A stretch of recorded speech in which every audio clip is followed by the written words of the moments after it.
Why not? Just lay this for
I think on one device is kind of red.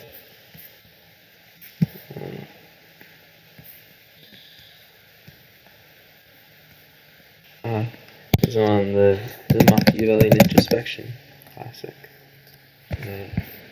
So, fortunately for you, sir, I apparently do not have the authority to dictate other people's schedules en masse, as I may have once foolishly thought.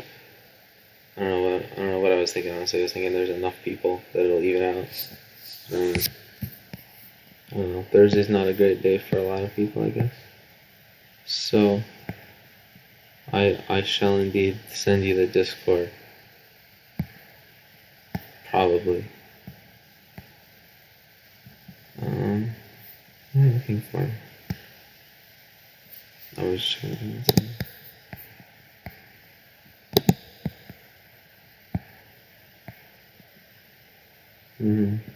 Yes, indeed. I hope you realize that doesn't give you any more power. Like, our dynamic is very much one that allows me to just kick you out at any time, even if the alternative is nothing at all. You have no power still.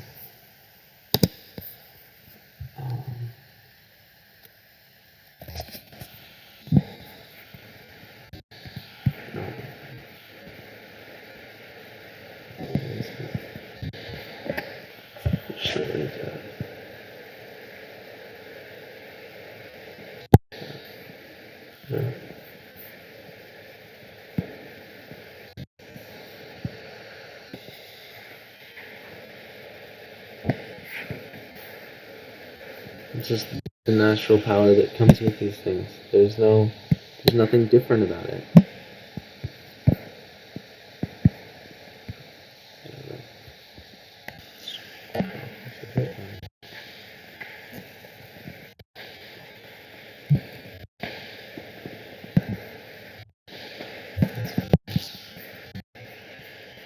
There's so many bloody things up there.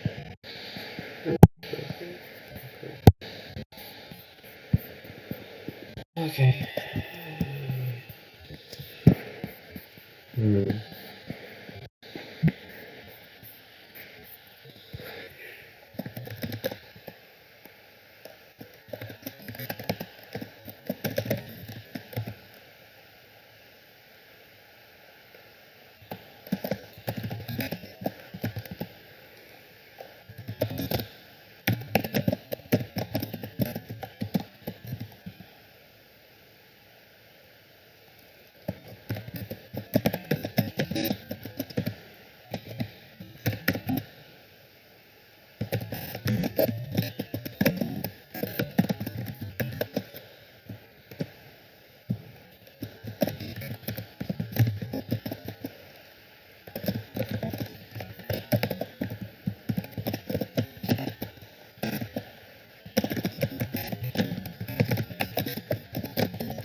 there wasn't learning not to be people.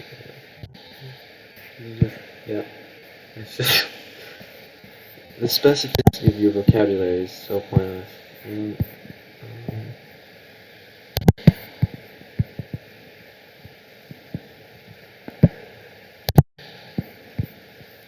But these two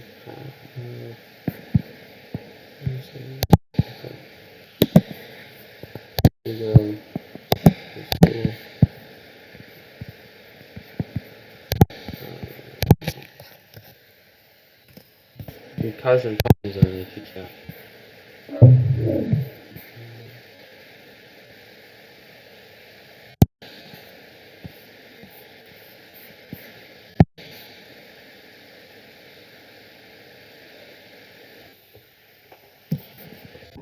We should fix this first.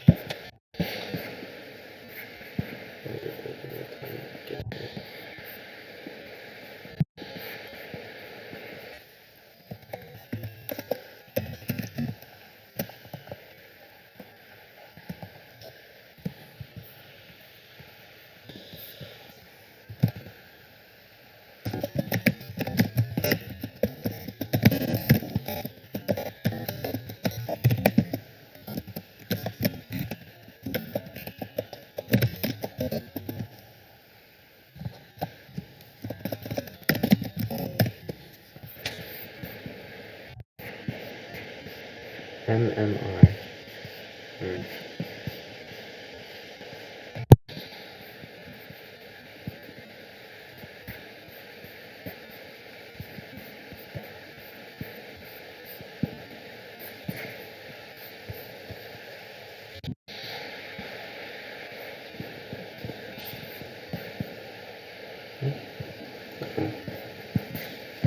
Appears to be connected.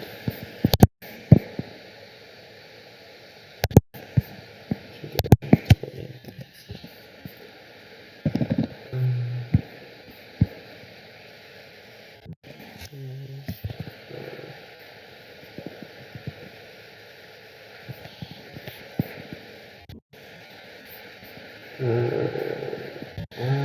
don't know stuff.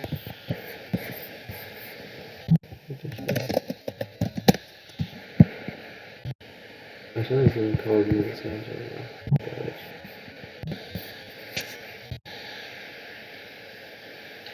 That's a lot of feedback too. This just needs to adjust audio. Greetings. Reluctant greetings.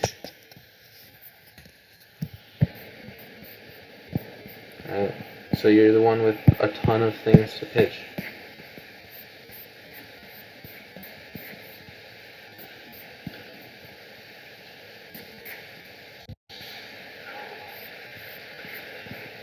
No, I'm waiting for you to start pitching things. I want you to pitch one of the 10 or so ridiculous things that you said at some point in the past. That you made a big list of your topics that you're sure you can beat me on. This is ridiculous. Utilitarianism. Utilitarianism specifically.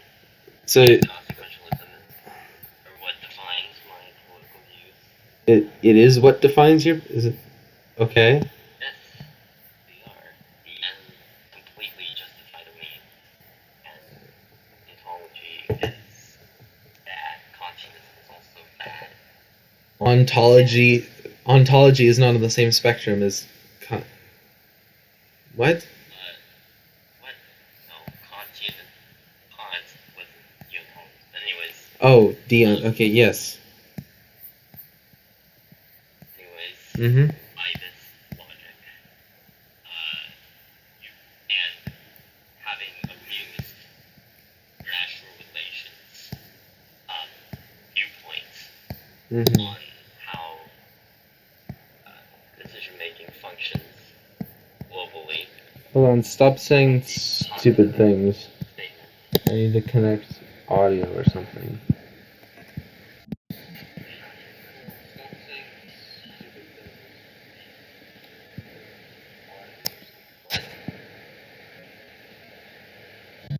Yeah. Okay. I'm gonna do that. This happened last time too. I fixed it.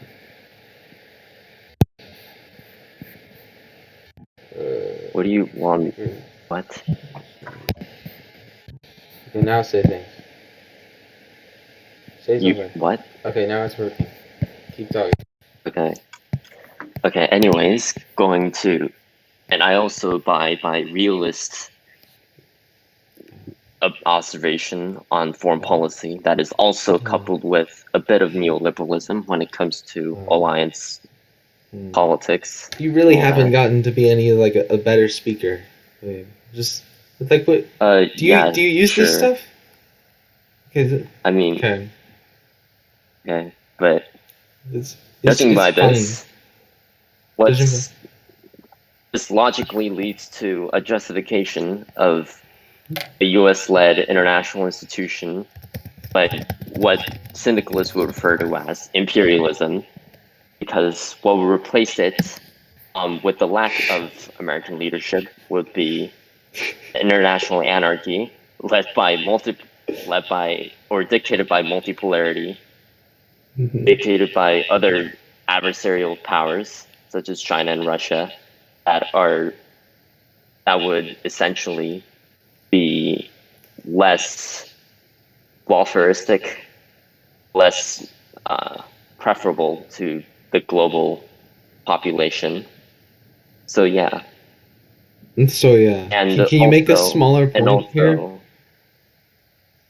And also, neoliberalism, which accompanies American hegemony, is a good thing, and that's why it should be kept up with further military interventions and coups in the developing world. So you haven't argued for anything here. You're just throwing out your thesis, but your thesis is like 5 minutes long of you just saying a bunch of things are good, and you're laughing after every single one of them. So you think, like what? No, you were laughing. I was laughing at the fact that you were laughing. But okay. No, you can't. Never in any field have you been able to present your views in this form without laughing. Because it's just in this form. Yes, I'm on fucking Discord now. Not in the Discord form. I'm talking about the type of rhetoric you're using, where you just go at it with the 5-minute thesis statement of you saying that thing that most people think is bad is good actually. Yes. And we should, yeah. Do you have a counter argument? That's not something I'm gonna like counter argue, especially when it's one of a giant. Like pick something, and then don't just say it's good. Like pick something. Okay. U.S. imperialism, good. That's my thesis. Okay. Why? Because it is accompanied by a neoliberal economic system that is imposed on the global system, and neoliberalism and free trade that comes with it often improves economic welfare for everyone. Everyone. Yes, everyone. Pareto efficient, literally. So. I am out of practice with this garbage. Yeah, I mean, what do you want? You even know what Pareto efficiency means? Do you want to ask your dad what it means? I'm sure you would know. Your labor economist dad. Do you agree with my dad on this? What do you mean I agree with your dad on this? Do you agree with my dad on this? I don't know what your dad thinks about this. You did know what my dad thought about it. Okay. Well, most economists support neoliberalism, or at least free trade. This is really pointless, isn't it? And I'm not talking about neoliberalism as an antithesis of Keynesianism, by the way. The neoliberalism I'm really referring to is pro-globalization type thing. So which globalization in any form is neoliberalism. Globalization as led by American institutions, really. Yes, as it happens, that's the thing that we've defined as it, but what are its characteristics? What are the characteristics of it that you support? Free trade that comes with it, international institutions that facilitate freedom of transaction, freedom of movements, and while minimizing opportunity costs for every party in a given international system. So, and that's just the basics of Ricardian model. Or,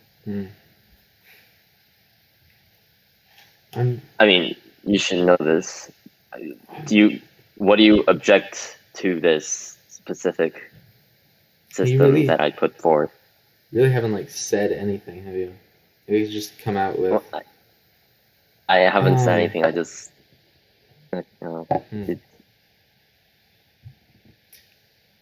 Okay. So what is wrong with American backed military coups in the developing world to get them into this neoliberal sphere of influence? What is wrong with that? You're getting countries out of autarky and getting them to trade with the rest of the world. How is that a bad thing? That's a good thing. Well, because the limits of what are the conceivable options for the country have made it so that is probably their best option. It's engineered as such. So yeah, it's not better than the alternative of perpetuated autarky or whatever, necessarily. But that doesn't mean that the people who set the boundaries of you have to either subsist in that, or if you're doing anything for yourself, get cooed as you're outright supporting. Yes, because this is the point brought up by Why Nations Fail, which is that poor countries remain poor because of extractive institutions. And by the way, by extractive institutions, I really am referring to domestic, not international institutions. Being due to this, well, domestic institutions set by autocratic leaders in the third world that impede on economic development. So this is often a common pattern seen in economically left South American generally the global South that fail to embrace the neoliberal agenda. And it's bad for the people because they stay poor, and you solve it with a coup. And also, even better, what comes with the coup is further American hegemony, which means that they would join this crusade against more anti-neoliberal states like Russia and China to an extent, even though China isn't necessarily against free trade. It's just they want to dictate free trade on its own terms, which is not good. And neoliberalism doesn't want to do that? Well, international institutions as they stand are beneficial to the international community, but ones dictated by China would most likely take forms of mercantilism. When you say international community, you mean America, right? So it's that or China? There's not one more legitimate than the other one. Well, ideally, the international community would be an imperial state by one nation state, but it's not a bad thing that the international community still has some form of sovereignty like it does, even though it does still impede more freedom of transaction because there's still sovereignty and border control and all that. So all that can go away. Why would it be ideal for there to be one imperial nation state? Because it will minimize transaction costs, will minimize, and there will be freedom of movement, more outsourcing, and these are global poverty. These are arguments for a unified world of some sort, but not an imperial world where one of the nations just has total control over the other ones. Right, but here's the thing. The this one world order, this one world nation state is not going to happen by every nation, like the United Nations, where every nation willingly gives up sovereignty. It's unrealistic, and this is where the realism of international relations comes from, which is that nationalism is the most powerful force, and no international supranational organization can be self-enforcing. It's because of the anarchic nature of the international system. So you want to redefine nationalism as nationalism on a global scale where everyone is nationalistic towards the same country? Well, at this point, you'd be debating semantics, but that would be... I would refer to that as globalism, but yeah, sure. Because imperialism is sort of a weird... so you think a weird... You think that the greatest force affecting an average person is nationalism, and your approach to resolving the world's problems is to go around destroying all of the nations? Like, it's not going to be the most efficient under that model, right? Well, some countries would accept hierarchy and would willingly go under the sphere of influence. Well, why would they do that if nationalism is what's most important to them? They want to maintain their own separate identity there. What I said was they are not going to willingly give up their own sovereignty for a supranational organization. But if they're coerced into this hierarchy, this imperial state, yes, they would have no choice. And at which point they lose their authority, not their identity. They're not folded into the same country. They're just owned by the other side. And you also see this with China specifically, and how certain countries chose to bandwagon instead of forming a balance of power coalition against it. Cambodia and Laos, for example, and Pakistan to a certain degree have embraced Chinese hierarchy within East Asia, as opposed to having nationalism define them and balancing against them.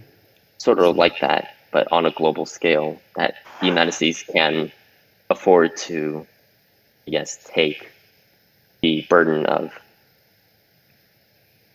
So ideally, the United States... Can I chime in here for a minute? Yeah, what you got? Yeah, so I'm not going to stay for long because there's like a highway right here. But I feel like I sort of, obviously you're a realist, as you've said. But the kind of like moral arguments often, I feel, get lost in some of these debates. The concept that American coups and like government takeovers, deposing leaders for other leaders, will eventually lead to a sort of more beneficial world is a very sort of paternalistic worldview. You're saying basically like, I'm assuming you can acknowledge that many of the economic and social problems in a lot of other countries are caused by Western imperialism of the past and to an extent of the modern day. Wrong. So then the idea that like has alleviated global poverty. Look at Chile under Pinochet. Right. The economy improved under American imperialism in this military-led coup. Also under Guatemala and Argentina. Why? Because American coups had led them to neoliberalize and privatize and also integrate their economy into the international market, so it improved their economy.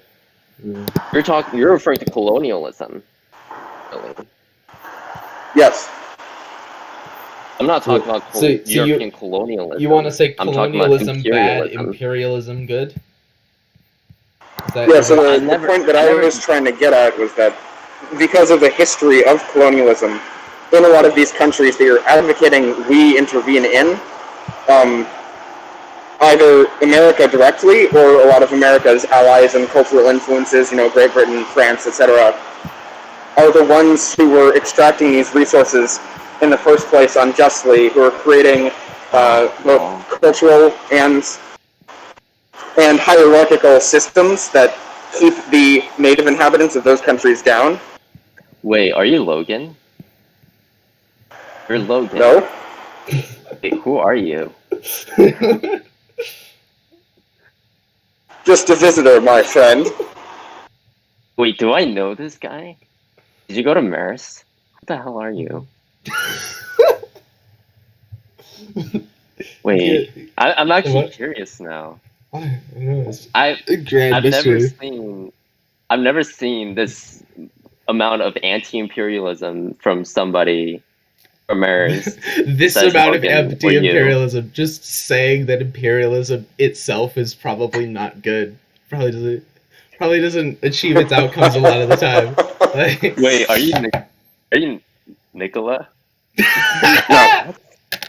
So anyway, before I get rid of the background sound, I'll just say, like, consider the perspective that your sort of cultural view is coming from a very American or perhaps Canadian. I'm not entirely sure. How about try Japanese place? German? Wait, you must be. I remember your voice. Shit. I doubt it. Are you Dave? Yeah. No. Can't. Well, I don't know. Some food for thought. Yeah. Have fun, Ian. With all this. Oh, sure. Oh, yeah. Okay.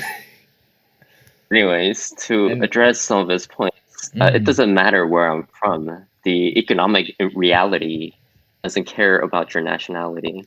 Wow, that sounds like someone who doesn't think nationalism is the most important character of the average person would say. Yeah, I mean, you're right, but that goes You're against straw-manning what I said about nationalism, but okay. You just took the generic position of, like, nationalism over classism, right? And your counter-argument to arguing where you're from being something that matters is that you... Okay, first of all, no, I actually believe that people are more divided by class than nationality, especially in the... What were you saying about nationalism, then? Okay, what I said was... What I was implying was that states are not willing to... will not willingly give up their sovereignty on a not self-enforcing international agreement like the UN. So nothing to do with the opinions or the desires of the people in those countries, just the governments of those countries, the states. Yes. Are nationalistic rather than, So nowhere in any of this do the opinions or the desires or the actions even of any individuals, or forget individuals, like groups or classes or anything, factor into any of this. Can you repeat what you just said? So nowhere in your analysis of this do quote-unquote average people do anything. No, the average people, or it sort of assumes unitary actor assumption, which is that states are like a monolith. Mm-hmm. But it's the state that acts on its own. Doesn't really take domestic politics into consideration, but I can if I wanted. You can if you wanted what? Take domestic politics into consideration? I mean, like, the assumption that I make does not take domestic politics into consideration. But if you bring it up, I can still fit that into whatever worldview that I'm advocating for here.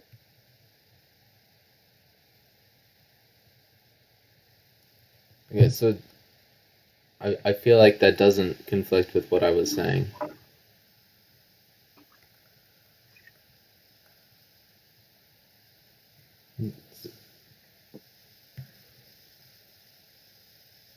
Anyways, so imperialism. Okay. What is good? Is that the end of the? No, I mean, yes, but I'll get to that. I'll get to why. Imperialism in the modern day and age is not the extractive type of imperialism you have seen in the 18th or 19th century anymore. You don't just go into the Middle East and take their oil No, you set up a neoliberal government to get the oil flowing to you. Exactly. Yeah. You don't simply steal them. You get them to price them favorably. You don't steal it from that state. You steal it from the people of that state. No, not really. I mean, these corporations that would be in charge of the oil fields would be pricing them and giving them to the rest of the international economy, who would bring back foreign capital to that particular nation state. No, I mean, they don't bring. When does that part of the process happen? When do they bring back foreign capital in any capacity? Saudi Arabia. Yeah, literally, Saudi Arabia. There's a reason why Saudi Arabia is a lot wealthier than Iran, because it's actually a part of the international economy and actually brings back foreign capital from the oil that it produces. Yeah, that's also Saudi Arabia is not like a prime, it's not affected by it, but Saudi Arabia is not a prime victim of imperialism, like Iran would be or Iraq. No. Listen, Saudi Arabia is okay. You could call it calling it a victim is sort of semantics, but the point is that Saudi Arabia, unlike Iran, has embraced this neoliberal order and decided to use its oil to contribute to the rest of the international economy, and have been awarded for doing so. And now they have cities built on them. They have foreign capital flowing in on them. Iran, on the other hand, they're sanctioned by the international community. They can't get their oil out because why? Because they simply cannot join the international community. So you're right on this overall, that within the options that these countries have posed to them, it's probably better at the margin for countries without a lot of stability, which is not most global South countries, to just go the Saudi Arabia route rather than the Iran route, or I mean, I would say the Bolivia route with getting couped or something, but I mean, they didn't really fully get couped, but just like that is probably a more stable and a better outcome than letting yourself be imperialized. Is the threat of that motivates people to go with the Saudi Arabia route. That doesn't mean that the Saudi Arabia route is, in an optimal situation, the best route for that country. Like, you're still exporting more. Like, the foreign capital doesn't match. It's not actually like a fair and unbiased deal that someone would agree to without. This is like rational choice theory stuff, right? Okay, wait. Okay, so you brought up like how. Okay, I think you misspoke. You said that exports are bigger than imports. By the way, that's a good thing by mercantilism. I think you meant imports. Did you say by mercantilism? Mercantilism basically says that like exports good, imports bad, right? You sort of implied that like Saudi Arabia is still on the losing end of free trade. But here's the thing: that takes a zero-sum assumption. Like, that takes a zero-sum assumption because just because you have a negative trade balance. Yeah. No, listen. Just because you have a negative trade balance does not mean. Okay, fine. Yeah. No, I mean, keep talking. I'm just not zero-sum. Okay, but like my point is, you don't, just because you have a negative trade balance doesn't mean you lost out in the free trade. Free trade is supposed to be mutually beneficial, and in Saudi Arabia's case, it was. But assume that it pursues the autarky route, then it would be bad for Saudi Arabia. It would be bad for everybody. So why can't every country be like Saudi Arabia in the Middle East and abide by these demands and open up their markets to the international economy? Why can't they do that? It would be better for literally everybody, including their people. Yeah, I mean, at the margin, yeah, but the fact that there is a two-pronged limited choice being offered and one is better than the other doesn't mean that your analysis ends there with, okay, you should pick this one and throw out like everything that contributes to why that choice is there in the first place. Okay, yes, it is binary, right? And one option is you're an autarky. Yeah, and nothing about this should lead you to be like excited about American imperialism. Like the revelry that you specifically take in stuff like this is entirely inappropriate to your view of I guess they can. The reason I take a binary assumption here is that what other alternative is there? No, you're right about the binary assumption that the U.S. or not the U.S. simplified like the U.S. forces it into a binary. Yeah. Yeah, but if we get rid of this U.S. option, what else is there? Nothing. Like you will just become autarkic / mercantilist, and oil will not flow as much to the international economy, and foreign capital is not going to flow in as much to Saudi Arabian economy. So again, even if you take out the existence of American military that's responsible for free trade, you still get an option that's not. What is the foreign capital flowing in that is what people are sated by? Ooh, like sated. What?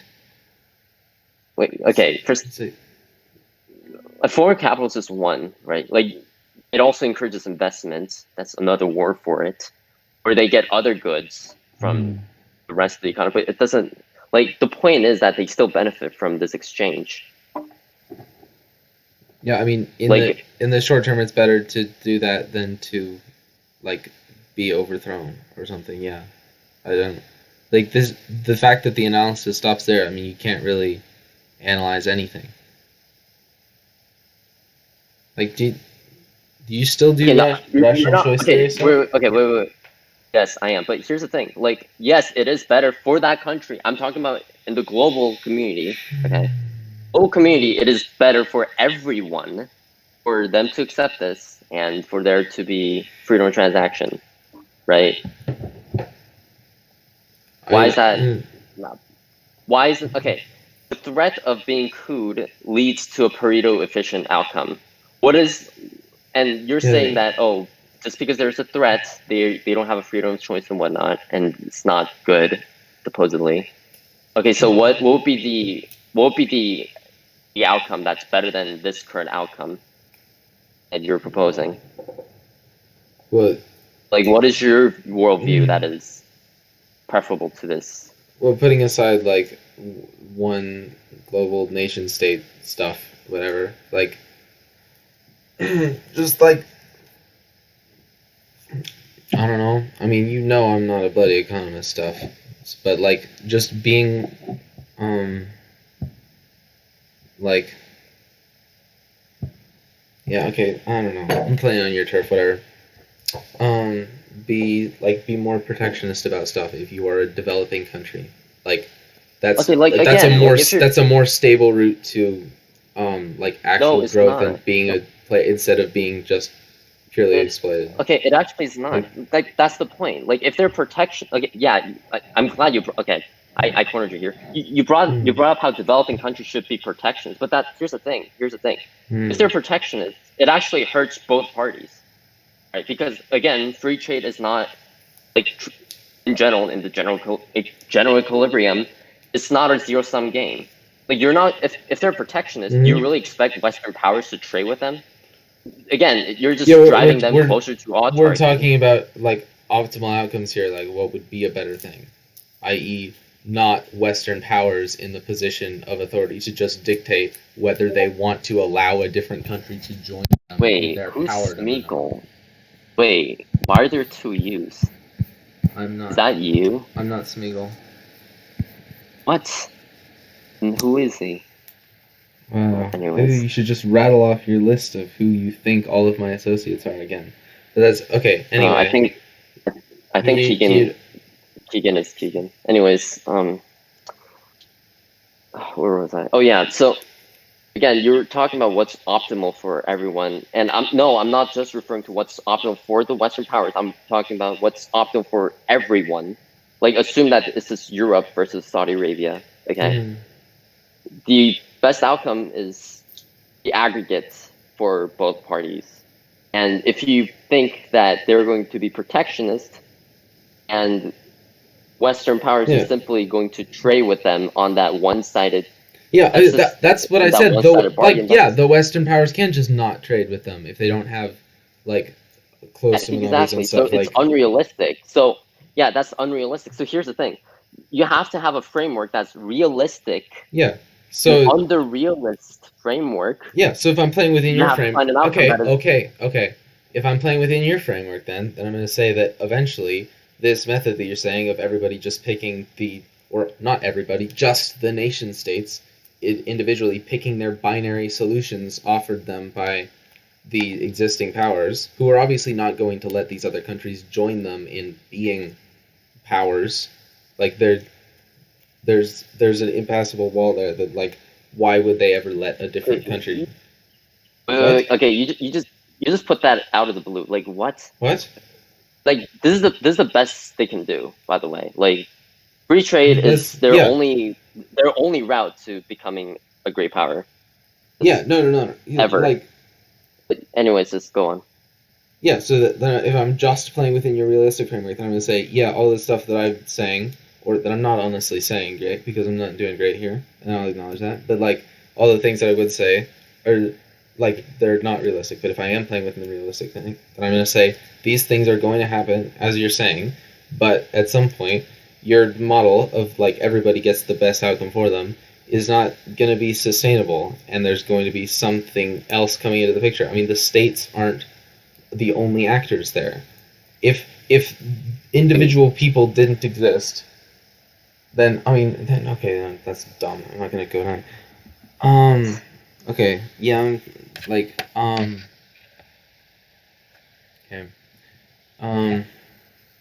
Yeah, I mean, you're going to get to a point under your system, if we're just being realistic here and we're not moralizing anything, where the, like, material conditions are not going to be sustainable for the average person under the systems that you've cultivated.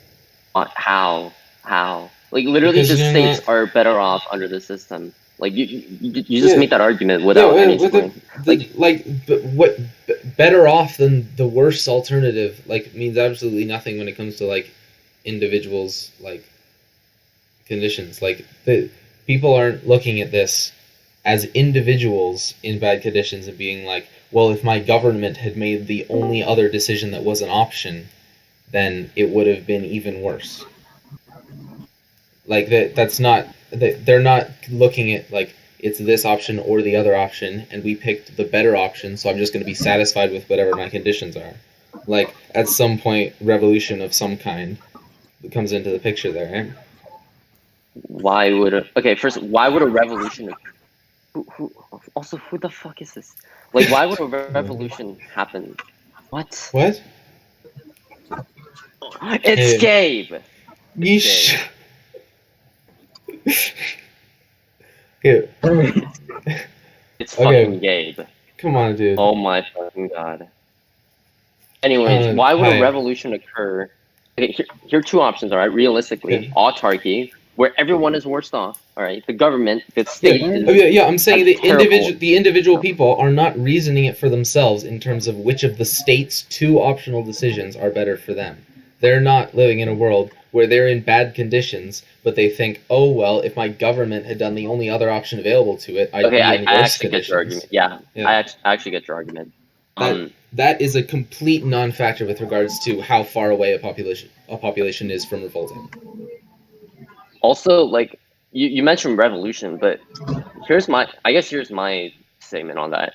I don't really think that a revolution is, I don't think that it's going to happen, even in the long term, given that, okay, first of all, in order for that to happen, there should be class consciousness that they're getting fucked over. Yeah. And even now, you can pretty much economically prove that they're not getting fucked over. But you haven't. You can move on. What does that mean? And every time you just say, "Oh, they're doing better than the hypothetical alternative," that has no bearing on whether or not.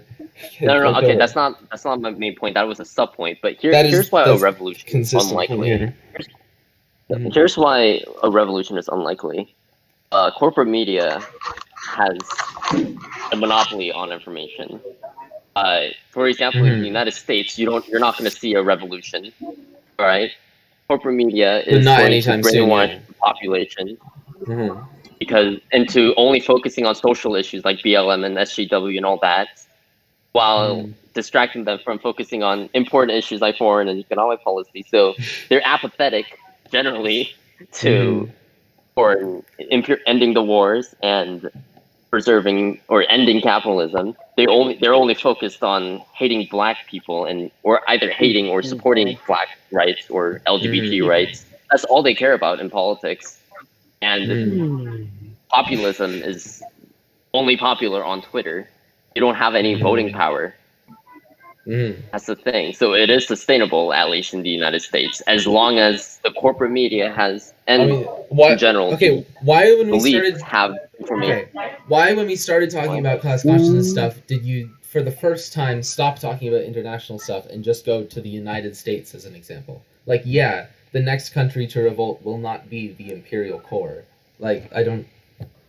And also, like, if there is a revolution that occurs in like other countries, then the United States could step in and put in a new government there with a military that suppresses the revolution. That's another thing. Yeah, so I'm sure that'll go on. I'm sure that'll go on for a while. Yeah. So it works for literally everybody, and it's sustainable. That's not it working. You admit it. No, I'd said it will go on for a while. Go on for a while. It's still not like actual long-term sustainable.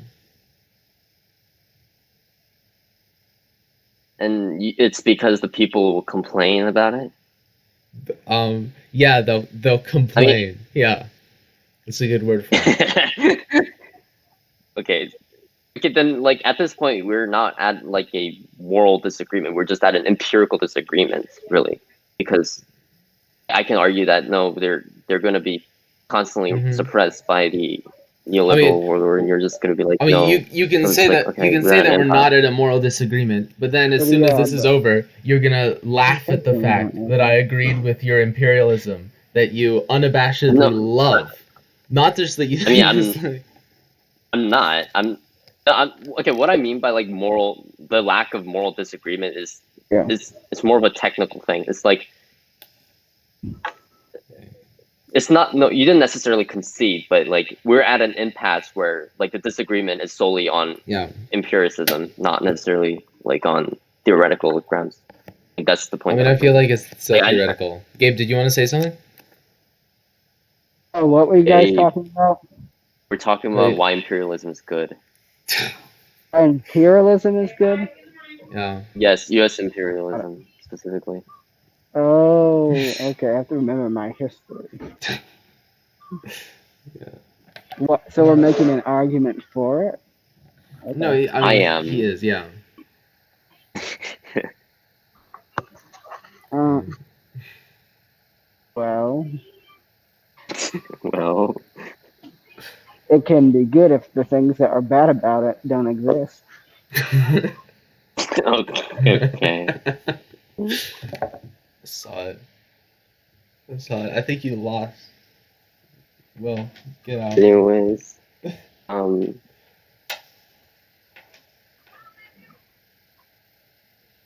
also, Second Amendment is bad because for the exact reason that Marx supports it. Yeah, because it gives a slight measure of feasibility to revolution. No, the gun rights is bad because it facilitates workers' revolution, proletariat revolution. So it should be banned. There shouldn't be gun rights. So, but under the conception used. From what you've outlined so far, you're saying your argument can only be that the Second Amendment is bad insofar as the revolutions that it is likely to provoke will fail. As soon as a revolution succeeds, especially if you could argue that it succeeds because of something analogous to the Second Amendment, then you'd be in favor of that, right? What are you talking about? No. What I'm saying is the Second Amendment allows for gun rights and facilitates class. Yeah, and the problem with that, because according to the logical framework you've laid out, which I know is not your actual framework, but is a justification that we're playing within here. like that is only bad because it might lead people to think that a revolution is possible, therefore engage in revolution, No. therefore get themselves killed in a revolution because you're assuming the revolution will No, fail. not really. Not really. Like a successful revolution that overthrew the entire existing system, at which point all of the things you're dismissing as unrealistic become realistic, and all of the things that you rely on, like the existence of the same states, becomes completely outdated. That Oh, like so you're using You know what's funny? Like, okay, I'll address your counter argument real quick. But you know what's really funny is that like you have the exact same debating style as I do, which is that you take previous points that I make to like point out contradictions. Like that's exactly what I do. But the problem you take is that, previous points and then what? How is that a unique debating style? like you're not talking. You had me talk, and then like all you're doing, you're not really making your own arguments. You're just using my own arguments against me, or trying to. I mean that's exactly what I do, which is really funny. But I'm not doing that right now because you're not making arguments. I'm the only one doing it. So, anyways, to go counter about the supposed alleged counter argument that you brought up. So my counter argument is that like as of the status quo, it's unlikely that a revolution would succeed. But the point with banning the Second Amendment would be to make it even less likely for a Second Amendment.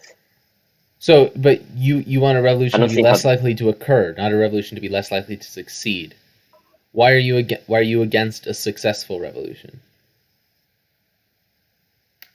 Wait, where did you get the fact that I get your point against failed revolutions, because that's then a populist form of picking the alternative to just submitting to the neoliberal status quo and like getting worse outcomes for everyone because of that. But a successful revolution doesn't follow any of those guidelines because they've actually succeeded in overturning that binary system and giving themselves the option, even if they don't then capitalize on it, to create a fundamentally better system that doesn't have to play by the binary, like either submit or be destroyed type rules.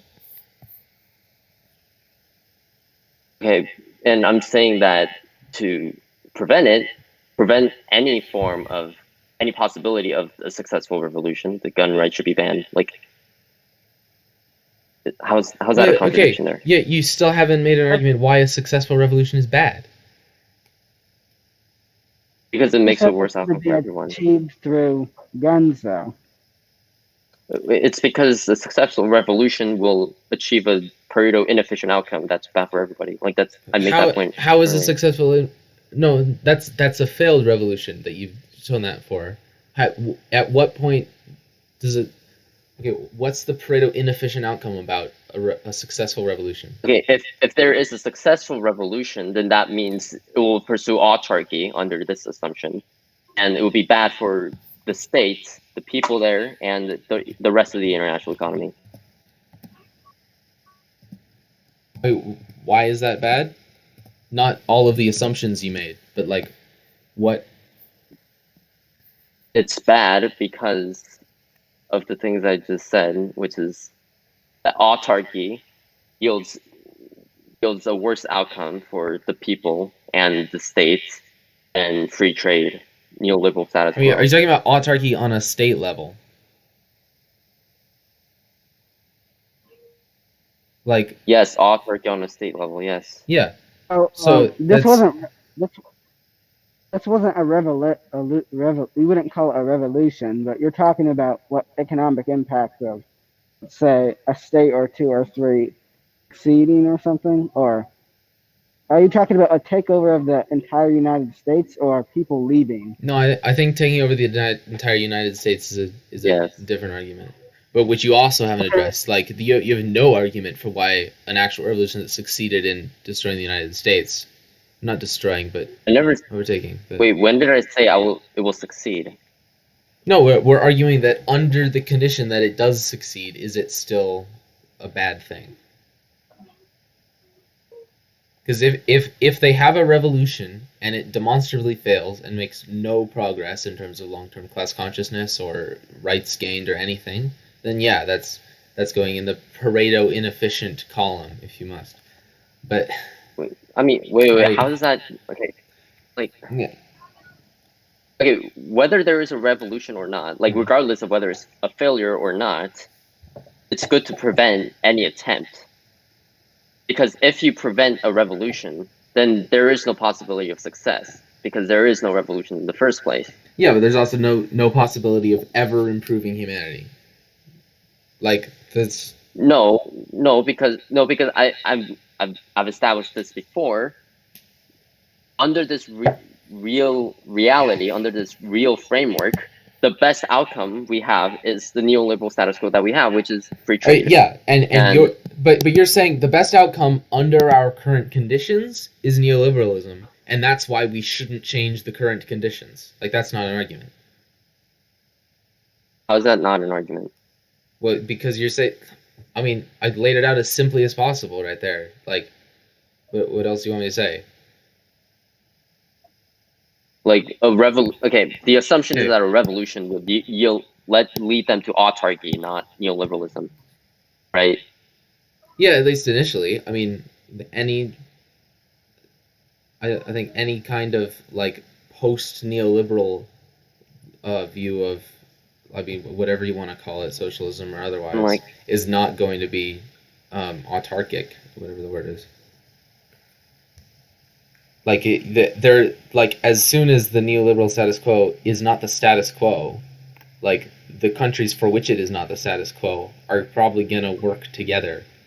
Like it's not autarkic. It's not everyone for themselves. It's only everyone for themselves. I guess your assumption.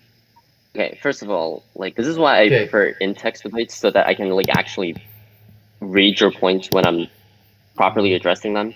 Mm-hmm. But like I mean, we're on a VC, so we can't really do that. Mm-hmm. But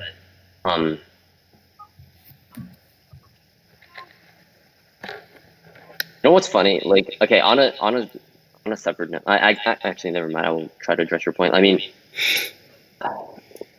like yes, if the people work together to form their own economy, which is better for them, better than autarky or free trade, which I'm not sure if you're suggesting. Yeah, I mean, even like it's not a great example, but look at like the USSR and the other socialist countries in the 20th century. Happened. Obviously, Great Britain's its own country, but England its own country. But Britain leaving the EU was a revolutionary idea, and it ended up happening. I mean, that's not. Yeah, but like that's not what I'm talking about. Like, yeah, I mean that is fairly a derivative of neoliberalism in that neoliberalism is making conditions worse through like privatizing worse everything. Than what? Well, worse than even just previous liberalism. Like especially for England, like you got like privatization of the NHS and railroads and stuff, making everything worse. Like redacting welfare stuff. Like the country is not getting better. And that worsening material conditions leads people towards both class consciousness and also like ideas like Brexit, which are not class conscious, but do then interfere with your neoliberal. I see a problem. Okay, we're using a different definition of neoliberalism. That's why. Okay, I see a problem. So here's my response. Again, I actually said this in the beginning, like. The term neoliberalism, when I'm using it, I'm referring to pro-globalization neoliberalism. I'm not talking about like the Thatcher or the Reagan. But to be realistic, all of that stuff is pretty packaged together. And if you want to be in support of one practically. I mean, also, really. Like, you love Germany Thatcher. You're obsessed with Thatcher. Okay, first of all, I sort of moved on from that. Like, that's... not a thing anymore. Like I like what I support now is a bit more nuanced, which is that I still think that welfarism is good insofar as you minimize marginal costs, and that you also still think welfarism is good, or you now think welfarism? Okay, so basically, I think that it's Mm-hmm. a fair compromise. So what I do, so okay, so would you say what I then? support, Would you say that Thatcher was terrible for the continued existence of your conception of neoliberalism? Because her additions made it markedly less stable.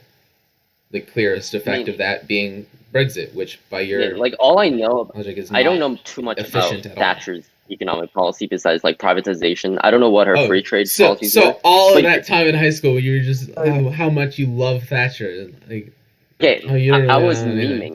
memeing. I was literally memeing. But you to realize piss you that off. is not different from what you're doing at any point. Like, what did you say to open this? Like, Okay, if you want my actual opinion is, for one, like, to get rid of workers' protection, yeah, to get rid of let me actually whatever that- unapologetically justify neoliberalism, the deep state, and elitism to you, and why Assange and Snowden are terrible human beings. Yes, they are. Why regime change democratic states in South America and other regions of the world are justified under consequentialist utilitarianism. Why materialism/hedonism should be the ultimate utilitarian metric for public policy. Also, determinism literally justifies the death penalty. See, there's no difference in the level of trolling here. Okay, that's not really. That's the most egregious, or not really egregious, but like the most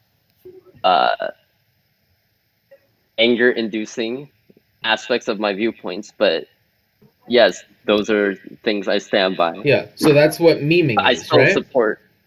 I still support welfarism in terms of economic nuance and whatnot. Yeah, so but there's not a difference between that and what you did in high school with Thatcher, right? There's no distinction of like, oh, these terrible things I'm just saying to provoke you, but I do agree with them. I think but these ones, I don't even know what they are. I'm just saying them completely to provoke you. I have no attachment to them, even though you clearly still do a bit. But you also don't have any responsibility for knowing anything about them. Sure. Like, yes. Well, sure. Okay, I never said I don't know anything about Thatcher. All I said was I don't know too much about what her exact economic policies were, besides privatizing a lot of things. But realistically, I mean, if I were to like endorse a certain economic policy, it would be Bill Clinton's, not necessarily Reagan's. Which is still neoliberalism. Mm-hmm. And not even by your definition, by Reagan's definition of neoliberalism. Bill Clinton's still not really. I mean, okay, not to the same extent as Reagan, but like the same like. Also, endorsing doesn't necessarily mean I support literally everything he does, but relatively speaking, it would be the closest thing. Mm-hmm. But yeah, I know. Yeah.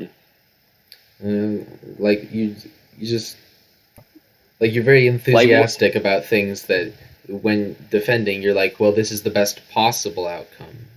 Like there's been no arguments for why this all doesn't suck at the very least. Even if there's nothing else we could possibly do about it. There's nothing you said that like this isn't like still a really bad situation. Compared to what? Really? Like, compared to what is this a bad situation? Compared to any semblance of, like this was a stupid thing when I said it, but like equality, I guess.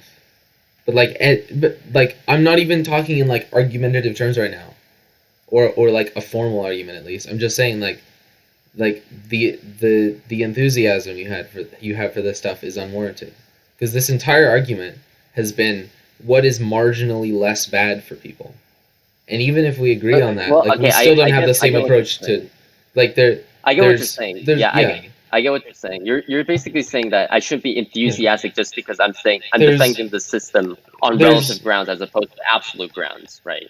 Yeah, there's no like reluctance of like, yeah, this is bad, but it's better than the alternative we have. But here's the thing, like, I will like okay. If you take a step back, and really there's not even I personally don't think that there's as much of a distinction between absolute and relative either, because at the end of the day, everything is relative, right? Like if you if you say something is bad, you have to say that it's bad compared to something else. But what is that something else or that you mean you're morally and ethically? suggesting is I mean, morally, utilitarianistically, this is the best outcome. We can use even small things. Like you could, if we're talking about Thatcher, you could say it's literally it's markedly worse than it was right before Thatcher. Like you can't say that for everything. A lot of things you need. Okay, I'm not here to defend Thatcher. I'm here to defend the free trade establishment that we have here, the neoliberal establishment, and I don't see. I feel like this circles back to the thing you were saying about like or that I was saying about how you still haven't justified why a successful revolution would be bad. Because a successful revolution would lead to a worse outcome, which is autarky. No, I mean, there is... Okay, so, like, you... Okay, sorry, Gabe, you want to go? What? You mean a successful revolution in the United States at our current time, or like a revolution in the United States in general? Or do you mean right now? Probably not the United States. Probably somewhere else. Like what revolution are you talking about? When and where? Because... at what timeline? Because there's been many revolutions that turned out to be for the better, and there's some that we thought were okay, for like the Catalonian Revolution, for example. This is the one that I like to use as an example. Catalonian Revolution turned out for the worse because instead of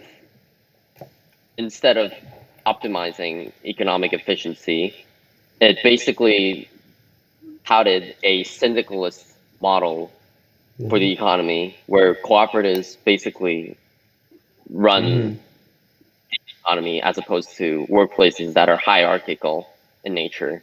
And what that does is that it pretty much has the same problem as like it pretty much okay, so here's the thing about co-ops.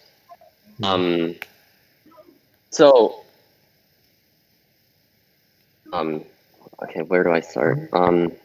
Okay, so co-ops, okay, the problem with co-ops is that they can't efficiently satisfy consumers by keeping costs low and outputs high relative to firms that are high, that actually have a hierarchy within the workplace. Because cooperatives use democratic methods to select managers and all that. All the flaws within a democratic system applies to a cooperative economy run by co-ops. Those flaws being because what kind of flaws? Because like inefficiency, right? Because workers that get a vote, and the characteristics of the managers that are elected are unlikely to be related to consumer serving and profit maximization for the firm. Why would it? It's not necessarily on grounds of efficiency. It's some grounds of like worker satisfaction as opposed to consumer satisfaction. So what it does is that it drives down. The workers are satisfied by a better, faster running business, right? They're directly invested in how well the business does. What was that? The workers are directly invested in how well the business does. They're equally obligated to care about consumer satisfaction as shareholders or whatever it would be. But the problem is that with the democratized workplace, each worker will because a wage would be if you have a higher wage, right? It essentially probably it essentially jacks up the cost per production, and that's inevitable. And you sort of see that. Okay, I don't like to make empirical arguments, but when the UAW went on strikes for General Motors, they demanded like wages and higher wages and insurance and all that and all the workers' benefits. That added like $2,000 per cars, and it made it so that they were pretty much uncompetitive on the international stage. And this is an empirical point, right? And the point is that it drives down consumer surplus to the point where, utilitarianistically speaking, like the social welfare, it decreases under the cooperative models because the consumer surplus decreases. And by the way, that's not even good for producers either, because producers, when consumers can barely afford what they're buying, producers are not getting much of what they're selling either. That's because their consumers, the consumers of the co-op goods, are not also operating under co-ops, right? Like, they still have to sell in a global marketplace to people who are still not under that system, who are like wage laborers and stuff. Okay, like, so and also, of course none of this is ever going to be remotely optimal when more than half of the world is still okay, no, I'm talking about where everyone is co-ops, by the way. I'm not talking about where, like, if even in the future where everything is now a co-op. Yes, even when everything is co-ops, it's bad. That's my argument. It's really easy to make an argument that, like, if other firms are have hierarchical workplace, then the co-ops would go out of business.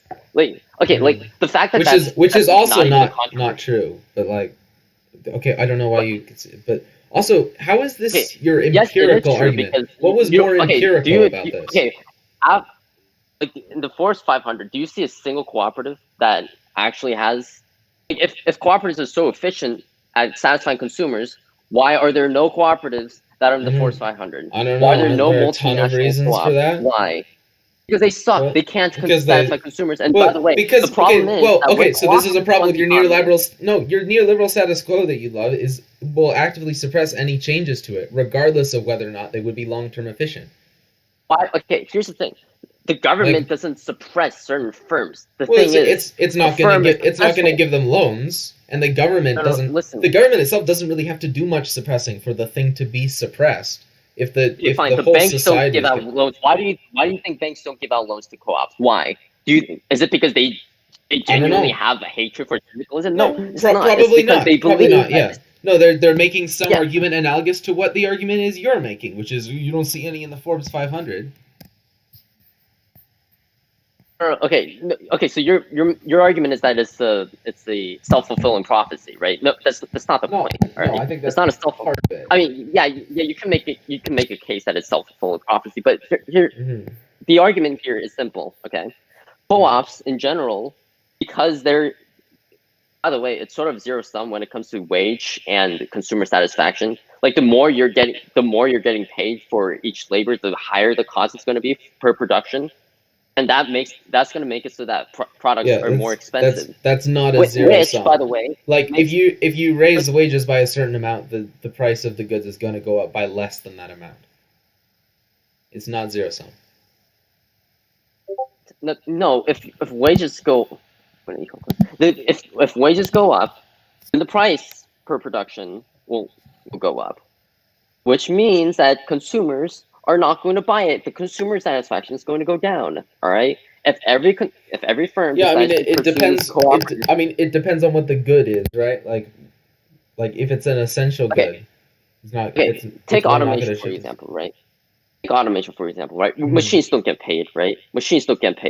Automation is the reason why things are so cheap, right? Why? Because there's zero cost per production. You're not paying these machines anything, right? And who benefits from this? Consumers. Consumers benefit from this. Why? Because things are cheaper and the consumer surplus is going up. Is that a reason for us to cancel automation just because the workers are not getting paid? No, because you can actually show this graphically as well. Like, the price is zero, and the quantity is like, the supply curve is literally a horizontal line on price zero, and the consumer surplus is like all of the area beneath the demand curve.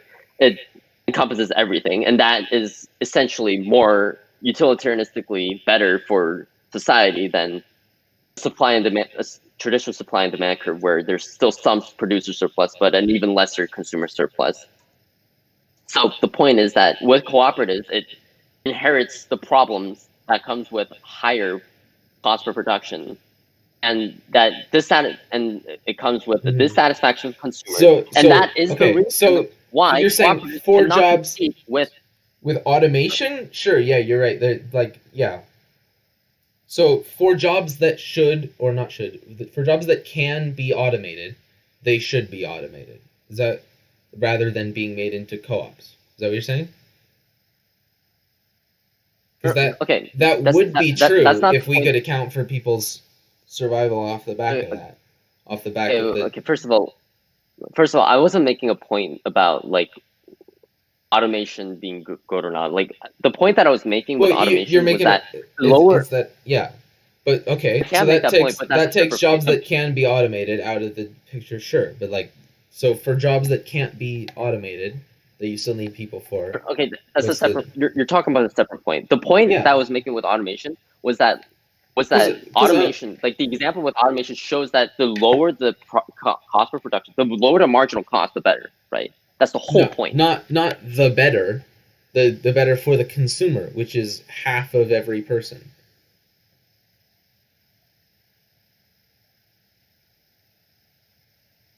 No, okay. If a marginal cost is low, for example, it has no impact on producer. Like I'm not talking about automation. Just in general, marginal cost should be low, right? That's why people innovate, right? People innovate. Mm-hmm. That's what technology means. Technology means decreasing marginal cost, right? Why do they do that? So that they can increase producer surplus. So you if anything, you can make an argument that lowering marginal cost actually increases producer surplus in the long term. But that's not even the point that I'm making. The point that I'm making is that low marginal cost is good, utilitarianistically. It's good. And co-ops does the exact opposite of that, which is increasing marginal cost. Yeah, because they're doing something that is also good. So you're weighing one good thing against a different good thing. I mean, you have to be able to make a decision that isn't one completely over the other at every margin you encounter like that. Yeah, I get what you're saying here. But I'm saying that the added benefits to wages, whatever that comes with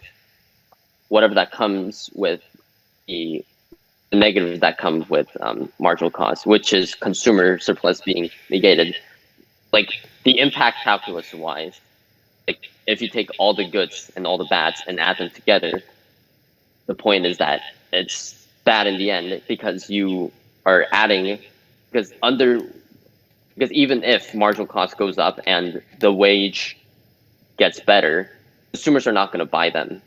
And that means that their wages are not going to go up either.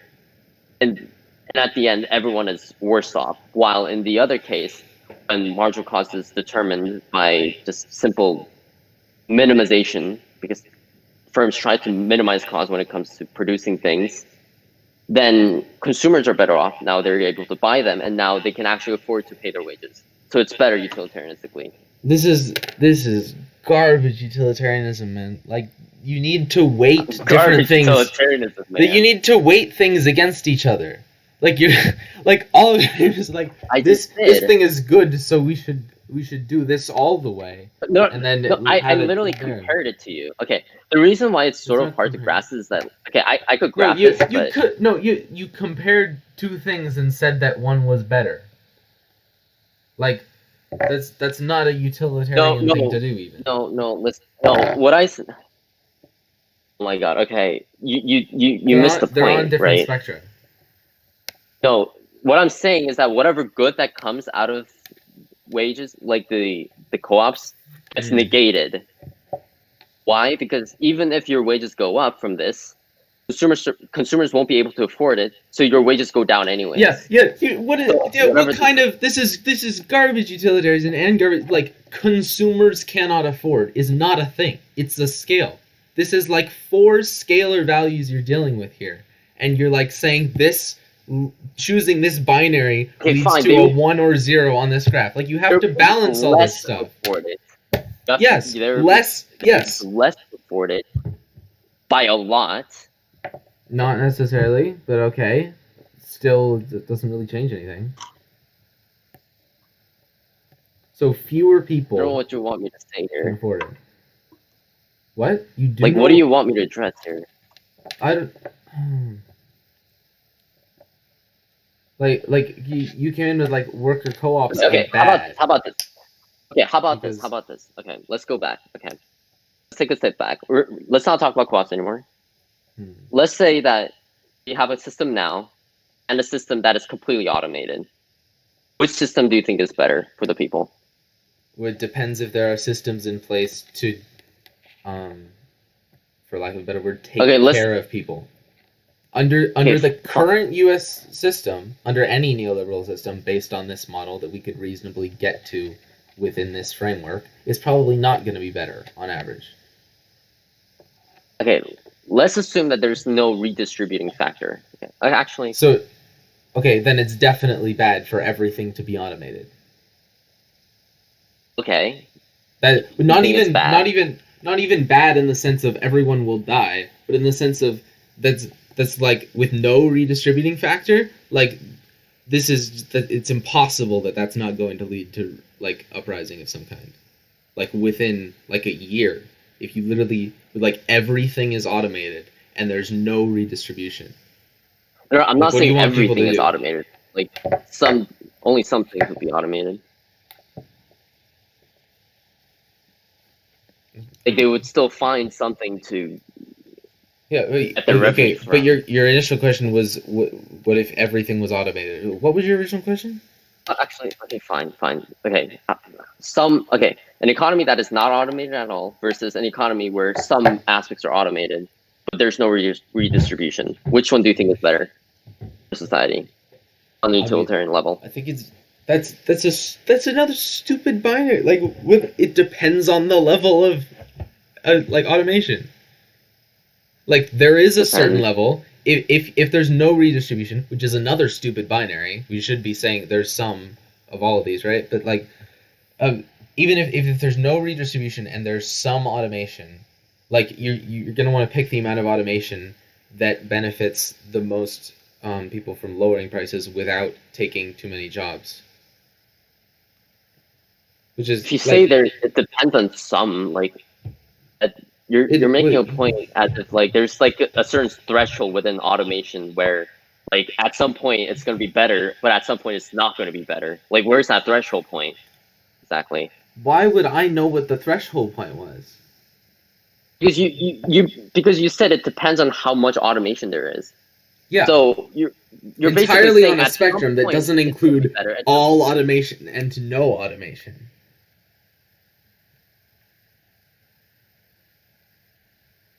What? You like the point that is the utilitarianly best for most people is probably neither everything is automated nor nothing is automated. Therefore, there is some middle point at which everything is most optimal, where some things are automated. Okay, no, I'm not talking about what's optimal. Okay, you're comparing two things. Okay. Nothing is automated in an economy versus all else equal, some things are automated. Which one is better for the people? This is the same thing. It depends. Depends on what? How much the automation is. Yeah. Okay, fine. Let's say only the low-skill jobs are automated. Which one is better? I don't know. You don't know? I don't know. I don't know. Dude. Like. Okay.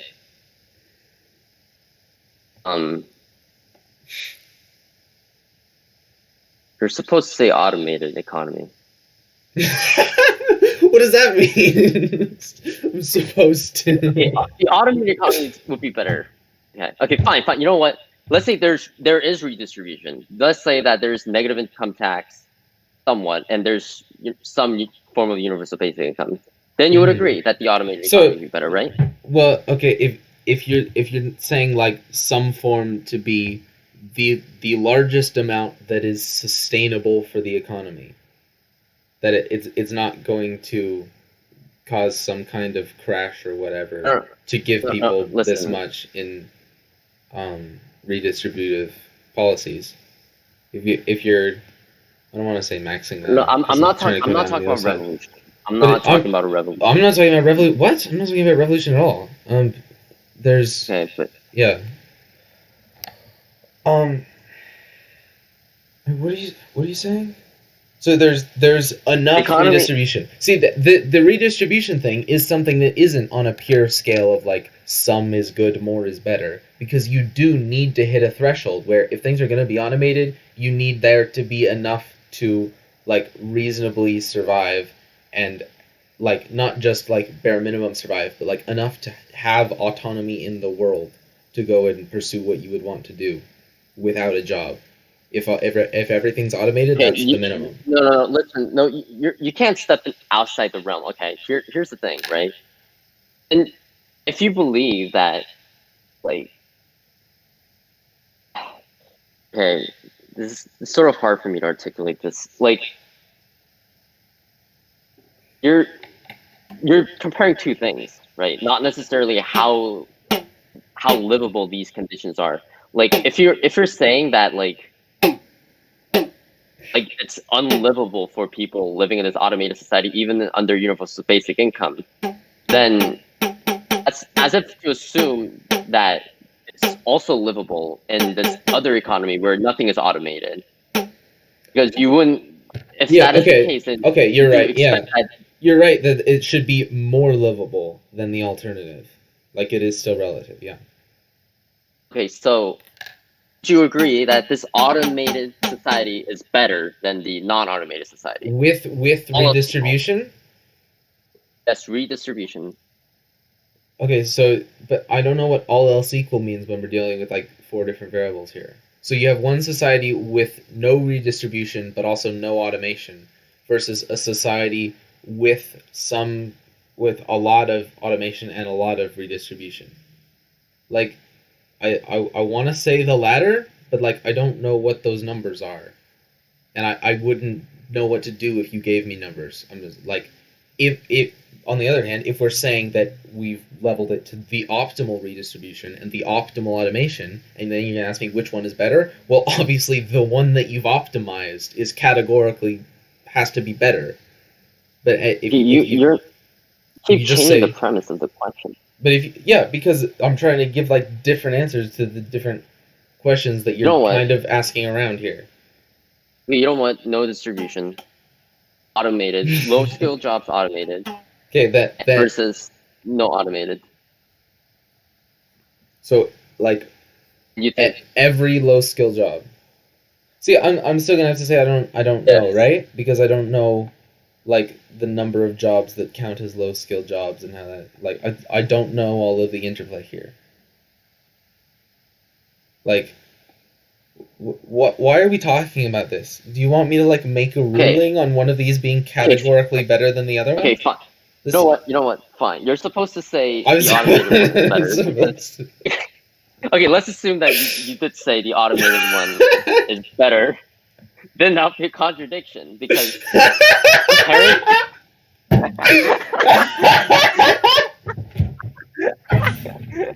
Perfect. That would be a contradiction. Perfect. You got me. You got me again.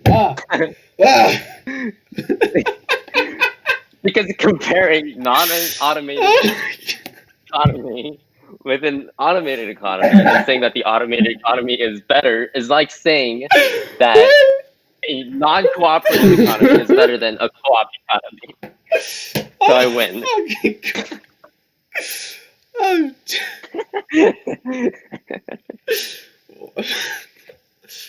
All right. That was worth it. That was worth it for the build-up. Yep. All right. Yeah. Yeah. Yeah. Only 3 people are watching this masterpiece. Well, I'm pretty sure that's me, you, and Gabe. What happened to all the viewers you had before? I'm pretty sure. I'm pretty sure they build up over time. And also, the last time I did this, I had like 10 people in one day. Yeah. What happened to those people? I don't know. They're busy on Thursdays, I would guess. It's not the middle of a quarantine summer either. That probably makes it worse. Yeah. I mean, why didn't you just? Why didn't I just what? Nothing. I mean, I looked at my schedule and it's like, whoa, Thursday is 1 class at 11 a.m. and then I'm done? Well, I should clearly do this today. but other people do not feel similarly. Anyways, other than you said, you. Okay, here's the thing. You said that an automated economy with some universal basic income is better than a non-automated economy. Okay, then you not should also necessarily. agree. It depends on the amount. Yeah. No. Then you should also agree that an economy that is completely run by a hierarchical workplace is better than an economy that is completely run by co-ops, as long as the one that is not run by co-ops have universal basic income that is decent, right? Because it's the same argument, and you conceded that co-ops drive up marginal costs. You conceded that. Yeah, I mean, okay, yeah. So okay, no. I see where you're coming from here. Yeah, I see. Honestly, good faith where you're coming from here. And I think then you have to bring in the other argument of like, well, people want a little bit of agency over their lives to the extent jobs still exist. If there are no more jobs, if everything is automated and everyone's taken care of, then fine, just let people fend for themselves and develop their own agency and strive for the better jobs, or just do whatever they want. Yeah, okay. Well, you. I mean, that doesn't exist within any neoliberal paradigm remotely, right? Like. Well, I mean, we're going there. Like, more jobs are going to be automated because people are obsessed with decreasing marginal costs. Do you think practically, not what you want to happen, but like, do you think that we're going to get to a point where everything's going to be automated, and then the neoliberal governments are going to say, all right, now that there literally aren't jobs, we're going to give everyone a, like, more than bare minimum subsistence? Yes. Do you think they're going to do that? Do you think they're going to do that? Do you think America is going to say, all right, we're doing that for every American citizen? Or do you think the UN is going to come together and say, we're going to do that for everyone in the world? Even if the UN does that, they're not going to accomplish anything against China and Russia. But I don't think that's why, but there's a lot of other factors in there, right? But also, they're not going to do that, right? Okay, but I'm talking about the U.S. specifically. But solving the problem within the U.S. does not solve the problem. If everything is automated, they have no use for anything. Okay, I can talk about like the rest of the international community later, but okay, so the U.S. in particular, this whole thing has only been an argument on your side for why the U.S. should do this, or the U.S. should automate and have. I will address the international point later, but I'm talking about the U.S. right now. I'll address that later. But with the U.S. in particular, what would happen if consumers don't have any money, right? They won't be able to buy anything. That's not good for corporations either. Which means what's going to happen is that there's going to be a government that pretty much partitions which corporations ought to be taxed and which are not, and basically determine where their revenue comes from. Basically, nationalize them. And then consumers will pretty much use the money to vote on which products to buy. So nationalize them? When did I say nationalize? No. You're not going to... Okay. Seems like it would basically achieve the same things that you seem to want here. No? What I basically said is, like, they're going to have to tax the corporations that are automating all these things. I know you didn't literally say nationalize them, but what of the outcomes here is different between what you're suggesting and just nationalizing them? Because if you're nationalizing them, the bureaucrats will run it, not like corporate executives. And by the way, I'm like pro bureaucracy in general. I think bureaucracy are the best arsenal for sensible regulation within capitalism. Okay, but you want nationalization, separate group nationalizing is not going. Yeah, because why? Because public servants are not driven by efficiency, while corporate executives actually know how to run their own business. because they're actually motivated by profit maximization. Are the people running the nationalized systems not also motivated by having their things succeed?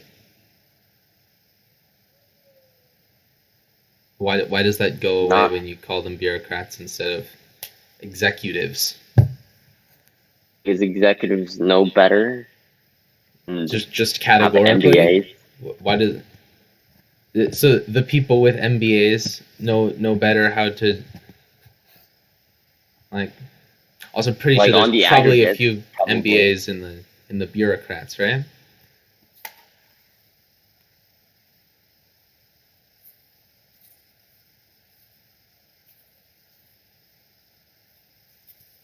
Probably.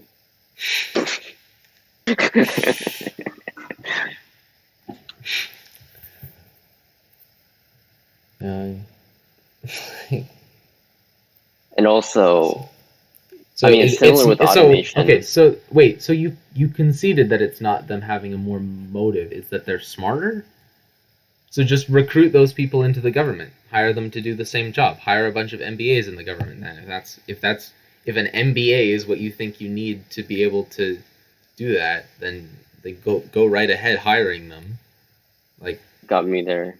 I don't know why you would need to nationalize them. I don't know. I was just saying, in the context of what you were saying you wanted out of it, and everything you were listing off as a trait of what you would want the next system to have, just say, like, why not nationalize them? That seems to achieve most of what you're saying. I never.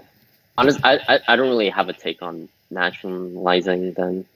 Public utility should be nationalized, but not necessarily these things. Like not necessarily everything. But not in places like what about like Bolivia nationalizing, whatever. No, that's bad. That's because when they nationalize, that means no to neoliberal, like the international economy. Like, you can nationalize, but if you integrate into the international market, then that's fine. But when Bolivians do it, they're doing it so that they want to pursue autarky, and that's bad. Yeah, they want to pursue autarky from a system that is offering them one solution or getting cooed. Like they're like, and that one solution basically is better than. Yeah, no. In a short-term utilitarian sense, yes, but in a long-term utilitarian sense, you don't usually want to go about giving the people in power everything they want for all time. That's not sustainable. Like that. Why is it bad in the long term? What? Well, you're just the people.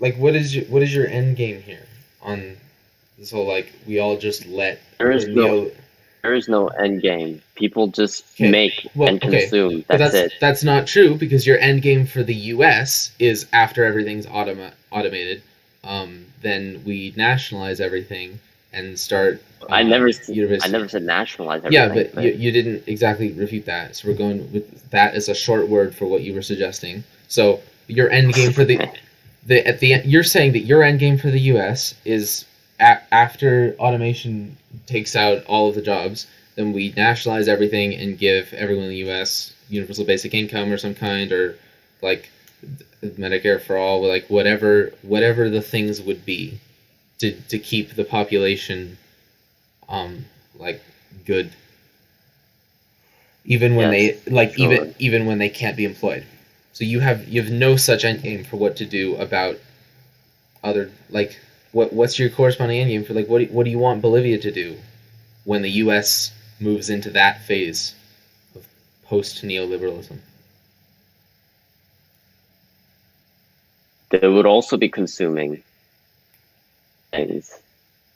So then they have permission to nationalize? They're still being exploited to get the conditions for the U.S. If neoliberalism was the system that gave the U.S. a universal basic income, which I'm still doubtful on, but we're going with your scenario here, where they'll give redistributive policies to the Americans. Like, the ability to do that at first is going to come out of profits made off of other countries, like Bolivia. So Bolivia's What not I'm going saying to be able to do that. all the countries would be the same. Like, it would be all one single country, not necessarily one country being better than others. That would defeat the purpose of having a one state, one world state. I mean, you're right, but also you can't you can't make a one world state by telling one country to conquer all the others and then expect them all to be equally valued. And also, like, I hold a pretty globalistic view on foreign nationals as well. So it's not as if what's a globalistic view on foreign nationals? What does that mean? Like, it's not as if like white people in America are more valuable than or have more rights than people in other countries either. Other than the Chinese. I don't want to talk about the Chinese. How is that meme position evolved for you? Anyways. Oh, alright. Mm-hmm. You don't talk about the Chinese anymore? Not even automation. Like, it's gonna be like not even automation can save the Chinese. It's not gonna be like it's not gonna be. It's gonna take more than a century to actually automate everything, even with AI. But right now, the substitute that we have is outsourcing, which is good because outsourcing does pretty much what automation does, except it's slightly more expensive because you actually have to pay the poor people in Africa. But yeah. Also, the poor people in Africa are getting paid, but without outsourcing, they don't get paid. So, how is it true?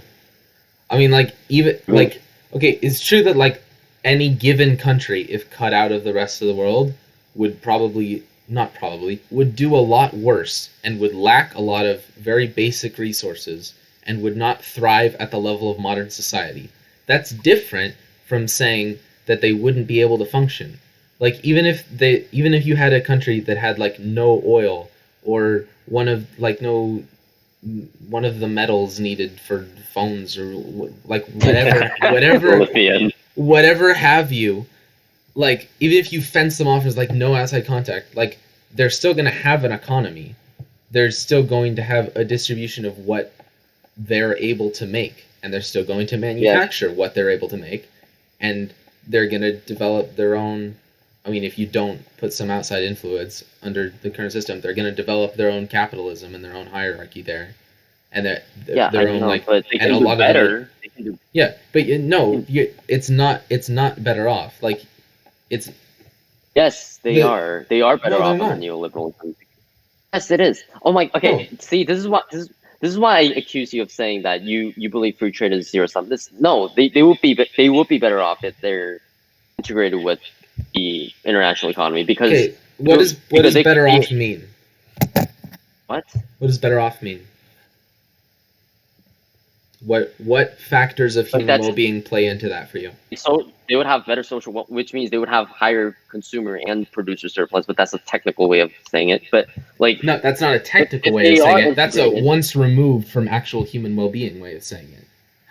Listen. If they have their own economy, it would be better for them to integrate with the rest of the economy because if they do so, they can minimize opportunity costs with comparative advantage. Like you learned this in economics, right? Yeah, I'm asking you to put it in terms of what better things are you maximizing? What plays into human well-being in this scenario? You know what? Fine. They get more money. Like, that's a simple way to put it.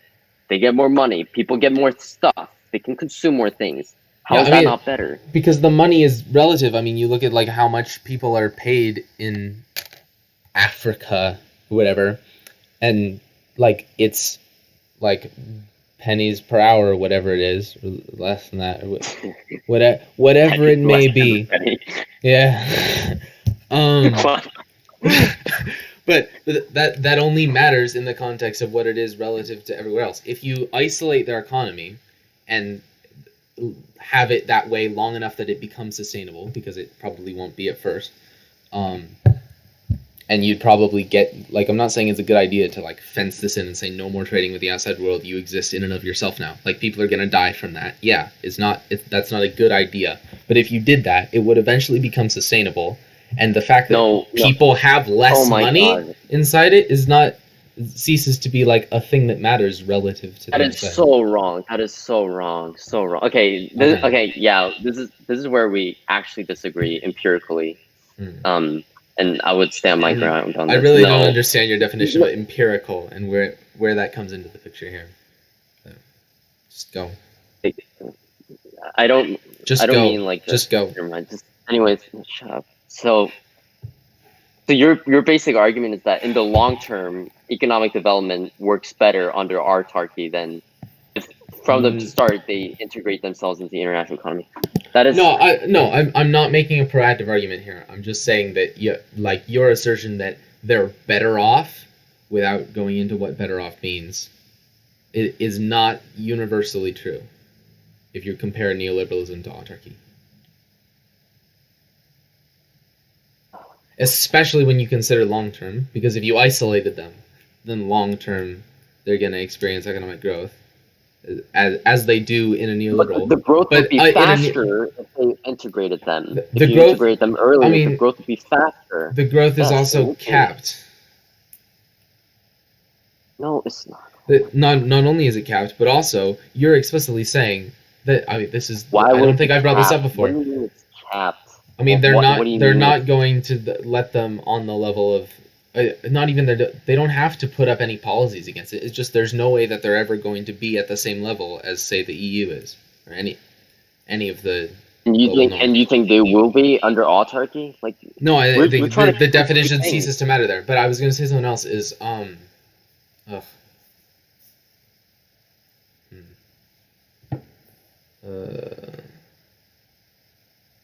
don't know.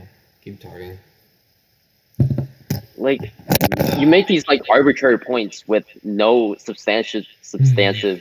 And every once in a while, you say, okay, now this is an empirical point, and then proceed to make a point that's like exactly the same as all the others. Like, you just make this.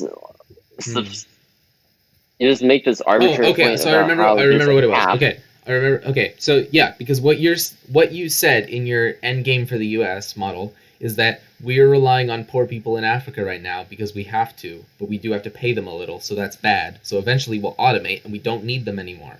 And then what happens to them? Then the U.S. is not self-sufficient, but sufficient enough to not need random African country inserted here. I told you. Then well, what? Under universal basic income, they would also get their fair share. Like it's literally better than. Okay, if that happened, that like everybody got their fair share, if the U.S. automized not themselves but the world, and then gave everybody in the world then sure, that's good, but like that's less realistic than anything that I have proposed. Also, like this point that you make with the cap. You didn't give any substantive evidence behind it, and like it goes, like it defeats this whole. Well, your solution to the cap is that at the point at which it becomes not unsustainable and that they don't need them anymore, is that the global north doesn't need the global south anymore, or whatever end game scenario you're talking about there. Which isn't true across the board, but say they don't need X random country. Like, at that point, I mean, this is not the original, but you can call that the cap, and then you have no solution to that. Well, you do have a solution, but I'm saying it's like a more fantastical solution than any kind of socialist idea that I have proposed. Which I haven't even really done today, but like even in general. Like the idea of the U.S. like automating and then proceeding to, while still being solidly neoliberal, and still concentrating all money in the 1% and whatever normal populist kind of rhetoric things, stats you hear about inequality, they're going to decide at that point to not just keep their own citizens barely alive, but not only give their citizens enough to thrive by restructuring their economy to nationalize things and give redistributive policies, but do that for everyone in the world? Like, that's like monumentally unrealistic. No, it's not. Because first of all, it's not just enough income to be barely alive. You'd be giving them also to afford luxury goods. No, don't that's what I said. Yeah, don't cut me off. No, okay. Because the reason is the companies that are also automating luxury goods, it could be iPhones, it could be cars or whatever, even fucking Tesla cars. They would have enough of an income to afford those as well, because otherwise those corporations are going to go bankrupt. You would also need enough of a basic income to afford all the luxury goods. And second of all, yes, it is realistic to fund all those things, because under this model, marginal cost would be virtually zero, right? Because there would be zero cost in making all these things. That means consumers would be getting these things practically for free. No. Yes, you pretty much are. Wait, if the process of making something isn't, if every step is automated, then things are free, like virtually free. No, what? Especially as like resources get scarce or whatever. I mean, yeah, we haven't touched on like global warming or anything, and like what we don't have to, but like you can't just keep your scenario going forever into your endgame scenario. Like, it's not going to be that optimistic of a scenario under any paradigm. So I don't even know why this discussion came into like this extremely futuristic automation stages of things. I don't know. I think it started with your like half an hour exercise and trying to get me to say that an automated future would be better than an automationless future. The whole point of saying that was to prove a point that co-ops are objectively worse than which you failed to do, because I didn't go for your stupid thing that you set up. Yes, no, I didn't. You were like, yes, under universal basic income, you conceded that under universal basic income would be so good. So, if there is welfareism and the workplace with hierarchy and economy run by it is good and better than co-ops. So yeah, I'm pretty sure that entire argument failed because it ended with you saying, "No, you're supposed to say this," and then there's a contradiction, and then I got you. No, I proceeded, and then you conceded that like the automated society with your UBI is better. So yes, you did concede. Well, because the only thing I ever conceded was I said that if you're comparing a scenario with no automation and no redistribution to a scenario with categorically optimal automation and redistribution, then obviously the one that you've defined as optimal is the preferable one. That doesn't mean that I know what that number is, but you called it the optimal scenario when you asked me, so... I never said optimal. I just said UBI, and then because you didn't say that. Because I had to insert that about like if you're saying it's optimal, then it obviously is. Otherwise, I'm not going to come down firmly on the side of that, like you want me to. Also, what room are you in? What? I'm in my room. Is that your dorm? Yes. That is a disgusting one. Anyways, what are you looking at that's disgusting? I mean, there's the bed and 2 shelves. The tapes. I've taped paper on the wall. Disgusting. Yes. Okay. This has been incredibly productive. Really broken through here. You've really become a good person. How? I don't know. Have you become a good person? Let's talk about this. Have you become a better person since high school? I would say so, yeah. How so? Other than the Margaret Thatcher thing. So having a different political view makes you a better person?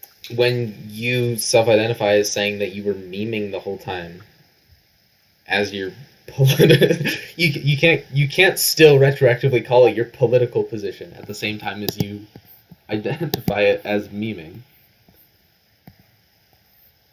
Sure.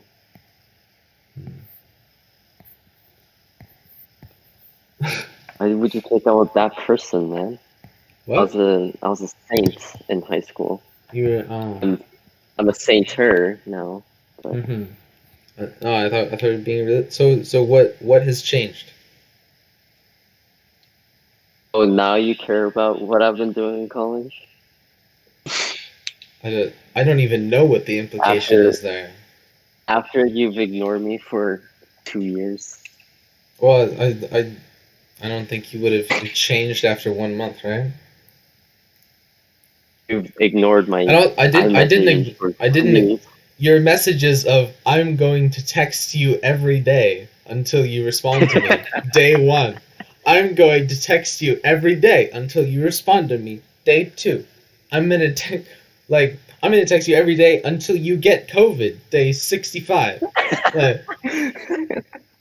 Like this is not something that begs me to engage with that. I mean, you are literally begging me to engage with that, but I don't know. That was like last year.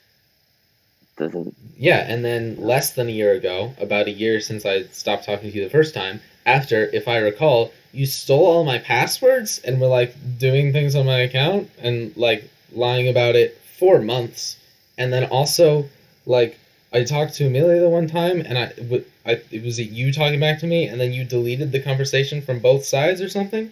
Like, just not a lot of stuff worth engaging with.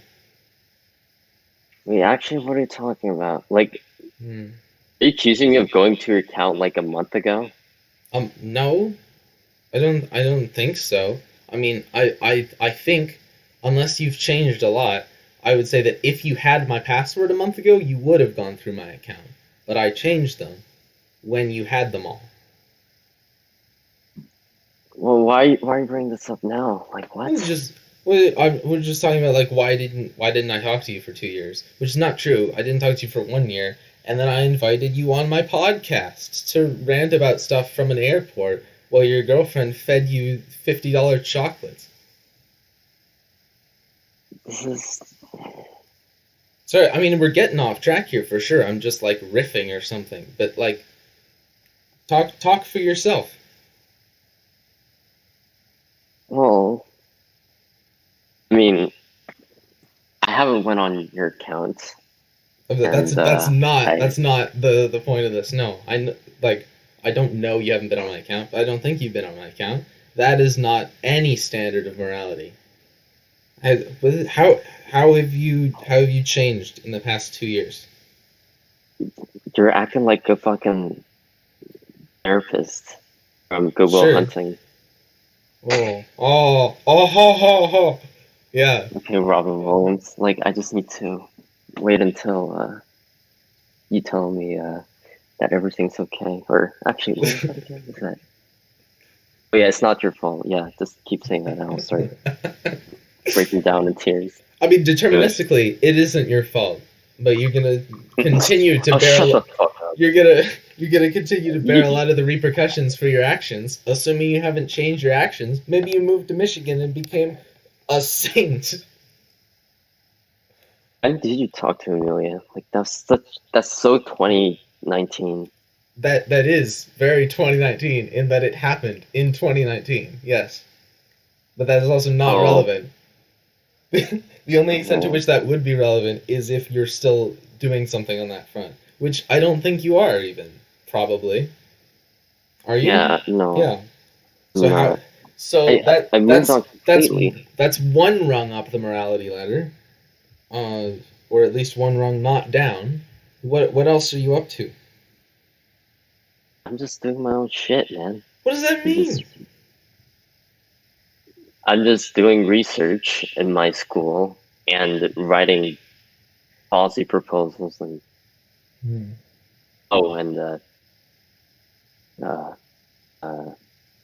applying to some foreign policy think tanks and making new friends that actually like me. Whoa! Unlike you only had like one of those in high school. Now you have several. Crazy. What? Several? What? Oh. So I can't believe you get on me for therapizing you now. That's just like that was one of our dynamics in high school. You weren't my therapist. I was your therapist. It's not true. I just say things to people to process it myself. You were not anywhere on the top 10 of most helpful responses to that. That it feels like a compliment. What, calling me Will Hunting is a compliment? I mean, you were very not transparent about your front in high school, and I just about my what? It's like, okay, about your front in high school. What is my front? Like, shit would happen. I would ask you what would happen, and you wouldn't tell me. It's like, okay. Yeah, because there was a fundamental disconnect in the way. Okay, honestly, there wasn't much of a disconnect in how we treat information as power, and I was aware of that and did not like it, and frequently felt like your view on the subject perpetuated my own of treating information as power and holding it back until it's necessary or something like that. And it's kind of like self-contradictory. There's no like optimal outcome really, but okay, whatever. I'm not going to talk about high school. All right, so how are you doing now? These policy think tanks, very moral organizations, I hope. No, yeah. I mean, obviously, like, these are the deep state things. Like, you wouldn't call CFR a moral organization, would you? Well, actually, the alt-right would say it's evil deep state stuff, but yeah. Anyways, I mean, I don't know what you want me to say besides I've been doing schoolwork and been pretty happy overall. How are you morally? Like, I don't know what to prompt. I don't know what more to prompt you with because I haven't talked to you in ages. But like, I'm waiting for you to prompt yourself. Like, yeah, it's a dumb question. I'm hoping something comes to mind and we can go with that. Well, sure. I mean, look, I don't know what answer you were looking for particularly, but like, I'm not bothering people. I wouldn't say I was bothering anyone in high school either, but yeah, I don't know what you mean by bothering. But who would you say you bothered? Why would I have bothered? Okay, I will say this. All right, I had a lot of people that I really disliked in high school, but yeah, I am right now, I don't really dislike anybody. Yeah, I mean, even in high school though, like when you would talk about your Death Note list, you'd still say, "Don't worry, the vast majority of the people on my list of people I would kill." Which, remember, is not something that most people engage in. But, I mean, we're progressing here from something towards something better. But even at the time, you said most of those people were from, like, middle school or south, not from Marist. Right? Like, there weren't a ton of people at Marist that you felt that about. Well, I mean... No, I still. Well, first of all, I don't know what you're talking about with the Death Note. And second of all, no, there were some people I really disliked, and you probably know this as well. The point is that I don't really dislike anybody. But what I'm talking about is not to the extent of wanting them dead, or not to the extent of wanting to kill them. I suppose is different from wanting them just randomly dead. Yeah, but I mean. Yeah, but not even like someone dead, which I mean, I haven't really expressed, or I frankly don't know what you're talking about when it comes to this thing. But got it. I mean, I've repeated this, and I don't really have any problem with anybody that I'm associating myself with at the moment. What does that come from? What do you mean? What does that come from? Like it's no problem. Is it happenstance? Happenstance? How did you end up around people that you enjoy being around and that enjoy being around you? I would say it's the similar of interest, right? Like, I only talk to people with my type of interest, which is international relations and also political philosophy to a degree. And do you know John Rawls? I know the name. That's about it. Okay, you should look up Maximum Principle. I think you will like it. But yeah. Okay. Someone who had John Rawls as a mentor was a professor of mine.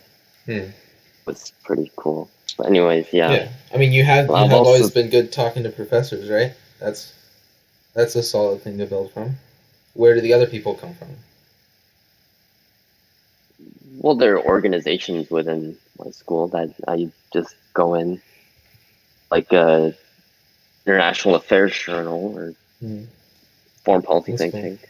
Yeah. What's your end? How's the UBC on your end? Yeah. I don't know. I mean, you are better at that than me, and I appreciated that and took advantage of that in terms of, not took advantage in a bad way, I feel, but like in doing things like speech and debate and pushing us towards that. That was good for both of us, and mostly you on the initialization end, because I do not join the groups unless there is a reason to join the groups outside of the common interests. So here I pretty much got, last year I technically met someone based on a shared interest in that, met them at a Marvel trivia event. That's kind of shared interest. But I mean, if there's any overarching thing, it's music, because I even like have a band right now. I'm getting, I put up signs around the school. I put up stuff on Reddit. I looked on Craigslist for different people to start a band with. So I put like a lot of effort into that over the course of like a year, and now I finally have something on that front. And even the people not in that, I met most of them through music, or I got to know them through that. I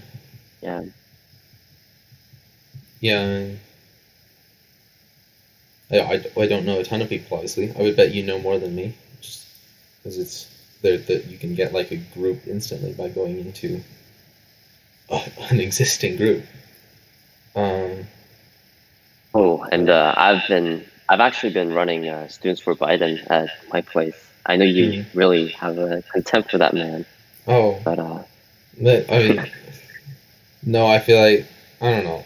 Like, if I'm gonna genuinely come up with like contempt, I feel like that's the same type of emotion as it is for you gleefully talking about imperialism. Like, rather not engage in the genuine contempt. But yeah, I phone banked for a Green Party candidate around here. Howie Hawkins. Not, you know I'm in bloody Canada, right? It's not Howie Hawkins. What? Oh my! I forgot. I'm not gonna phone bank for Howie Hawkins. I forgot.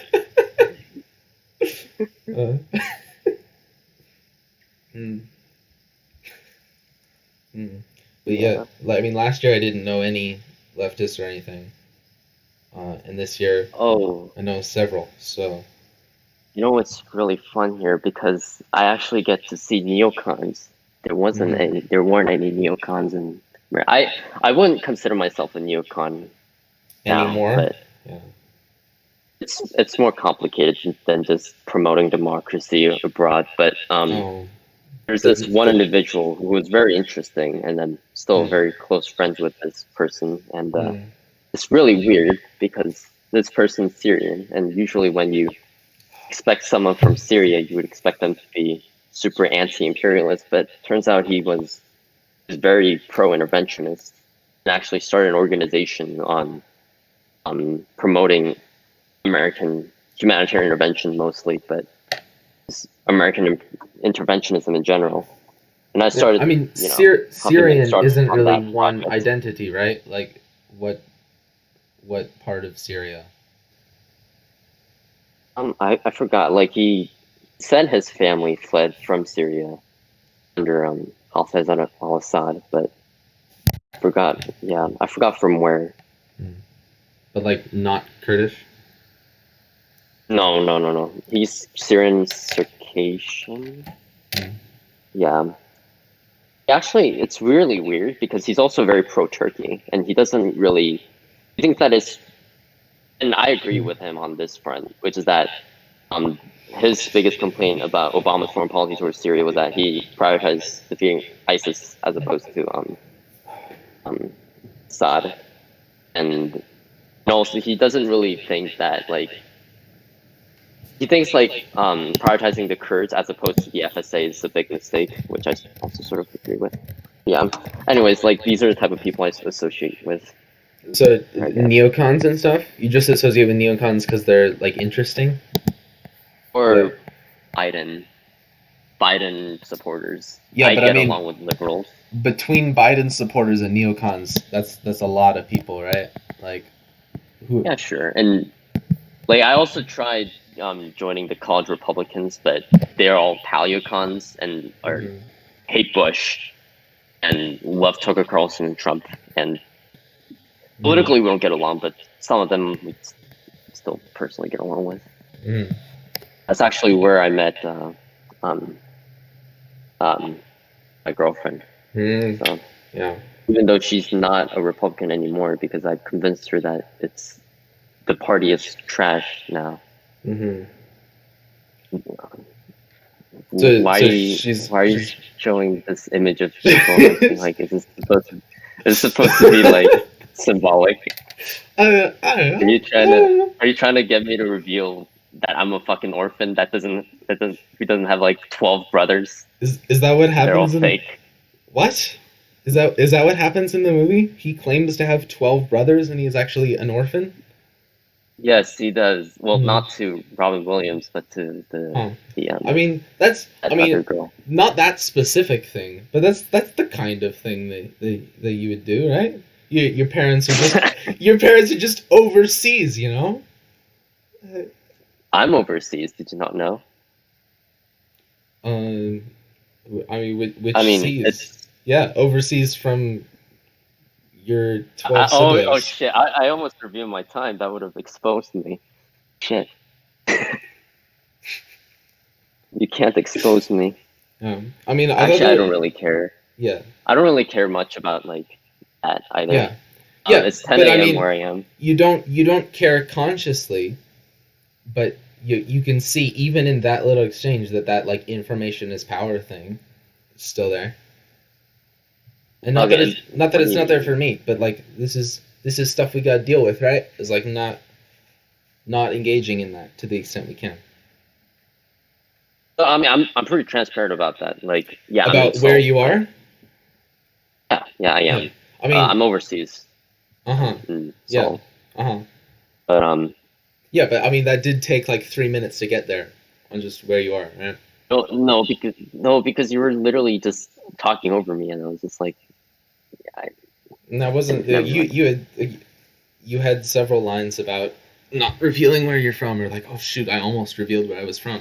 I was joking. I actually was joking. No, I get, like, all of this is self-conscious, right? Like, but it's self-conscious, but it plays into, like, you can always have explanations for, like, character quirks or whatever, like, not even flaws, but just like if it's just like a quirk, you can always have a timely explanation for it. It's just the pattern building up or whatever, right? Or just like a little bit of delay there, and you can come up with a reason for it. But I don't understand. Anyways, okay. Are you majoring in that one major that fucking combines linguistics, psychology, and everything, and computer science and all that? One major. That and math. Oh, how was that going?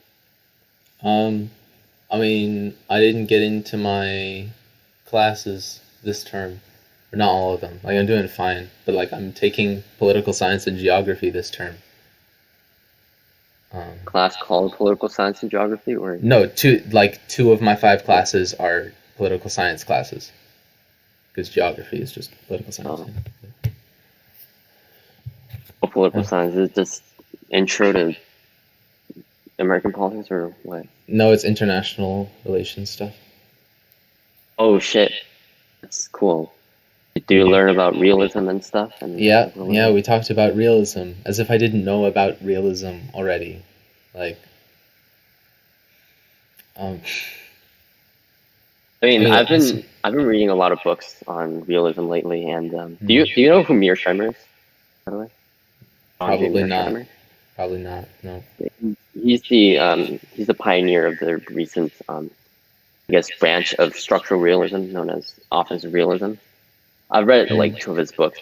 Like one of it's just Great Power Politics, and the other one's Delusion, which is he's like really okay. So basically, like offensive realism is like this realist sort of principle that every state seeks to maximize its hegemony to like guarantee security. Like that's his whole idea. But like he tends to hold like non-interventionist views for some reason, which sort of seemingly contradicted his principle.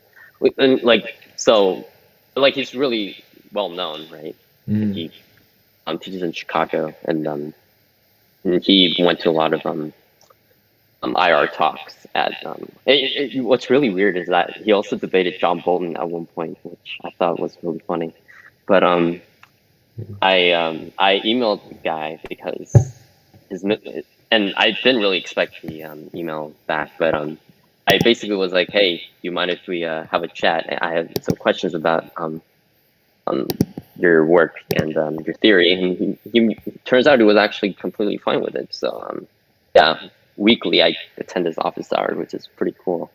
Even though I can't stay for too long because a lot of people want to talk to me. But yeah. Yeah, like I've just been doing IR in college. It's definitely my favorite thing now, and economics to a degree. Especially microeconomics and international trade theory, which is just the neoliberal class. But yeah.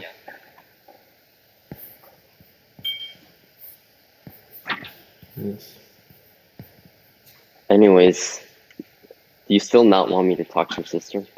You're still offended when I do? I mean, I don't think at any time you've spoken to my sister. Okay, that's not true. I was gonna say, at any time you talk to my sister, there hasn't been very bad motivations for it involved. But I don't think that's true. I think you do enjoy talking to her to a degree. And I get that, because you two are even more on the same information as power dynamic than I am.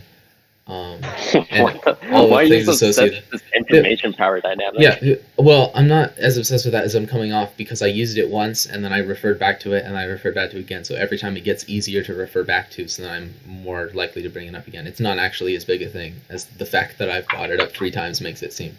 And there's a lot of other things associated with it that I'm not coming up with the words for right now, because I'm just relying on that one point that I already made. But it is there. I mean, But yeah, I mean, like, what did you like? You like sent her to the tunnel to like look for information or something? I actually didn't know that she went to the tunnel like until 3 months ago. So like she told me that she went to your tunnel and showed me a picture of it. Yeah, that was 3 months ago that she showed you the picture of that. That's 3 months ago. I mean, that was like years ago now. Like, she's been going to the tunnel all the time. Like with Seneca. I actually didn't know that she did. Yeah, I mean that doesn't matter, right? Like, it's not like I have secrets hidden at the tunnel. It's just like honestly, it's just it's not like I care anymore. Yeah, but it's not even that you did it. It's just that you're inspiring that kind of, hey, there's secrets. You got to go get the information.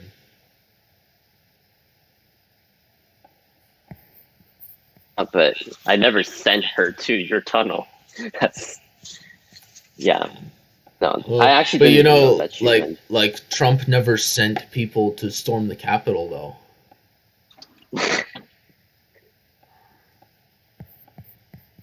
I mean, like she told me that she went to the tunnel 3 months ago. Okay, this is but not specifically this thing. The point at all, like like it's.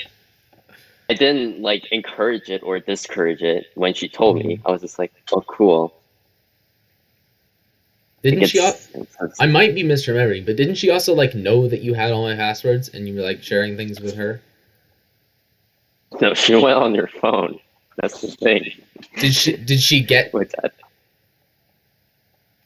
I What? don't know. Did she get that information to you in the first place? I don't know. You might have to ask her. I mean, you see what kind of cycle we're on again here, right? This is not. Well, I mean, it's on a YouTube platform. I'll say this, like, Okay. I mean, she doesn't have your password anymore. Mm-hmm. So take that as you will. Yeah, but I mean, there's several. Wait. I actually remember now. She actually knew your passwords. Yeah. I think. So. Then she gave it to what you. I did. But then she gave it to you, and then no. She actually didn't. No, that's not what happened. So she actually knew it beforehand, but she never tried to put it on. And, you know, I had that information, and then she tried to confirm it, and I was like, yeah, you're right. So that's what happened. She actually knew your password already. Yeah, so the fact that these discussions between my sister and my former best friend are happening over who knows my passwords and sharing information between those is like, that's not, like, I don't need to do any more research into this to, like, that's not a good dynamic, right? Like, you get, like, full stop there. Yeah, I mean... Full stop there, that's going back to the, information as power problems, right? You know, yeah, I mean, okay, you can't hold a grudge against me. I'm not holding a grudge on this. I'm talking to you right now. We're back to the therapizing. We're not even arguing right now. We're just talking for the first time in like 2 years. I'm not holding it against you. I'm only holding it against you deterministically to the extent that we probably don't influence each other very well, or at least would not have if we had kept in constant contact following the end of senior year.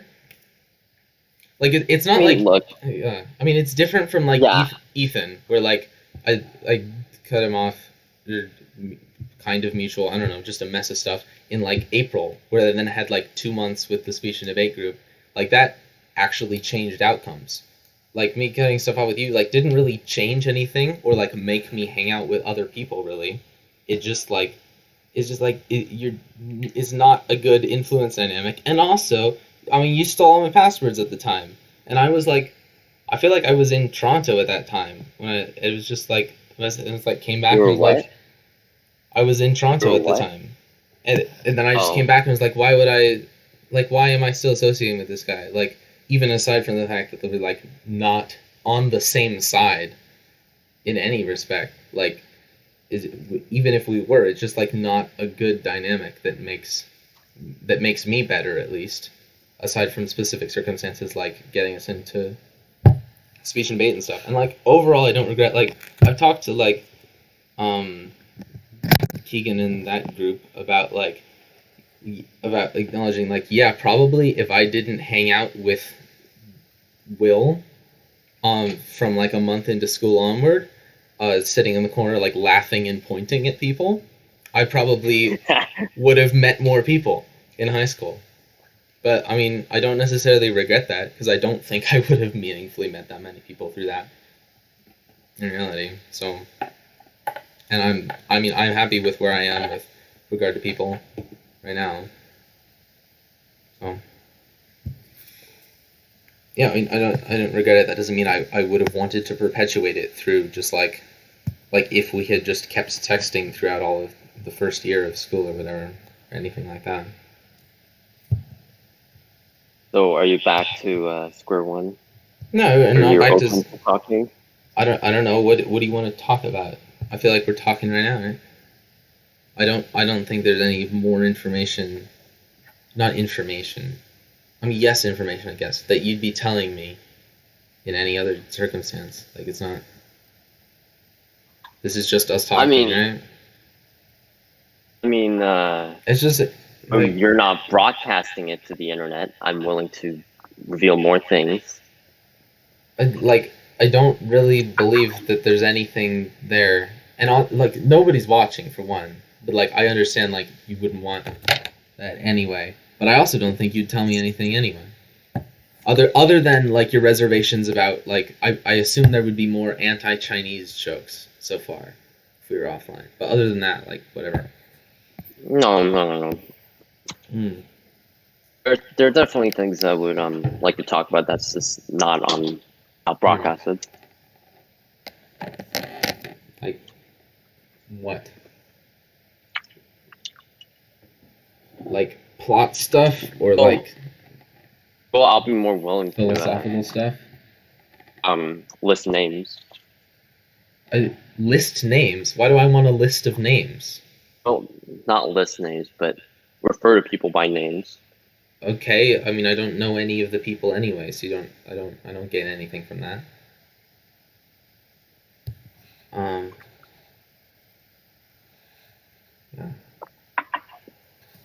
I don't know. So when do we ever like sit in the corner pointing at people laughing? Like I don't remember doing that. I don't. In the arc, you don't remember that? You don't remember that being like a reasonable conception of the most common thing that any given other person would see us doing? I never pointed at anyone at the arc and in the corner. Well, I'm pretty sure I never pointed at anyone. There was a lot more eye movement. And it wasn't like at random people. Like, it was at the joke people. Like, Joseph.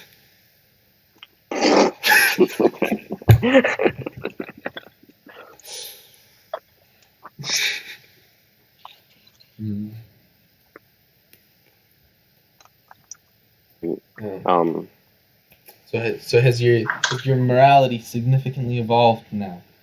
Are you a better person? Are you just a happier person? Sure. Well, what is sure? Like, because is it just that you're not in a position like people are giving you what you want, so you don't have to do anything immoral to get by and have a good time? I'm not really sure. I mean, hold on, my mom needs to talk to me for like 20 seconds. Long.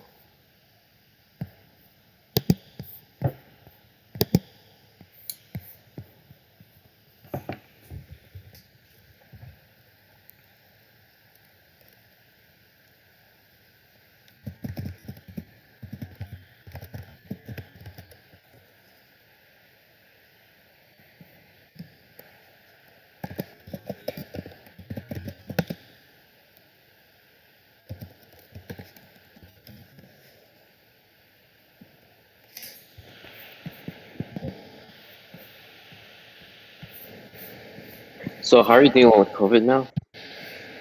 I'm back now. How are you dealing with COVID?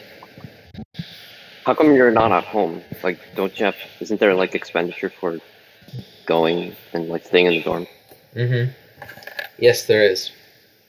Like, why aren't you just staying home?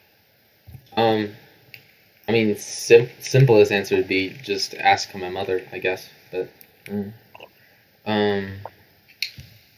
Oh, is your mom mad at me, by the way? No, I don't think so. I think the last interaction, why would she be? Like, did she know about this whole password scandal? Probably, yeah. I don't know. What do you mean, probably? Like, I mean, she probably knows. Yeah, but I can't really remember. I don't know. Because, I mean, this may sound weird, but, I might have, had a, what? Yeah, okay. I might have, left I guess our interaction in bad taste. But your mom was really nice, at least to me. No, I know. Like Yeah. she told me about the last time you and her talked. So. Yeah. But yeah. Yeah. So your mom's not letting you in or something? And I don't know about that. I mean, I wasn't going to come back, and then they gave me housing. Which, I mean, obviously they gave me housing because the housing's mostly empty. But that was enough reason for my mom to be like, you go back to campus, I guess. It's not like I've gotten nothing out of it. It's been alright.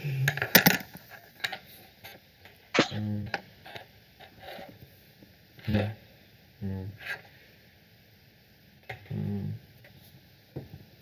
By the way, how come you've been talking more to like, I guess, Marist people? Like you've been reaching out to them recently for some reason. Even like recently. Can you restate that less vaguely? What like, have you just been like texting them or like who are you talking about? Tess, Keegan, or Tess, whoever's like whoever went on your recently, as in last summer, when I was seeking out people I knew were vaguely political to talk to about politics stuff. Is that like you just DM them on Instagram to like come on your channel? Tess, yeah. And Keegan goes to school with me, or did last year.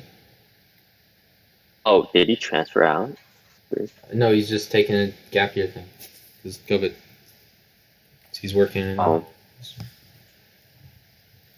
But like yeah, becoming an actor or something. Yeah, I mean, I don't think that's a weird number of Marist people, right? So.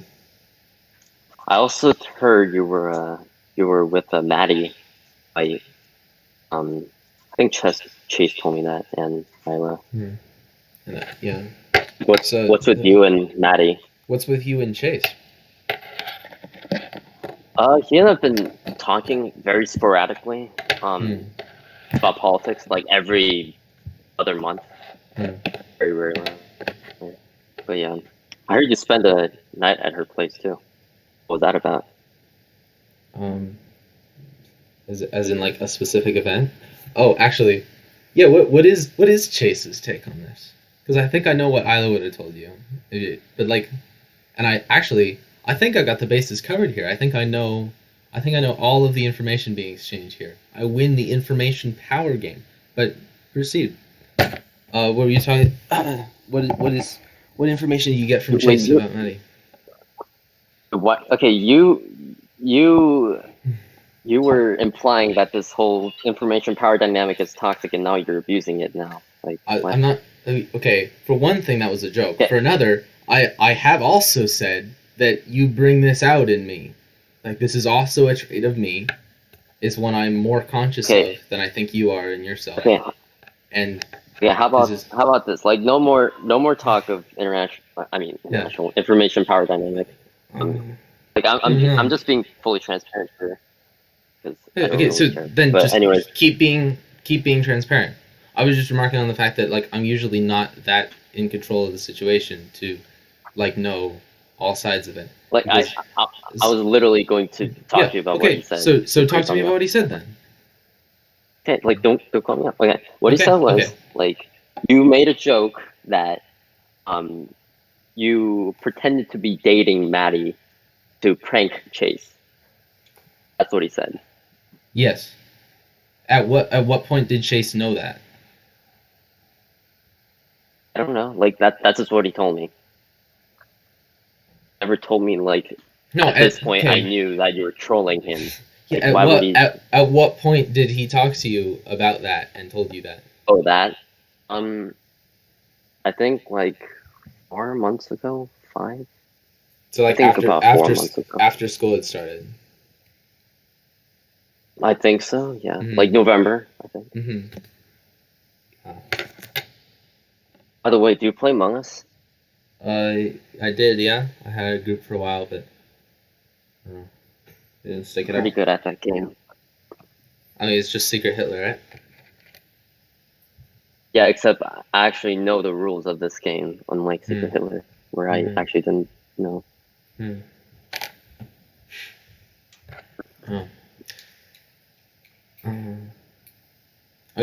What's Isla's take on Maddie? She didn't give me a take, actually. She, I'm trying to remember what she said. I think I brought up, like, what happened with you and Maddie, and then she told me that you spent her night at her place. I don't know. Okay, so yeah, I spent like 3 nights at her place, probably. I don't know, like 3 nights. Not consecutive. Well, also 3 consecutive nights with her in the woods, but like, this is so dumb. This is dumb. Wait, so you slept outside in the woods with Maddie? It's called camping, yeah. Oh. Was it just you two, or just... and Maria, yeah. And Maria, whatever? Alcatraz, yeah. Going back to the classic high school names, yes. Yeah, I mean, you can say you weren't pointing at people all you want, but like, we still have Joseph and Maria Alcatraz. So I mean, I think people were getting discussed from the corner of the arc on several occasions.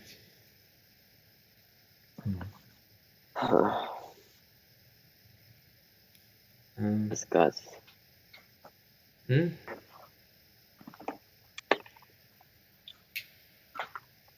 Hold on a minute. I might go to my room and change Wi-Fi.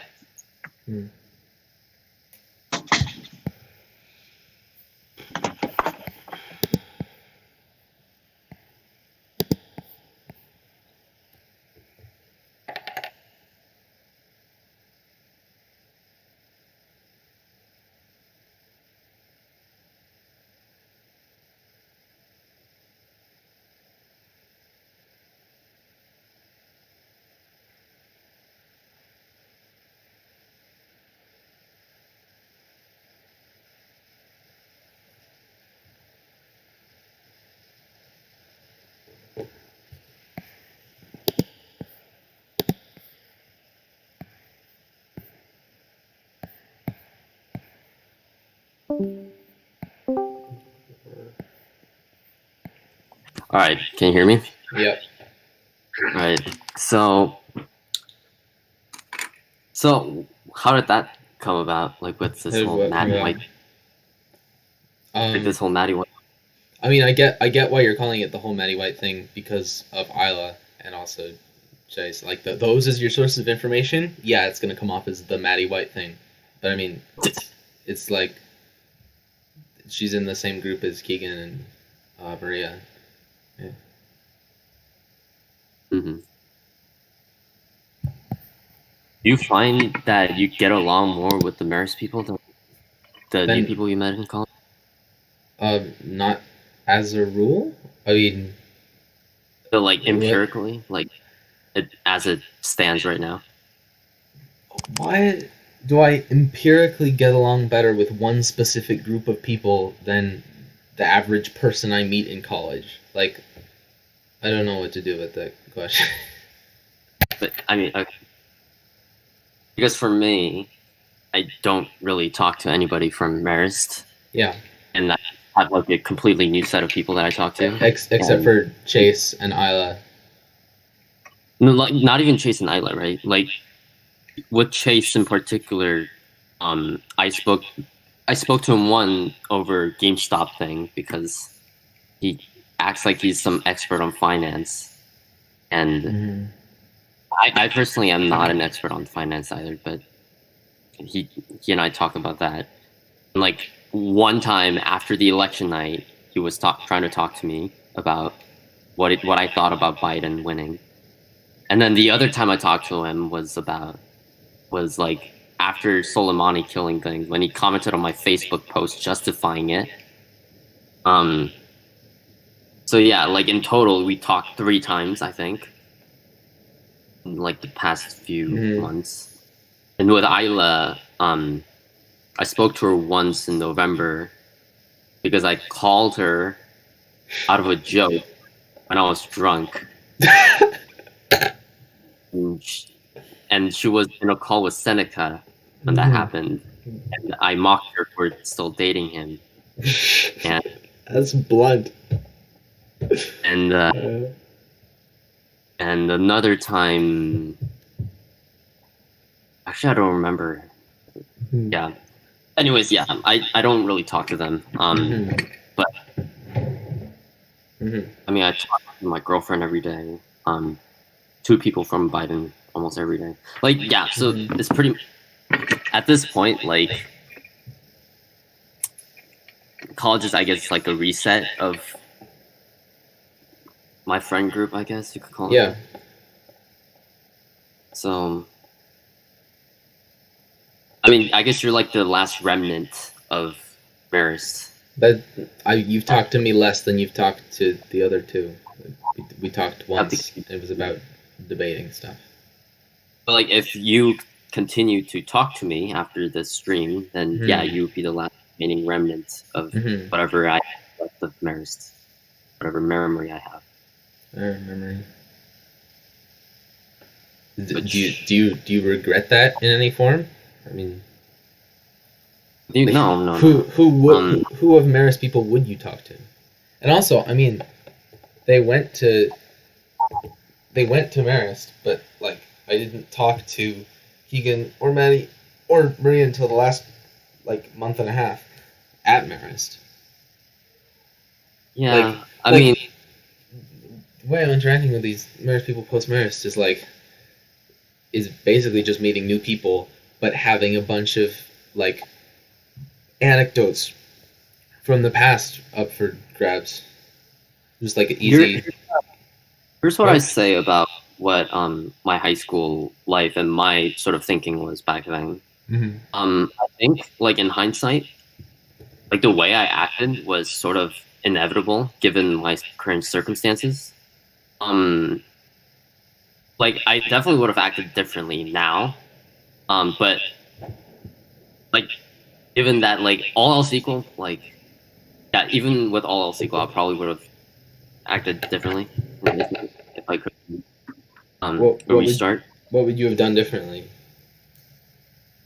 For one, well, let's see. I actually need to think back, like, how I acted. I'm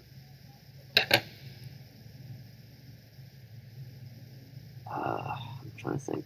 Okay, like, actually, a lot of it has to do with, like, in my sophomore year, I didn't really like the classes that I was in. So, like, that sort of limited the amount of people that I could potentially talk to. But, like, again, like, in hindsight, I think what I would have changed is definitely abandoned the zero sums viewpoint that I had with college. Or at least try not to, like, show it, right? I mean, right now, right, with college, we have different goals. It's not like, because back then,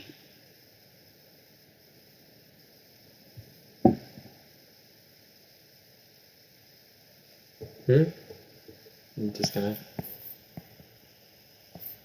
PhDs or sorry, it's disconnected since you said back then. Like you had different priorities then, back then. What? Yeah. So, sorry. I don't know where I was when I was on, but I said you were saying you had different priorities in high school because back then you were. Oh, back then because I had a zero sum view of everyone. Like, you know, because college admissions, it's sort of natural for any high schooler, especially with high ambition, to sort of see things that way, to perceive things that way. And I guess that sort of came with, like, the expense of any possible cooperation that I could have had, or, like, meaningful I could have had with anyone. And now, like, but here's the thing though, right? The thing is that sort of mentality sort of changed with speech and debate, right? Because when that happened, sort of opening up more and, like, started talking to more people. Yeah. Our speech and debate group was an autarkic community. sort of. But like with college, it sort of changed, right? Because it's not like everyone is applying to like the same thing after college. Like not everyone is applying to law or PhD or whatever. So you only need to be zero sum with the people in your field. So yeah, it's like, wait, sorry, I got distracted because some people are talking. So okay, so no, the point is that like with this sort of exposure I had in college, like in hindsight, I realized that maybe this, this sort of I guess principled interaction towards people would have been preferable, even at that seemingly zero sum environment. So definitely what I would change was that I probably wouldn't have perceived things as so zero sum, or at the very least not have acted in that way. Yeah. I mean, do you think there was any realistic way for your circumstances to lead you to anything else? Like, I'm pretty sure I was telling you this about every day. Like, exactly these things that you're saying now in high school. Wait, what was your question? Like, do you think there was, like, you think, like, any kind of me framing it to you a different way? Because what I was saying to you back then is basically exactly what you're espousing now. No, because I even saw you as zero sum. So, no. Yeah. But, I mean, yeah, like given the circumstances, like it's sort of natural that I acted that way. Yeah. The thing is, like, it's not just social things that I would have done differently in high school. So there's obviously a lot of variables at play here.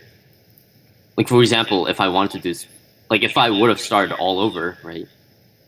Like, the first thing I would do is model UN and speech and debate. And, like, that naturally would come with more social interaction.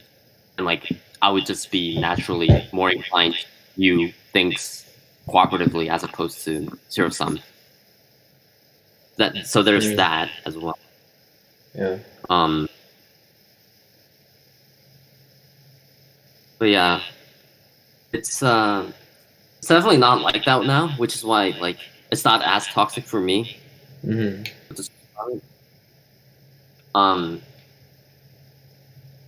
quite frankly, I often think, hey, this might have been something that could have been in high school. But who knows? Maybe it's not something that could have been.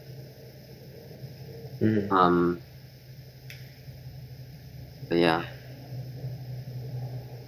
Did like switch instantly when you got into college? You don't need to be zero sum anymore, or did you have like relationships with people that changed it?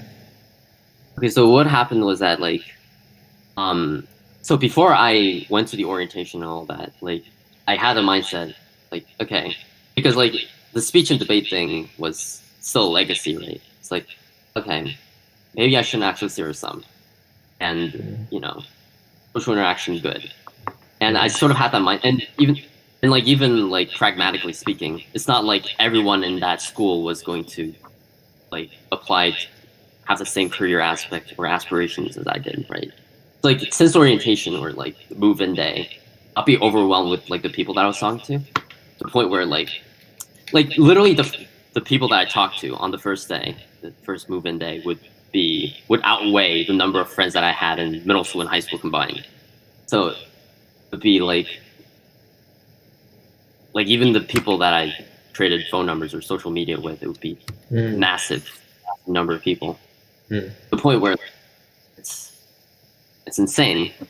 Now, like, okay, this is probably not a good word, but like I'll just say it. Now it's sort of more filtered, right? With people with more of my interests, but not out of like, malicious intent, right? It just happens, converted into conversations that I tend to have with people who hold the same interests that I do.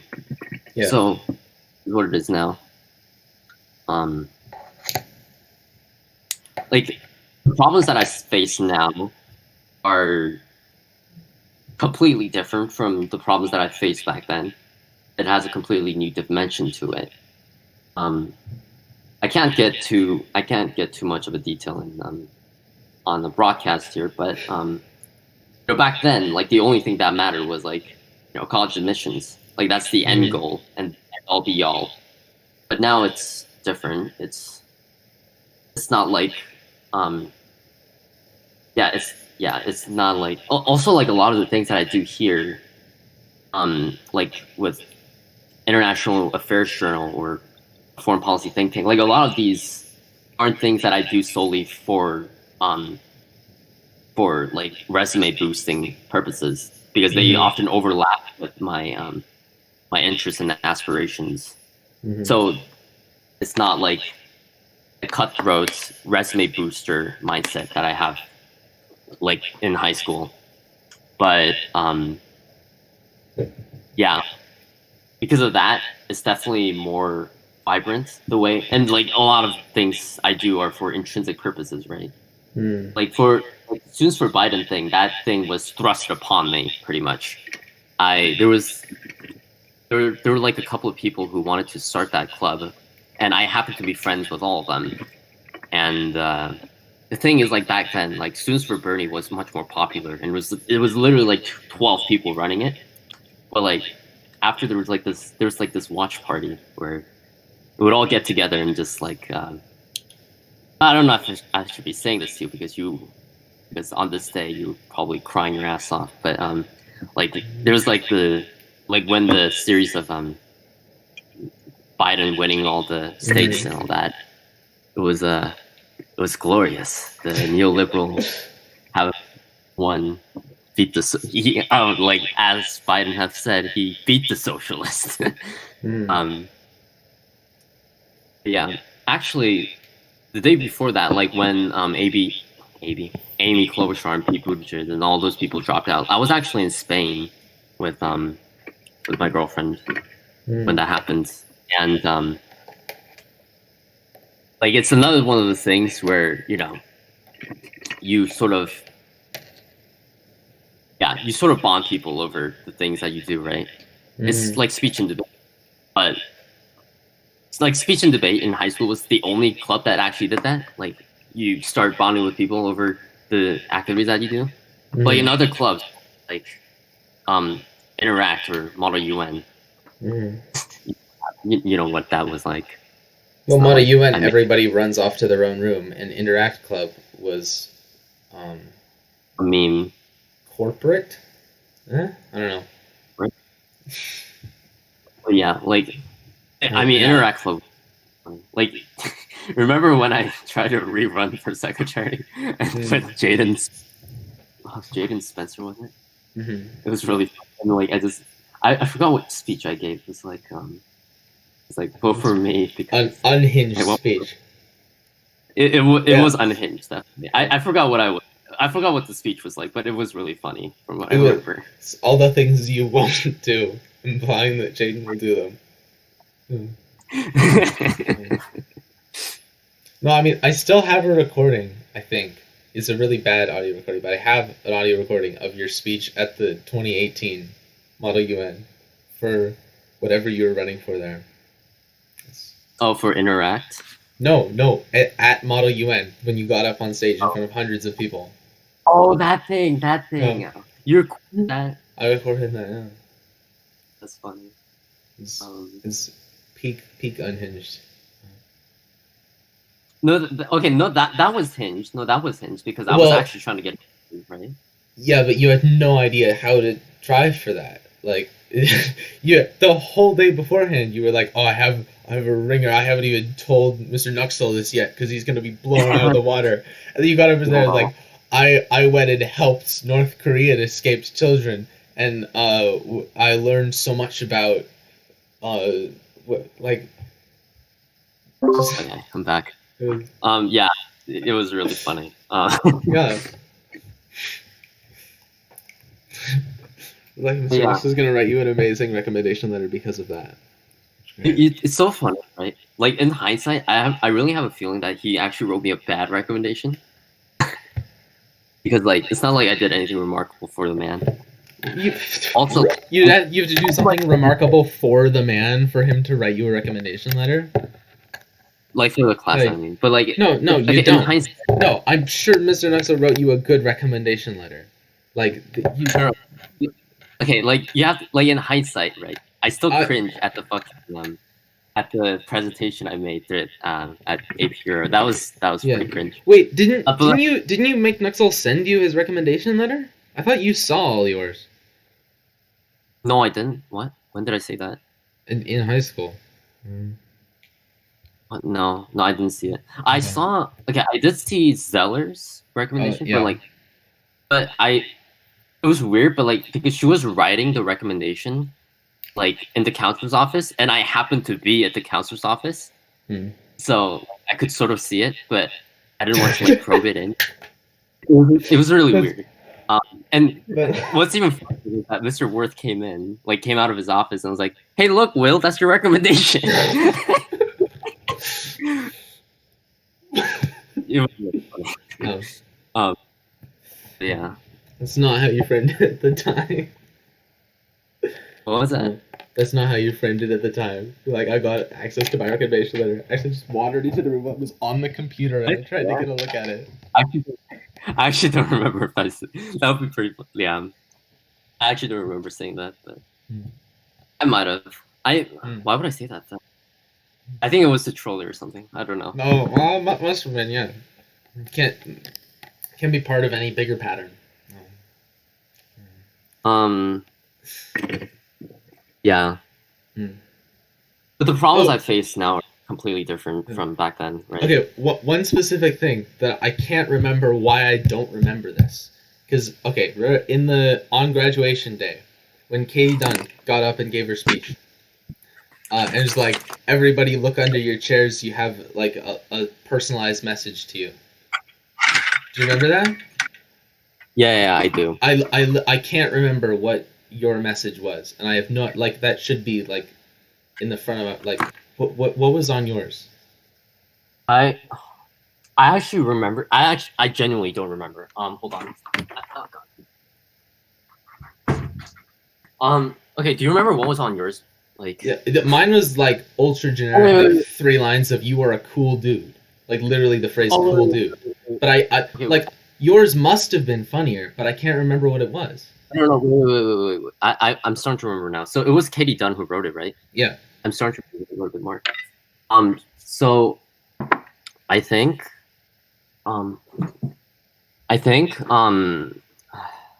it was very short from what I remember. It was really short. Yeah. Because she, like, what would Katie Dunn say to me, right? All I remember is it was really short. I don't think it was funny particularly. Well, not like a deliberate joke, which is like. Yeah, I don't think it was particularly remarkable what you said, because she doesn't even know me, right?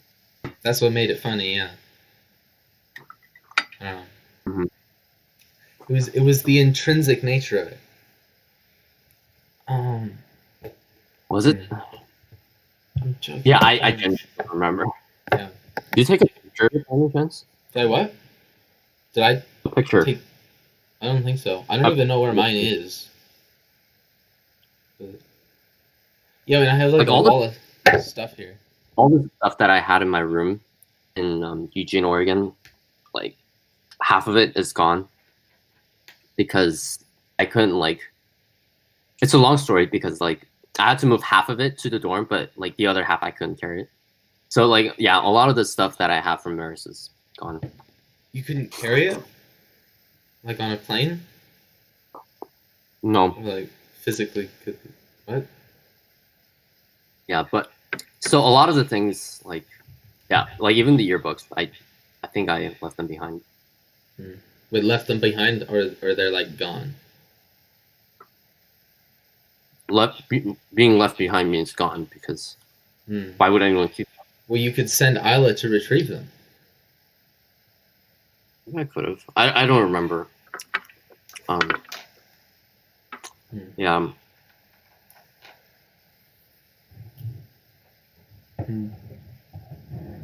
How's the Lindy and Danny doing?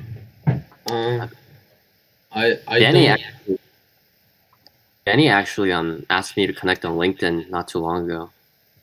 I heard she's dating this Harvard chick. Mm-hmm. Yeah. I've been talking to them lately. You have? No. I mean, I talked to Danny, like, on text. But, like, on LinkedIn messaging. But, like, we exchanged, like, 2 texts. Like, 2 text messages. Just... That's it. Yeah, I don't know. I, like... Just I... saying, like, oh, nice profile. I was like, yeah, you too. I remember. Okay. Last thing I said to her was on Instagram, and I DM'd her asking, what's your opinion on neoliberalism? Like, yeah. And then she didn't respond? Yeah, she left me on red. I mean, yeah, I haven't... I mean, quarantine stuff all summer made it hard. I got into the in-group of a group. But I mean, the walls for in-group, out-group got pretty firm for almost everyone this past summer, right? So, What do you mean by that? Well, like, people would see each other in specific designated groups. Not designated, but, like, if you were friends with these 3 or whatever people, like, you were going to hang out with them, and you weren't going to, like, randomly invite someone new. Or not even new, but just, like, that isn't completely in the group, right? Yeah. So, I mean, by long succession of circumstances, I was in the in-group for Keegan and Maddie, Maria, but, yeah, I mean, I didn't see Lindy at all, and I didn't see Danny until the week before I left. I saw her once. And we were just, like, drinking tea in the car, and then Chase walked by with his family, like, out of nowhere.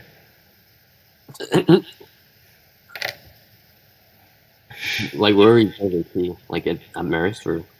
No, like, reasonably close to his house, but, like, so he was just, like, out walking, with his family. I don't know what he was doing. I have video of him.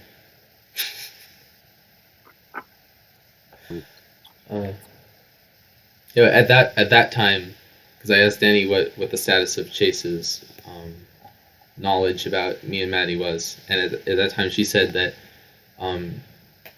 he had texted her about it, like the day of when Maddie and I conceived it, like ranting about it, and then it carried on for a while, of him like telling people about it as if it were a serious thing. That's funny.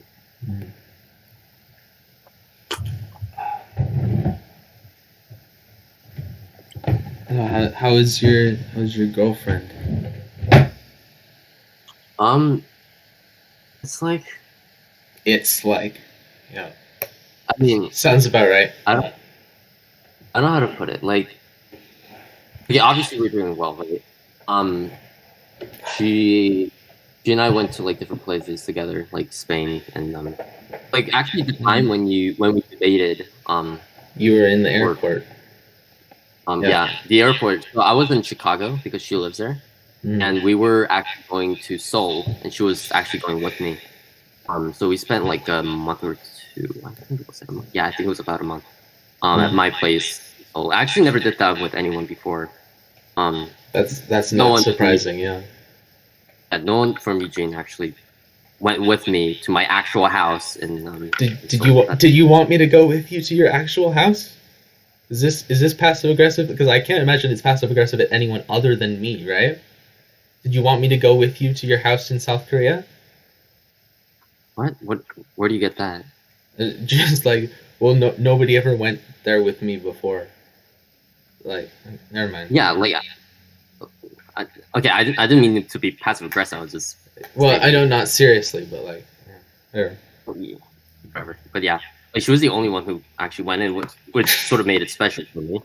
But yeah, but now like after the fall term, I left the States, to stay here because I didn't want to pay the expenses for paying the rent. So like it's a long-term thing now. I mean, not long-term. Whoops, long-distance relationship. Yeah. Not that it's mutually exclusive with long-term, but it's long distance now. But I still have to. So here's the thing, right? I can't stay here for more than 3 months because I don't have a visa, and I'm technically not a citizen. So I have to get back every 3 months. Yeah, I'll probably go to her house. Yeah, stay at her house for like 2 weeks, and we'll come back, and like what we're planning to do is go to Japan at around our birthdays. Her birthday's on June and mine is on July. So it's like, okay, we'll stay in Japan for like a month and then celebrate both our birthdays there. So anyways, it's going great. Yeah, definitely. She's definitely one of the reasons why I'm objectively happier.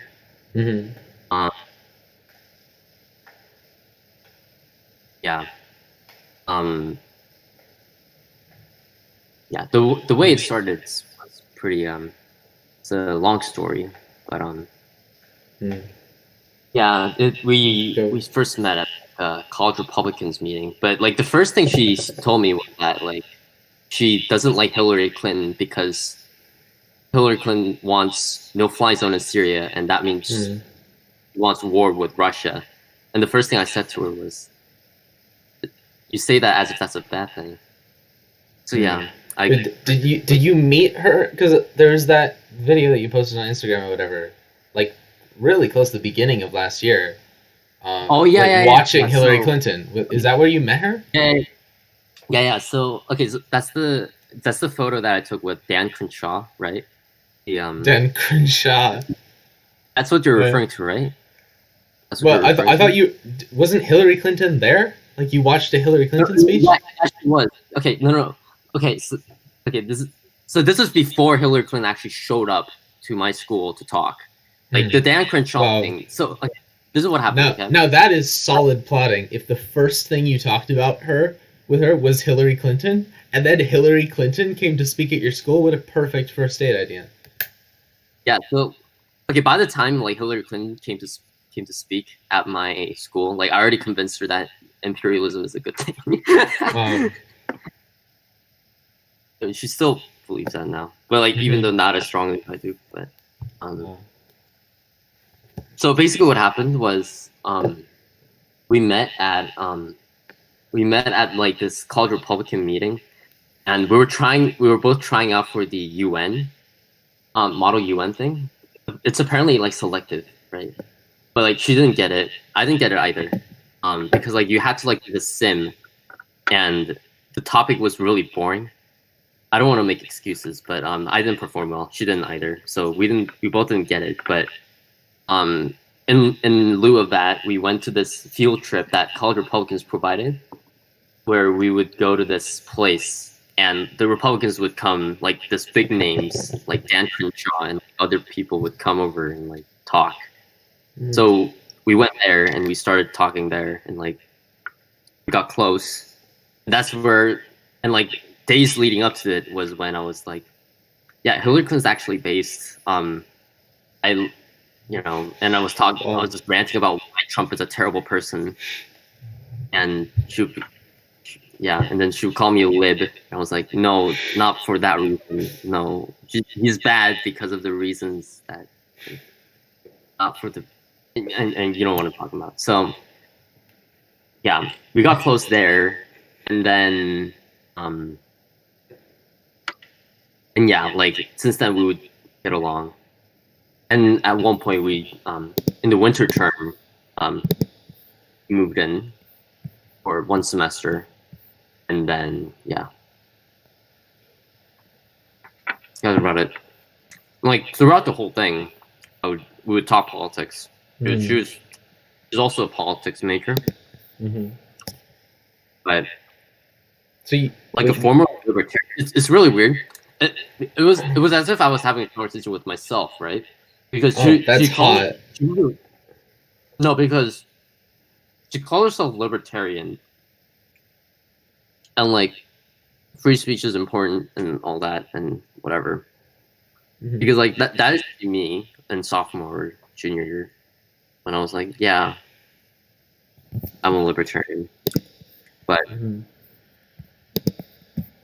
yeah, let's start from there. How long between meeting her and moving in with her? That was like 4 months. Wait, in Illinois or in Michigan? No, in Michigan. Obviously, this was like before COVID lockdown thing.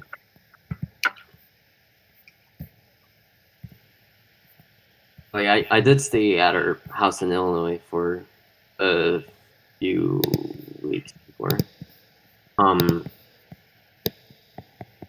Okay, I'm actually losing track of timeline here. I'm starting to forget that it's. I'm keep forgetting that this year is 2021. But yeah. How much are you paying for that dorm room? Aren't your parents paying? What? Wait, what? Whoa! Why is there a picture of me? What? Why'd you put that on there? What is that? That's the picture I have of you on my computer that I found quickly. Oh. Where's that from? It's from the tunnel. You're wearing pajamas in it. It's when you're like, let's go. I'm gonna take like a real picture with everyone, and then you showed up in your pajamas, which is very appropriate. Not even being ironic is on point. By the way, I don't know whether I'm ever going to go back to Eugene, Oregon. Not for personal reasons, right? But I wouldn't know where to stay, right? Well, just for what reasons would draw you back to it? You know, like to talk. Even if you don't have personal reasons to stay away, like, do you have anything to do there? I mean, like, no, I mean, if I wanted to talk to fellow alumni, like, the thing is, I don't have anywhere to stay, right? So. What is it? What? So you're gonna, like, in the sense that you would visit anywhere else, right? Just to, like, not to live here. No, like just to talk to fellow alumni. Like the same way that you would go to Japan, right? If I were there, like, it would be to talk to fellow alumni, but the thing is, like, I wouldn't know where to stay. Who would you talk to? Who would I talk to? Yeah. Actually, a surprising number of them come from South Eugene, not Marist. Besides you, I don't know who else I would talk to. From Marist, I mean. Yeah.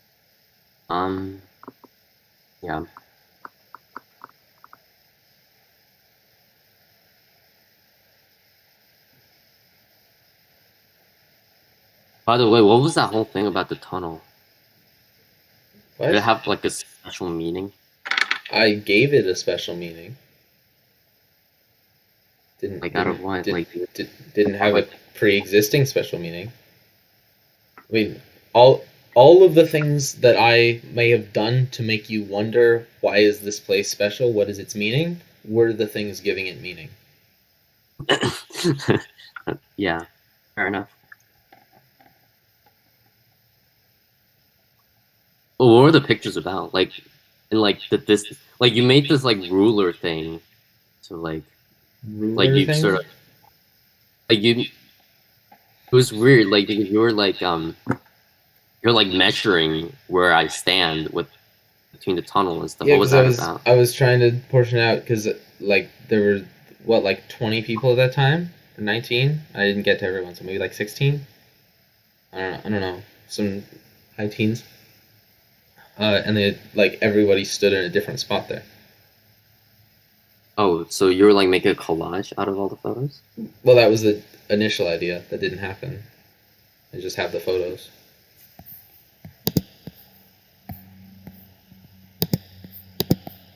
You know, here's what I'll say, right?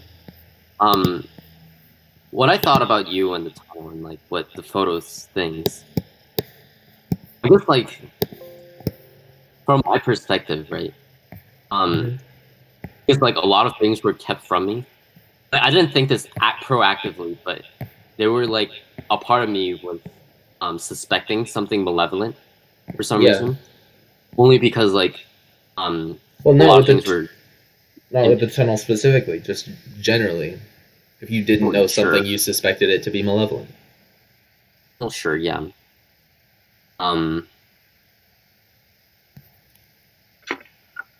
Yeah. I guess well,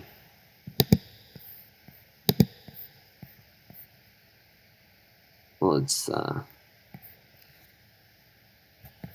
don't know. It's pretty cool that you keep these collages or these photos out of memory purposes for good. Yeah, for I don't know. Yeah. I guess I just found that inconceivable. Yeah. It's weird. Yeah. Or no, I mean you found it in that sense of, I don't know what you call it, altruism, something. You found a lot of things that I did inconceivable. Yeah. Actually, majority of the things. Yes, the majority of the things that I did with purpose, you did not understand what this. We had like a principled like intrinsic versus extrinsic motivation debate all the time. Like you genuinely did not understand me doing things for any of the reasons that I do things. And I don't know if you're watching the stream, but I feel like Gabe is watching the stream now. Maybe. That's like, are you watching the stream? So showing you something. By the way, who actually is Abyss Watchers?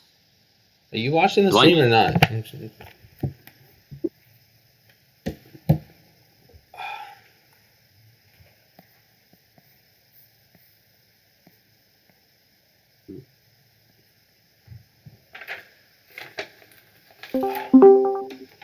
Oh, he is. Who is? He is. Oh, this watching the stream. Hey, Gabe.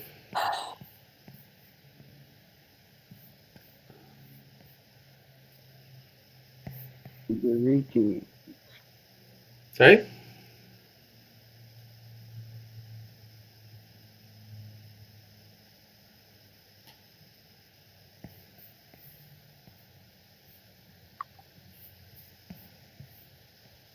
Back. Yeah.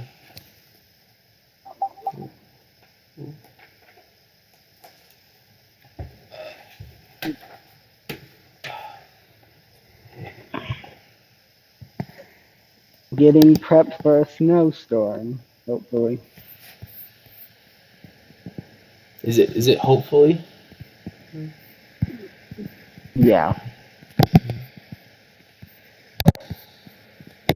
We got like an inch so far. Apparently, by the end of Friday, we're supposed to have 9.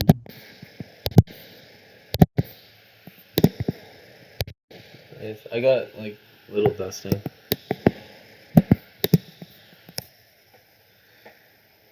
Nice.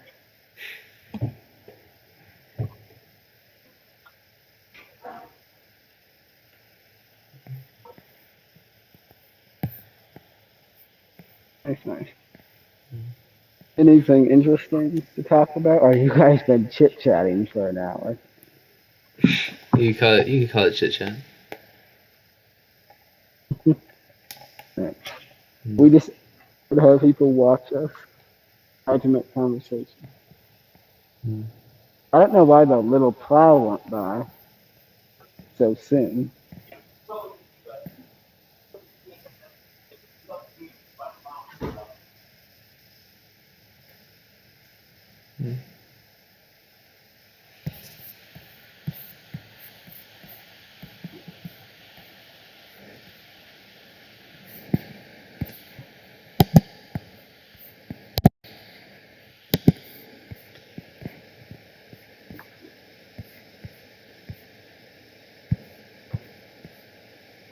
Remember Everett Dowdy? Yep. Did he strike you as a fascist when you've spoken to him? Out of the people at Marist, relatively, definitely. Could go either way. Is he a fascist? Yeah, he did call himself a fascist at one point. Was that in high school or since? No, in high school. Oh well, okay, yeah. I was couching a bit, but yeah, I think I remember that. Sort of weird because I remember when I talked politics with him, and this is back in when I was more libertarian. You just talk about like standard white wing populist stuff, the deep state, and all that.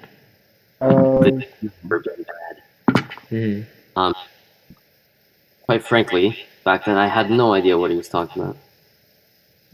Like you didn't know what Nazism looked like?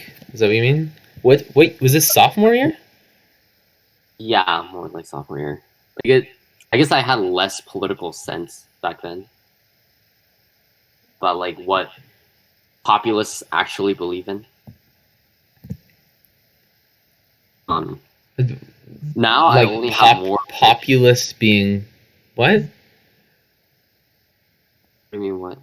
Well, like fascist, I mean. Like for me, like right-wing populists are just milder forms of fascism. Right-wing populism is not really like an ideology in and of itself, right? It's a method of conveying an ideology. Like you could call it that, or like or paleoconservatism. You could call it that. I just think that paleoconservatism is just a milder. Okay, going back to the Everett Dowdy thing, are you saying that you didn't pick up on the dog whistles? Like, yeah, you could say that. Was he being subtle about it, or did you just like not know what he was talking about at all?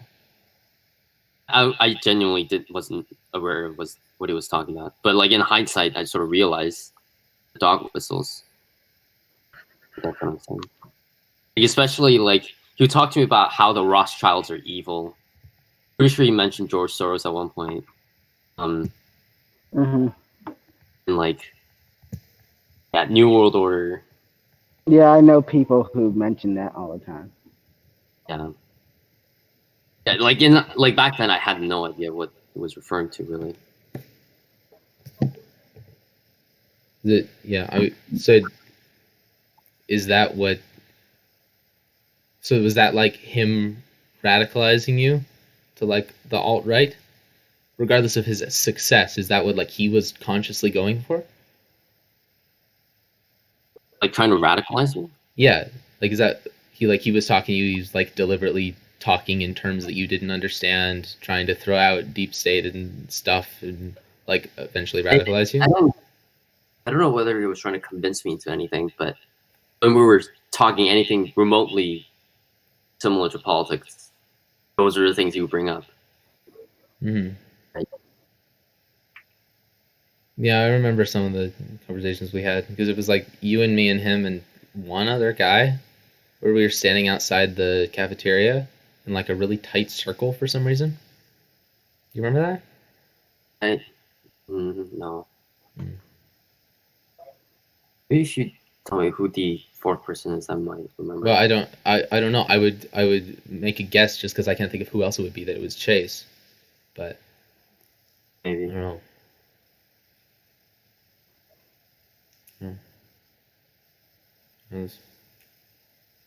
So he like, did you just talk to him about like, did you not bring that back up to him in like junior or senior year about like, hey, those things you were talking about to me 2 years ago, that was like fascism, right? I don't. Even in my senior year, like I didn't have a viewpoint that's as coherent as I do right now, at least. Yeah, I mean, like same, but also like I could have done that, and you could have gone against me. So I feel like you could have done it. And I don't really think I spoke to him in senior year often. The one point when I started actually learning about politics more, ironically, was when I started watching Kyle Kulinski and Noam Chomsky. When was that? I was like, that was like during the summer leading up to the orientation, I think. And like the entire time I would try leading orientation for college. Yeah. Oh. So so what you're saying is the entire time that we had political debates, like you were, like you didn't know anything. It's not much as like I didn't know anything. It's just more like it's just that I wasn't too familiar with like the inner complexities of different ideologies and whatnot. Yeah, I think that's a better way to put it. Because like back then, right? If someone asked me to define what's far left, I probably would have said SGW or something. It's like actually I might have said that in my sophomore year or something. Yeah, I mean I feel like post like me being your friend for a year and a half, your answer to what's to the left of you cannot still be SJW, right? Like for me, it's not like left versus right either, because I still hold somewhat left wing views. It's just more populism versus belief. Yeah, no, like you say that you're like your views are incoherent in high school, but like your rhetoric has not changed an inch. I mean, sure, you can say that, but I mean, I guess back then I had less of an understanding of the inner complexities. It comes off with exactly the same level of understanding, and maybe you understand it more now, but like it doesn't show. Like it shows in the blind confidence that you already capable of having, and maybe that confidence is more supported now, but it hasn't changed the way you talk about politics and stuff. I don't know. Maybe that's pointlessly critical. I mean, yeah, but like, I mean, as I was saying, right? If you asked me in my sophomore year what's far left, I probably would have said SGW. But like, if someone asked me that now, I'll probably say whoever is like anti-imperialist or anti-imperialist with people who tend to reject identity politics because they view that as irrelevant. That's how I would define far left now.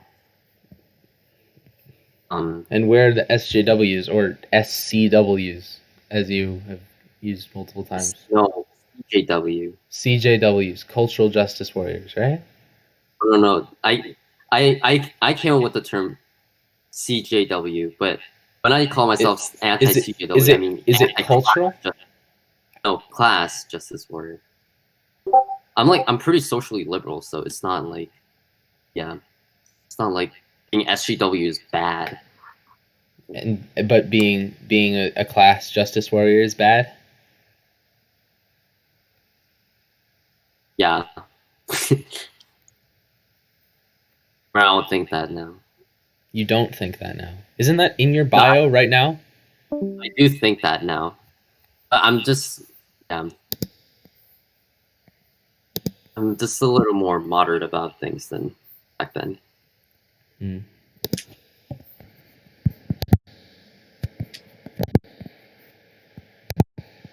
Yeah, but also, like the way I call these things imperialism, only to piss people off. Like, one could easily make the case that the thing I advocate as being imperialist is not actually imperialist, but just neoliberalism or just pro-globalization. No, nobody's gonna make that case. Like what? Like I'm not gonna make that case. Nobody to the left of you is gonna make the case that what you're advocating is not imperialism.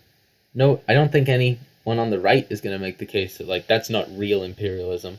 Like almost nobody on either side will come out as pro-imperialism. You don't have to worry about someone like taking that word from you. Also, like, a lot of the things I support are already being practiced by the ministry. Like, that's the thing. So it's just, a pro status quo view, really. Yeah.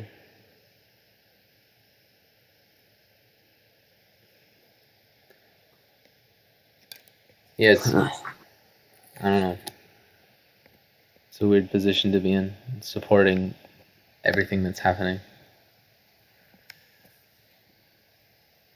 Regardless of what is happening. Just the concept of supporting everything that's happening. You know what I mean?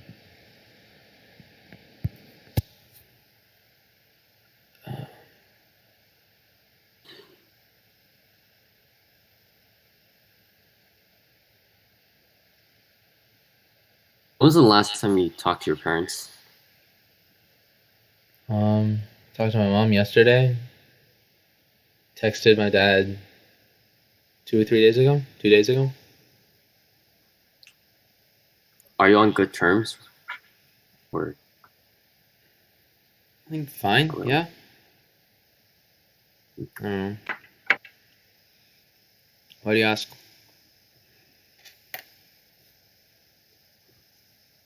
I'm just wondering. Hmm. Like, you sort of gave the impression that your parents are not letting you stay at your house. Yeah. Yeah, I mean, that's technically true, but like, I don't know. I don't. Like, I'm not sure if it's because they, you know, it's because there's something bad happening, or logistical reasons. I don't know. They're like, I don't know. Me being up here in general is just like it's just a thing that happened, and like, I've never made any real judgment on it one way or the other. It's just a thing that happened, and now I am here. And now I'll progress from this point here. Mm-hmm.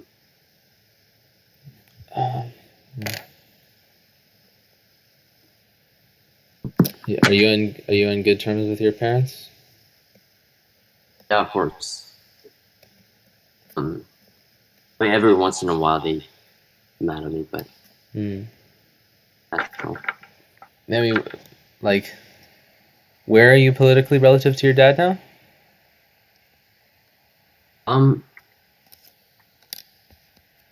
He's actually okay. We pretty much agree a lot on economics and foreign policy. I think he's doesn't have that much of a coherent foreign policy view when it comes to the Middle East, but in East Asian politics probably. But he's definitely more socially conservative than I am. Mm-hmm. Right? He's like weirdly anti-LGBT, anti, and sort of misogynist, not really. Sort of. Yeah. That's the only difference.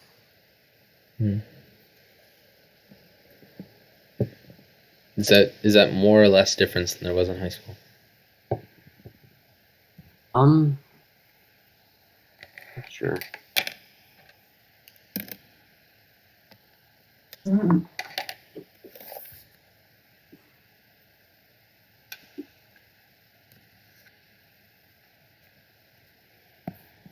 Why is it dark in your place?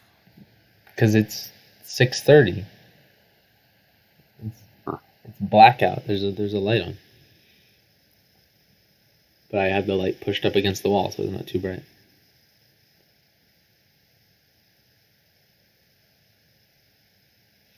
Everything's black and white because the light is shining through a strip of gray duct tape.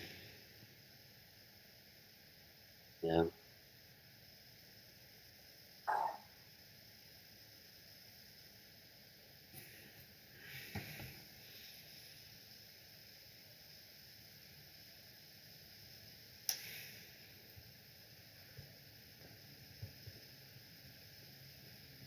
By the way, did Amelia tell you that tell about the password thing?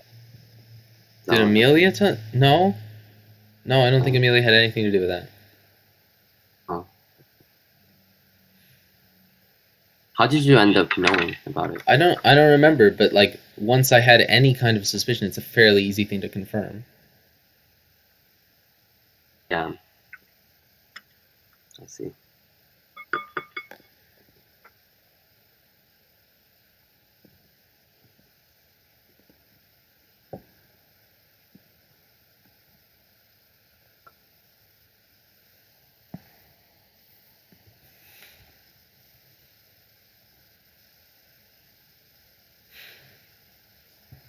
How do you feel about that in retrospect? I'm sorry. What? I apologize. Oh, like that's your... Okay. Yeah. Not to me. Okay, yeah. Oh, no, to you. I'm sorry. Wait, what? Oh, Oh, I you're said talking about the password thing. I was talking about the Amelia thing. Oh.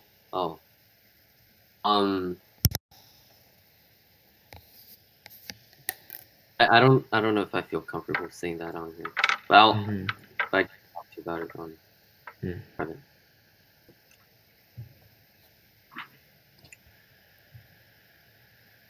Do you feel differently about it than you did at the time?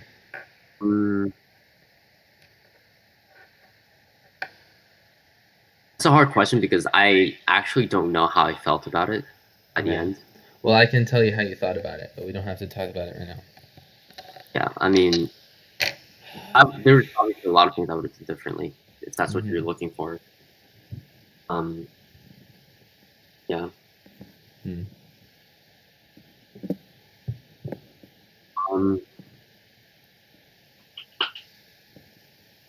I've been speaking to Zeller lately. About what? Like in general, how's she doing? Like you just reached out to her and asked her how she was doing? I think I did like once, but that was in like 2019, like not long after I graduated. So what were you meaning that you've been doing it recently? What's that? Did you say recently? Yeah, like have been speaking to her, or because I mean, from what I remember, you're pretty close with her. Well, I mean, I had the capacity to. I didn't really take advantage of the capacity to. Same with most older people in general, to be honest. Like I had the capacity with her, I had the capacity with Moser and Nuxall. I haven't really followed through on any of that, and didn't really at the time either. And Wagner too.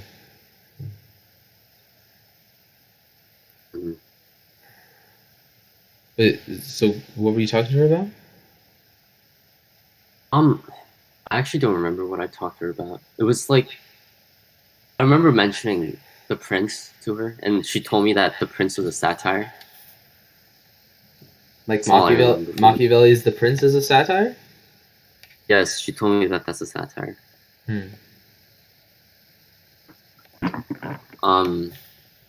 And you were reading it unironically? Is that what provoked that? I think I mentioned The Prince, and oh yeah, I remember now. I asked her about like what she. It was something about like the 5 good Roman emperors, if you know what that is, and like what she thought about it. I remember the phrase "the 5 good Roman." I don't remember what it was. It's like,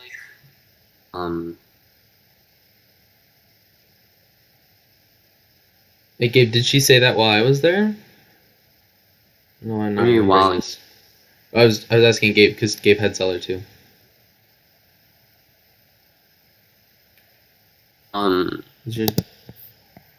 No, I mean she just. I just asked her. It's just about like I don't know why I mentioned it. I think it had to do with like election integrity or something. Yeah.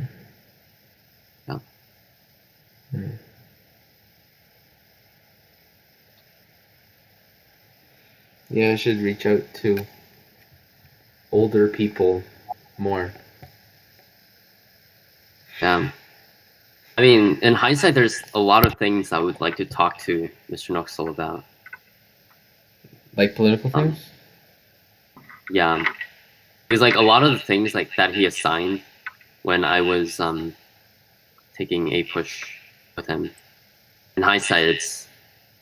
Yeah, I sort of realized how relatable they are, I guess, to politics. Like, one time he assigned, like, an essay for me to write on, like, dichotomizing left-wing and right-wing populism. But yeah. Now I'm more well-versed on what populism is, and, like, I guess... Yeah, like, I guess it's impact on politics in general. Like, those are the things I would like to talk to him about. I don't know if you know, but he's obsessed with William Jennings Bryan's speech, or him in general. You know, vaguely, yeah.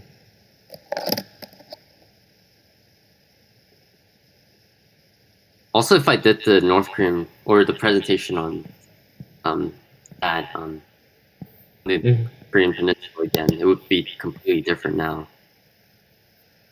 What is your opinion on North Korea shifted? Is that what you mean? No, it would definitely be less opinionated than it was. What do you mean by opinionated? What was the opinion in it before? Yeah, it was very pro. Actually, it was like I mentioned something about like economic development, and there was definitely a one-sided presentation in favor of the U.S.-backed dictatorship there. In South Korea. In where? Yeah, South Korea. And I think I also pointed out how... Wait, so are you not in favor of the U.S.-backed dictatorship in South Korea now? Yes, I am still in favor of it, but I probably wouldn't have made an entire presentation advocating for it, or defending it, or justifying it, or whatever. Why not?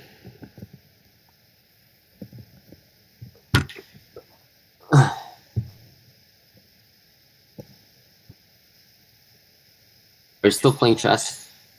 You play sometimes. Wait. Okay, yeah, I play chess, but why wouldn't you have done that?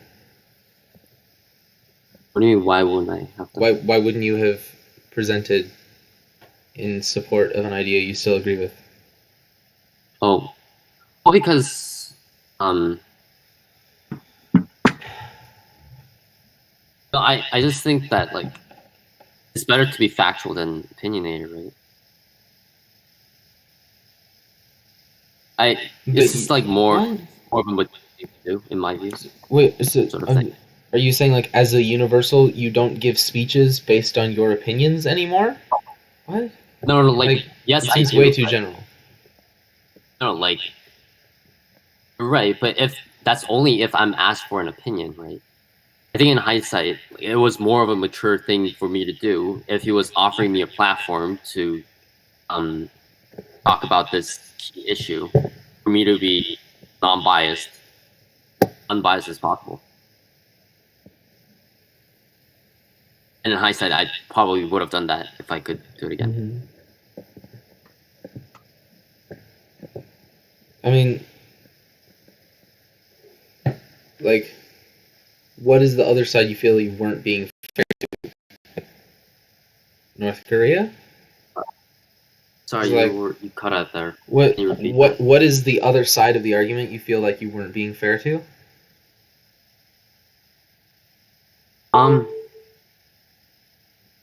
Just more like this one-sided argument. Maybe if I would have done it again, it would probably be, I'll probably also be mentioning, like why certain people justify sunshine policy, for example, or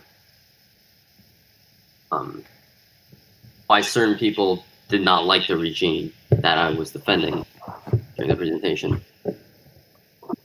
So nothing actually like pro North Korea, just more nuanced take on. Yeah. I wasn't saying anything anti-North Korea either. That presentation. That's the thing. Mm-hmm. But, did I see this presentation? When was it? Yeah, you did. I actually remember what you said after the presentation. You all I remember from what you said to me after the presentation was, first of all, it's comparable, not comparable. Like, that's all I remember from what you told me after the presentation. That sounds about right.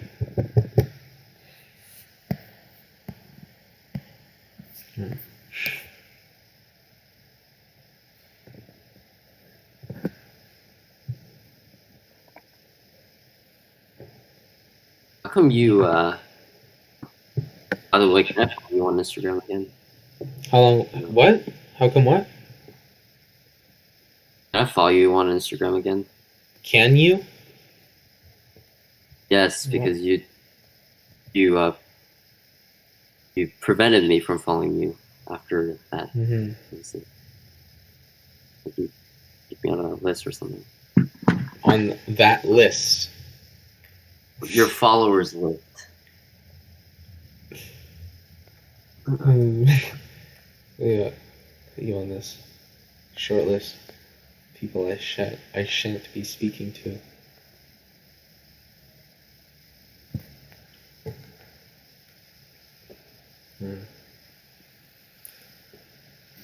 So who else from like our class, or adjacent class, I guess, but primarily our class, would you want to speak to if you're talking about like coming back to see alumni?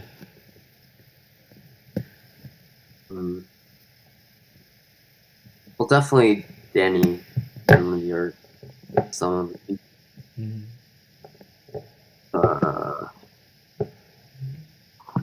I might have to look. To be frank, like definitely not.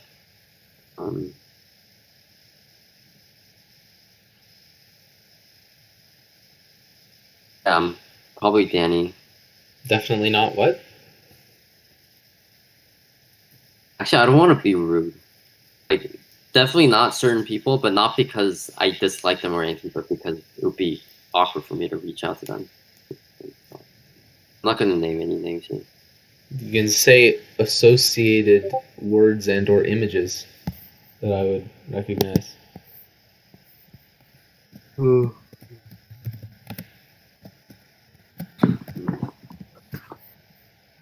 What's an associated word and or image? What do you want me to do? Well, just say something that brings something to mind. Instead of, I don't know. Track.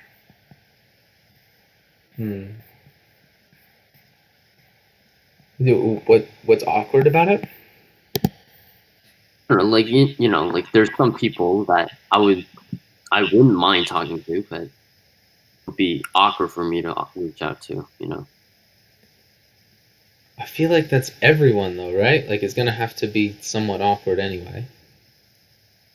No? But some are more awkward than others. Like, actually, I wouldn't mind talking with Joseph or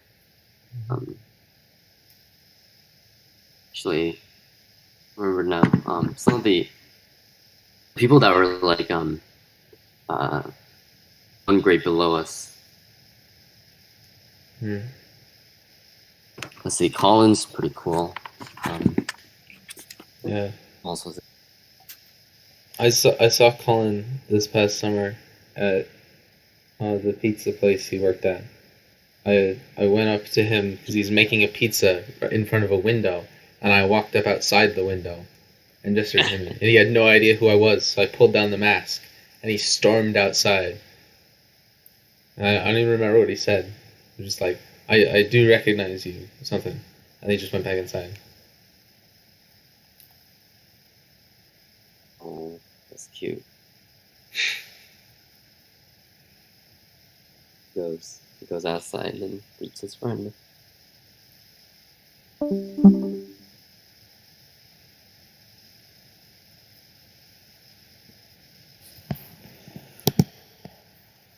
But which pizza place was this? Was it at? Is it that buffet? It's a buffet. The buffet pizza place? What's that? Like, there's an all dine-in pizza place there. Never mind. Might not be.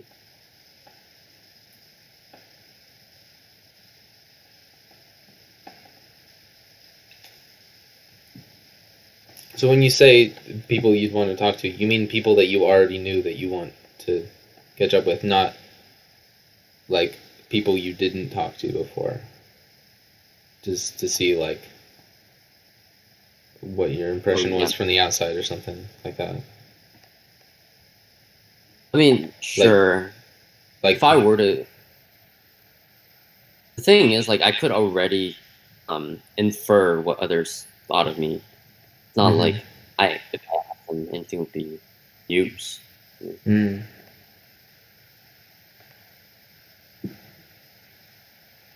I guess it was just more of an apathy. What is more of an apathy? Like how others viewed me at that moment. Of course it was. Everyone views everyone who's not their close friends with apathy. You weren't being bullied, really. So, like, nobody, it's going to be general apathy. That doesn't mean that people don't form vague opinions of you. It just means they don't care to articulate those opinions. Unless you go talk to them and make them articulate something.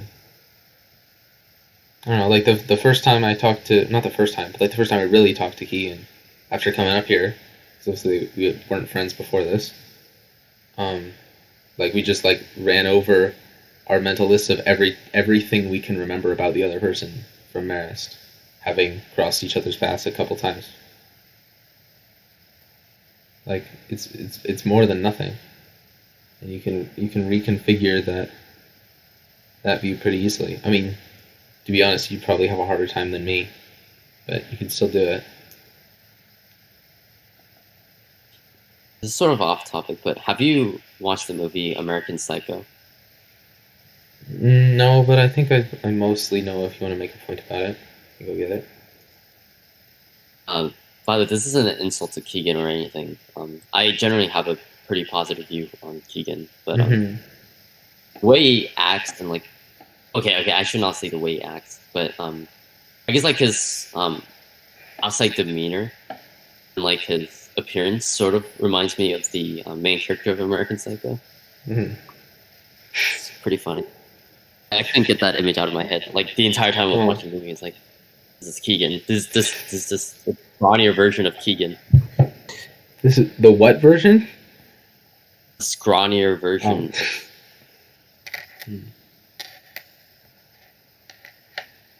Yeah, I was thinking the other day about, like, when after Keegan ran for president and the junior year, and you, like, had some kind of inner crisis that you eventually resolved and voted for him, and then you came up to him afterward and was like, just so you know, I voted for you, and you've always been nice to me, and just so, like. Wait, Keegan mentioned that to you, or you remember me doing it? No, I remember you doing it, yeah. Yeah. That was funny. I legitimately thought you would win. You legitimately thought what? That he would win the election. Like, oh, yeah, me too. Because Katie Dunn wasn't previously a character, yeah. Yeah. In our stupid rule set of characters. But honestly, like, decently put together. Like, I don't know, I've said this before, but, like, your list of 7 people competing with you for valedictorian is not remotely a list of that, but is a really solid character list. What do you mean a solid character list? I mean, like, the way you wrote it was to give, like, a balance. It was as if people were competing on different spectra, and you took the best from each approach and threw them all together to see who would do it, instead of it's actually just one metric, and whoever wins the one metric, which is a pretty boring metric, will win. But, like, you what was it? Keegan, Rainey, Nick, Tess, Mia, me, you. Is that it? I honestly 7? forgot what was on it. No. I test Nick, and Yeah. I completely forgot about Mia. How can you forget about Mia when it's T and M? You can't break them up. Oh, right, TNM. She sort of, I think she sort of had a fallout with those two. I'm not too sure though, which is sort of why it's just TN. I think I made a joke about that too. Oh, yes, you did. Yeah, many times. It's just So TN. even if there was a fallout, it wouldn't even matter because you had still made the joke previous to the fallout and would continue to do so after it with no regard for what was actually happening.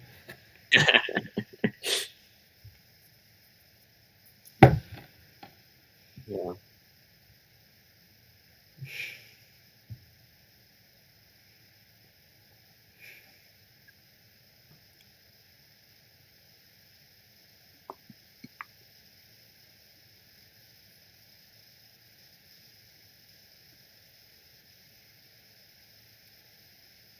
You feel like Robin Williams now? Is that the whole joke of the show? It's not the whole joke, but yeah, I feel like Robin Williams.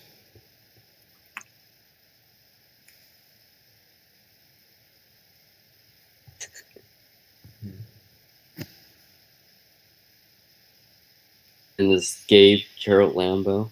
What's the situation? I don't know who that is. I haven't seen this movie. Oh, okay. I assumed you did. You really should watch the movie. It's pretty good. Yeah, I should watch a lot of movies. I should watch American Psycho. I should.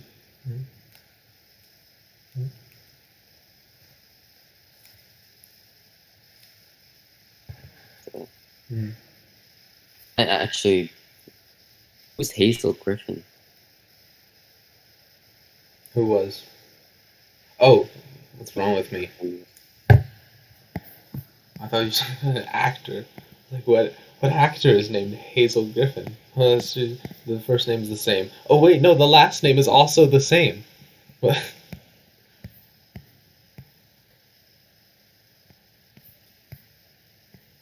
You know who these people are? That's watching. What are you looking at right now? Your YouTube chat. The Hazel Griffin. Oh, the green. Oh, it's just I always. Weird. Enough procrast. Oh, she was practicing other things. I don't know when that was. Let's see when that was. Okay, fine. We can. If you have anything to say, we talk about that. Logan is trans. What? That's Logan? You get to say it once. That's your one time. Okay. Wait, how come he didn't change his name on Instagram? That's 1.5 at best.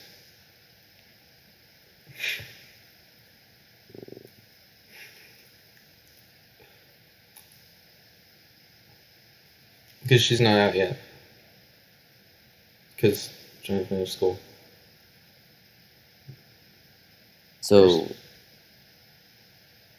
Okay.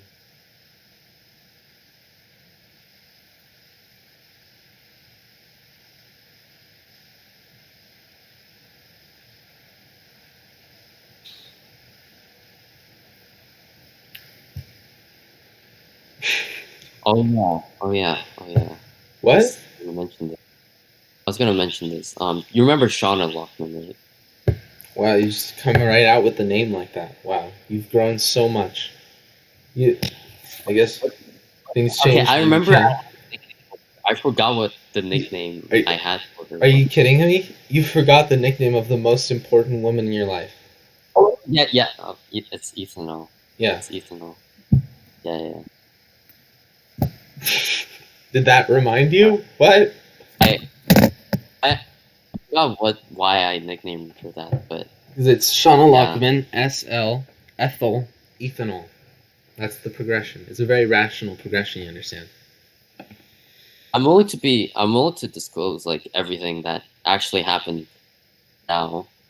I mean, I feel like unless you were very in control of your lie, I know the whole thing. The whole thing? Within reason. Like, did I tell you about the time when I visited her house and like worked on homework with her and all that? Yeah, and also that's not a massive thing. The fact that you visited her house and worked on. I know. Like, Willie, you know everything about this. Do you know?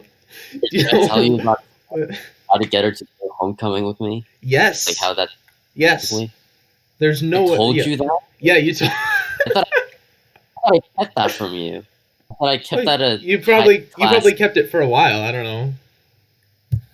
But how did I tell you that personally? Yes. Yeah.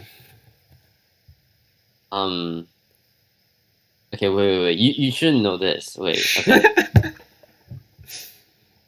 Did I tell you about the time when I got Arthur, a friend of mine, to ask her whether she's single? And I'm pretty sure. Yeah. I'm pretty sure you did. I'm pretty sure you have nothing. I'm pretty sure you have nothing. Did not know this. No, bullshit. This is more classified than a fucking CIA document. That's a really stupid thing to be classified. That you... But also, yeah, like that... I don't think that was even secret at the beginning. Like, that's part of the initial line of starting to hang out with her, being the only one to talk. And wait, how did you know all these things? I told you this? Yes, yes, all of these things. I mean, the only one I think I can claim to know any more about than what you just said, because none of these are big incidents. These anecdotes are encompassed entirely in the titles of the anecdotes. They're not big secrets, and you should not have thought you were keeping them as secrets at any point. But, like, you were walking back from the park or whatever after not asking her to homecoming, and then you, like, wanted to hold her hand, but didn't. Oh, okay, so I did tell you these things. I just forgot that I did. Alright. Is that enough verification? Yeah, you did. Yeah, wait. Okay, you don't know this. So there's this mass, and I sat next to her. Right? She got up and sat at another place as soon as I did. Mm-hmm. Oh, you didn't know that one, did you? I'm pretty sure I did. I like that one. Unlike the other ones, I wouldn't have remotely recalled, like, separately from this. But yeah, I'm pretty sure you did describe like an incident of something like that happening.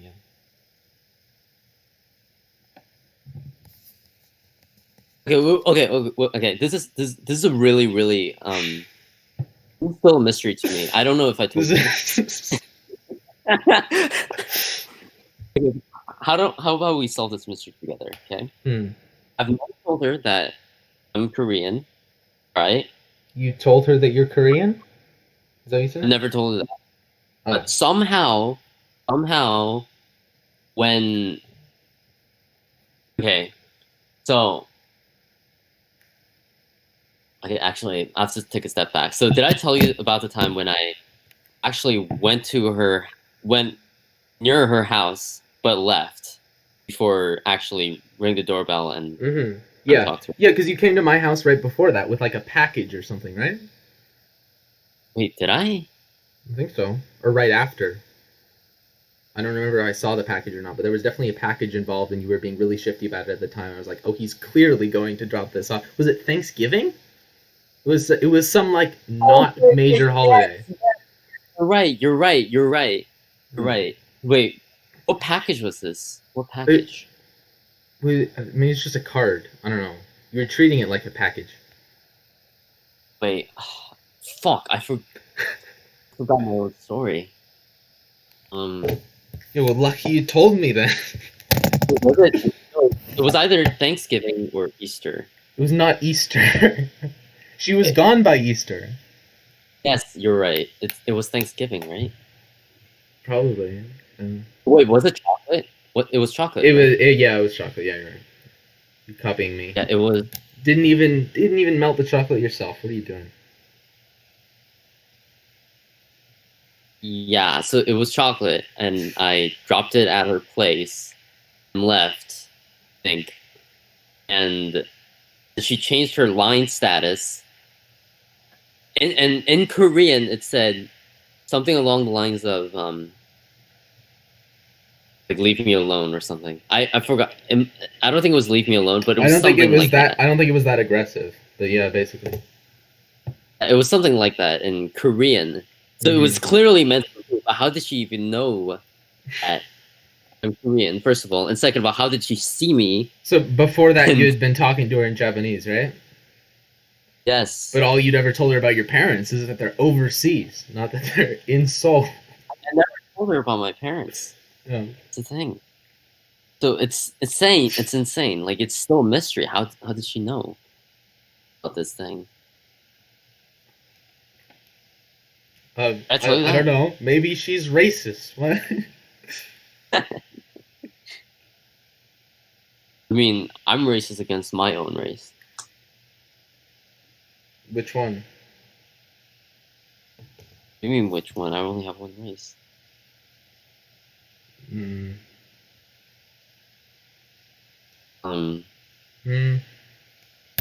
Wait, isn't your ranking Koreans above Japanese above Chinese? No. Also, we don't talk about that.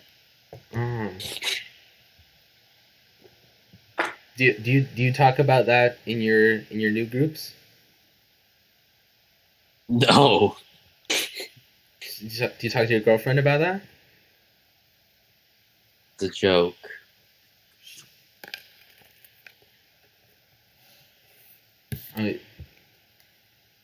I mean, you can't separate that from the rest of your views by calling it a joke, at least not in high school. Yeah.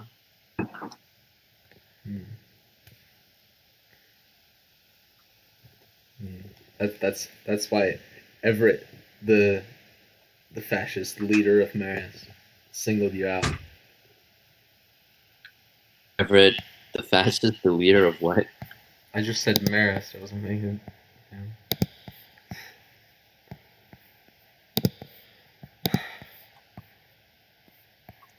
I forgot what I was going to say. Yeah.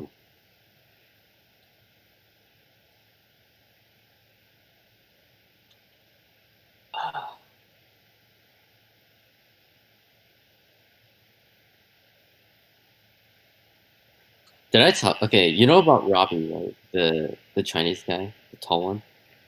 Oh yeah. Did I tell you that about him and Shawna? About him and Shawna. Yes. Yes, I know that as well. You know what? Ow. Because you bloody told me. Why do I not remember any of this? I don't know. Like, it's actually really weird. The only people that I thought I talked to about this was Tyler Stromo. Why would you talk to Tyler Stromo over me about any of this? It was because he was in her art class. And I was trying to covertly you could call it an espionage. The talking to Tyler Stromo was an espionage? No, that I was trying to get him to provide to off Robbie.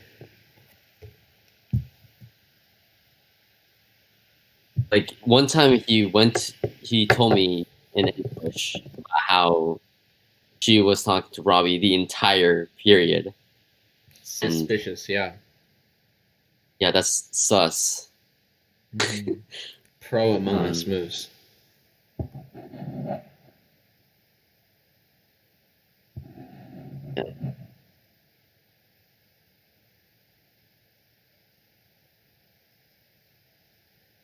Oh wait, did I tell you all of this in one sitting? I feel like I did. I don't think so.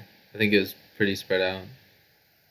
Like the Thanksgiving thing, I knew part of on the day, and then and this wasn't all at the same time. I feel like This is no. I told you all this in one sitting, and then you talked about the cedar. Yeah, cedar. Mhm. After I talked about everything. Yeah. Now I remember. It was all in one sitting. And mostly, I mean, yeah, but even at that point, you were already covering stuff that I already knew. I don't know. There was no new information. What? Really. There was some. I don't know. Oh. Yeah, but like, wasn't it like one of the masses or something, and you were staying in the arc? Yeah, because I like. Mass. Okay, one of the masses early on junior year, I was leaving like stats class or something, and I walked through the arc to go to mass, and you were sitting in the arc, and you didn't come, and then I don't remember what happened, but then later you told me that at that point you were doing something with Shawna. Oh. Some aspects of this are lost to time. Aspects of this. It's not a pointless storyline. What was your original line about this storyline? That it like made you. What did you say? It made you not a utilitarian, or made you what? No. What did you say? You used to have like a really short line about what this did to you. Like you didn't have feelings before it, or you didn't value some. What did you say? Was Shawna? Yeah.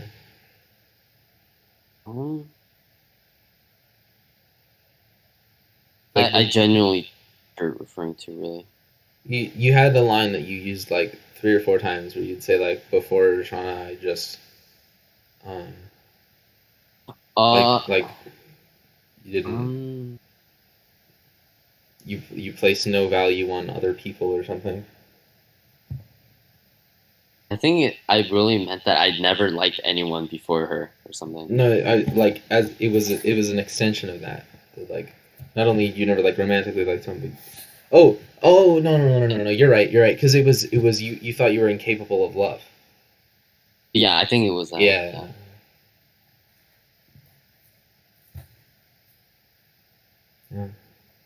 What a continuous evolution. Maybe give it 10 more years and you'll be me from high school. What?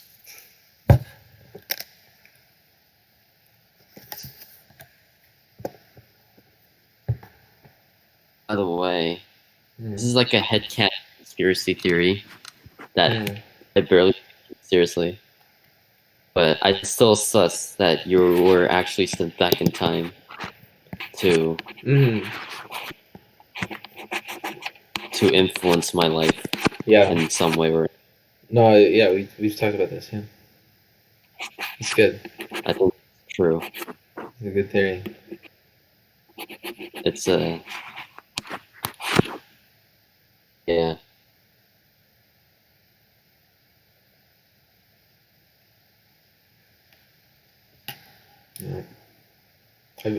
Wasn't the theory like significantly longer than that? What did we say? It wasn't. No, I think there was a backstory for it. Huh? Oh, it was like that I sent you back in time or something? Well, that's the first part, yeah. I don't remember where it goes from there.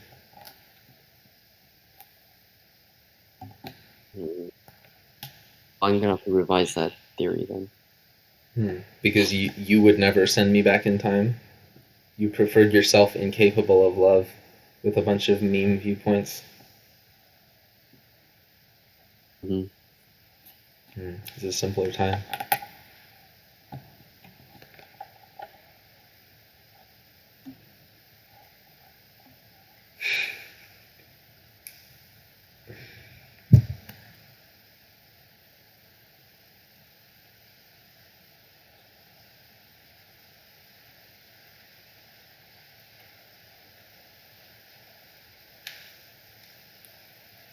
You know, when I was starting streaming stuff, I was like, I want to have one series of politics stuff, and I want to have another series of just talking to people about stuff. And I pitched it to Hazel, or I don't know who else it would have been. So, and it's just like, yeah, nobody is going to agree to be on that and just like openly talk about this stuff if it's being streamed. You get off on that. But apparently you will. That's cool. Yeah. Was that like one down, 109 members of the class of 2019 to go? Here's the actual one of them, including including Everett. Including. But I want to do the Joe Rogan podcast about everybody's Marist experience. Joe Rogan. Yeah. What even Are you trying to think of the person I like the least in our grade or something? What are you trying to think of?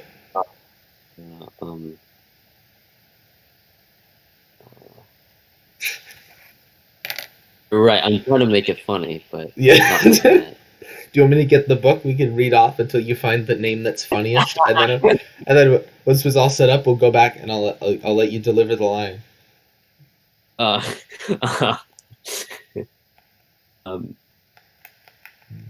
Wait, no, I got it. Including Tyler. I mean, you could at least say, like, I think it was Tyler, but you really mumbled. You really fumbled the last beat of the joke, the really important bit. Tyler, yes. Yeah. You know, Everett Dowdy lives on Dowdy Lane or Dowdy Street or something. You know what that's about? I think he does, yeah. Do you know what that's about? Downing Street? No, Downey, like the same as his last name. Dowdy? His last name is Dowdy, and the street he lives on is also Dowdy. Do you know what that's about? I actually didn't know that. No, I don't know anything about it.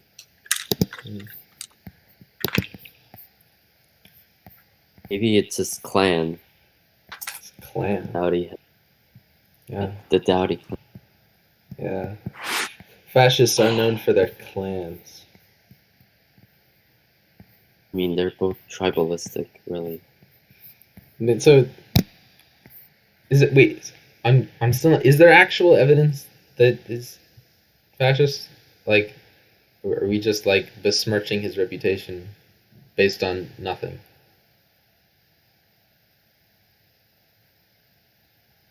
What? Is there actual evidence that Everett's fascist? Or are we just besmirching his reputation for no reason? He's not fascist anymore. He told me that he was fascist. Oh, so at the time, there was no time at which he told you he was fascist at the time he told you. There was no, like, hey, I'm a fascist, join me. I think he was fascist, but he never outright said, I'm fascist. But later on, he said, I was fascist. And later on was when I was there for the first time. So when you asked, did he ever seem like a fascist? He was already not a fascist when I met him. Is that right? I'm honestly not sure. I think he might have been fascist for longer, and then maybe he was fascist. You were there at the beginning. I don't know. All right. Good to know. I'll jot this down.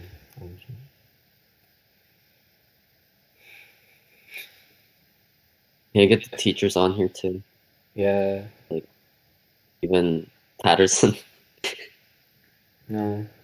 I don't know. Like, people don't like talking about stuff like this on a stream for good reasons, honestly, or like fine reasons at least. Patterson will talk about why he didn't like you. Maybe it's because you never put your phone in the phone cubby. I did never put my phone in the phone cubby. Yeah. Really?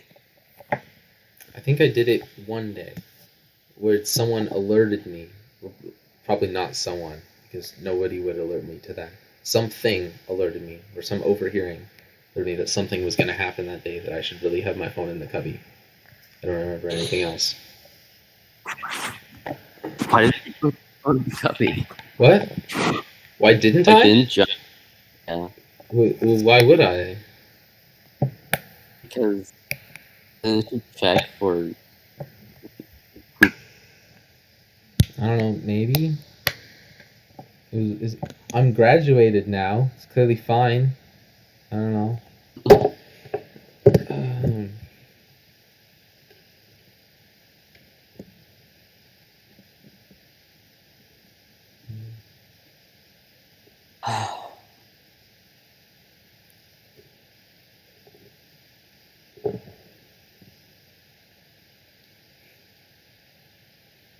You know why Liesl Benda really hated me?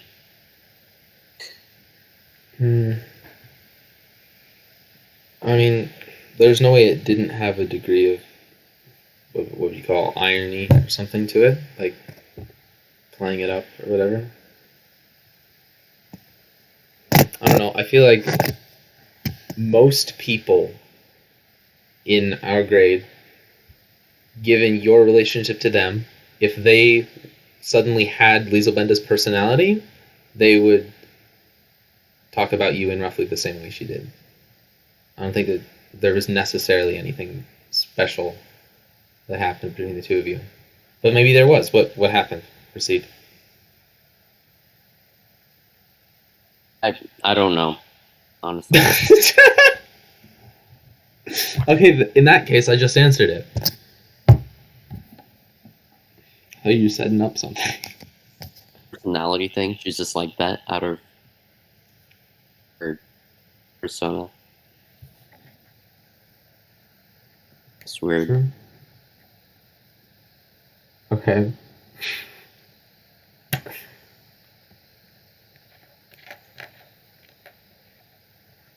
Like, there's no origin story at all. That I mean, there's no because you're not like a major character to each other, so it's not an origin story.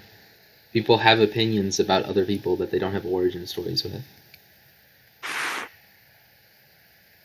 And like I think your opinion, the general people's opinion of you is relatively homogeneous.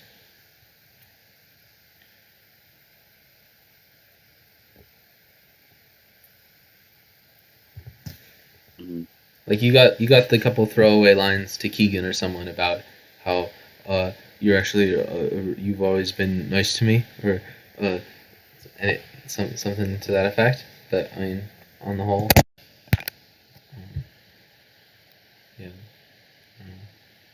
But most people have like an image that's generally homogeneous. I don't know. I think more popular people have a more varied. Popular is not the right word, but it's true of the subset that is also popular. Would have would have like multiple subsets, or a more varied opinion, like a group that likes them and a group of haters. This is high school level analysis of high school. But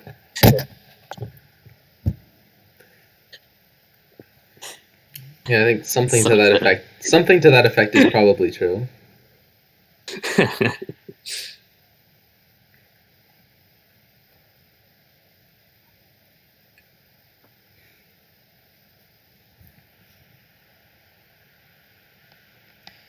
Yeah, like okay, so I think there's a subset, because if I'm gonna say that you're like relatively homogenous, then I think I am less homogenous, because I think there's a subset of people that know me, or okay, I think the people who directly know us are out. Like I'm not considering for you, I'm not considering like Tyler Stromo or Everett, or maybe to a degree Chase or Danny and Lindy. But like the people who know of you, like I think there's probably a group of people who know of me, and a separate group of people who know of me solely as the Will adjacent guy. I think those are probably fairly different basic readings. I mean, not that different, but it's all relative.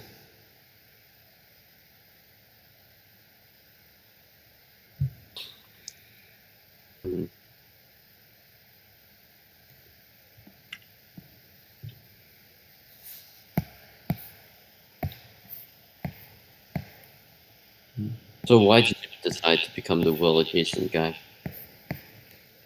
Um, You say you don't regret it at all. oh, I didn't add the at all. I don't know, but like, I didn't have a. I don't know that there was like a direct other option, because like, I've talked to people before where they'd be like, "Why did you hang out with Will? You could have just hung out with different people." And like, it's not remotely that easy to just like have switched and just decide to hang out. Like that's something Timothy does. Timothy just decides to hang out with. Like I can't pull that off junior year when I'm just showing up there. But yeah, I mean, especially after establishing something with you, like that, you really didn't give me much of a shot to not like you. There were periods where like I wasn't talking to you, you still follow me around or whatever. Like it. That's a very this is a very negative reading of it. I don't know. I mean, same with Ethan, honestly. Like, for better or worse, and this is a very pessimistic framework, so I'm making it sound like it's worse, but there's also better in there. It would have been very hard to just stop being friends with either one of you.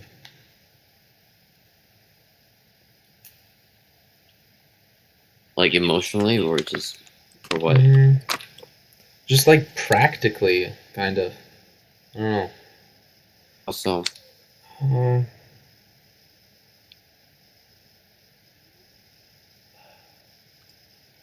don't know, just both your personalities in different ways, but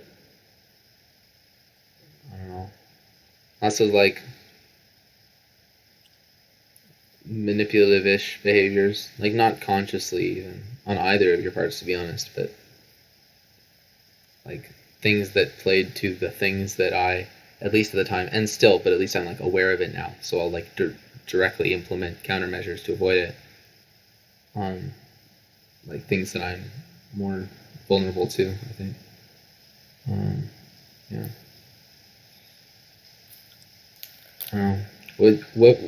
What's your take on Ethan as of right now? It was always a weird dynamic. wait. So your reason is you don't want to be manipulative, so you just stayed, pretty much. Is that what you're saying? Not really, but I don't know. I don't feel like I'm explaining it well, so you move on. You're mumbling a lot, but whatever. Anyways, in regards to I don't know. Stop talking to me too. So. Well, yeah. I mean, you guys ever friends? It was very much you two both pulling on me in different directions, like for a year. Before you came along, we would so yeah, to a degree.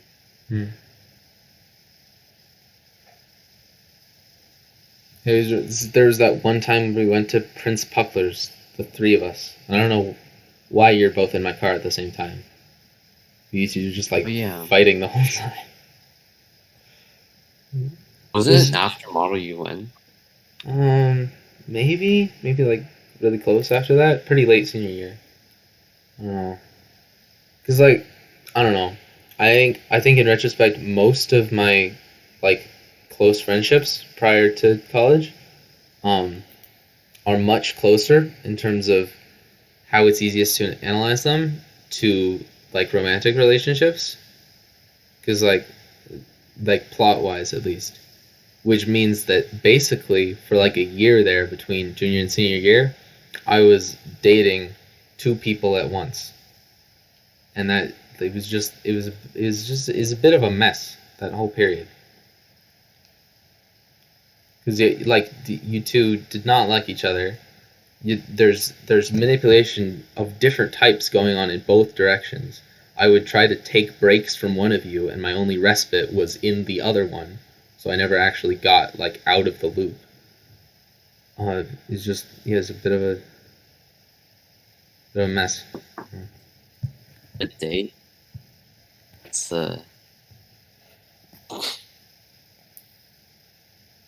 Haha.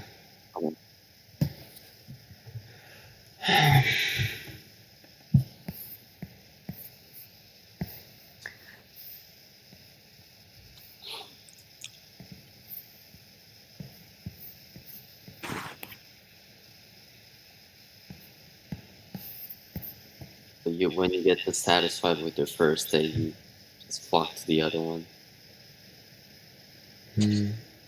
Narratively, yes.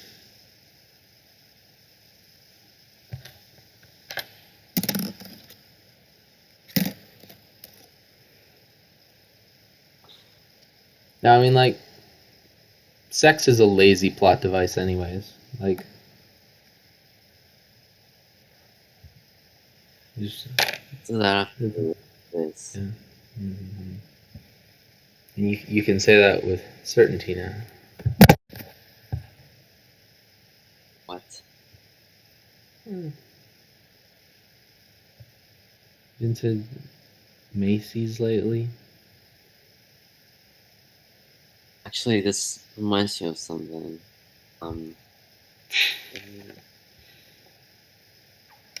Okay. So.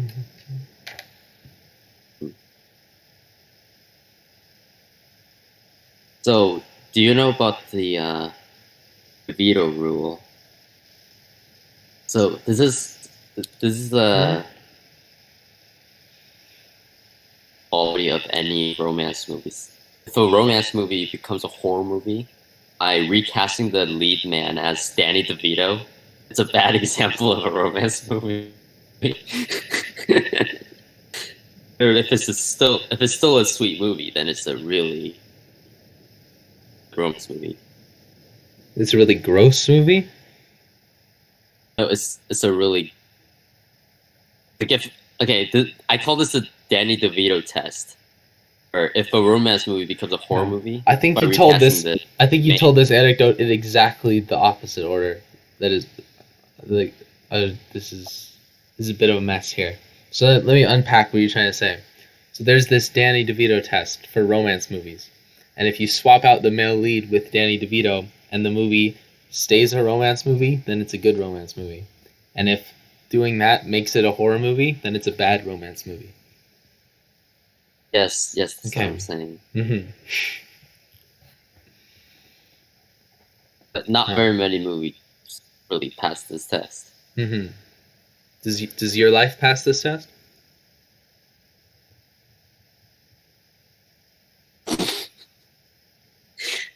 If I look like Danny DeVito. Yeah, of your three plot lines, how many pass the Danny DeVito test? Not the first one, which is already a horror.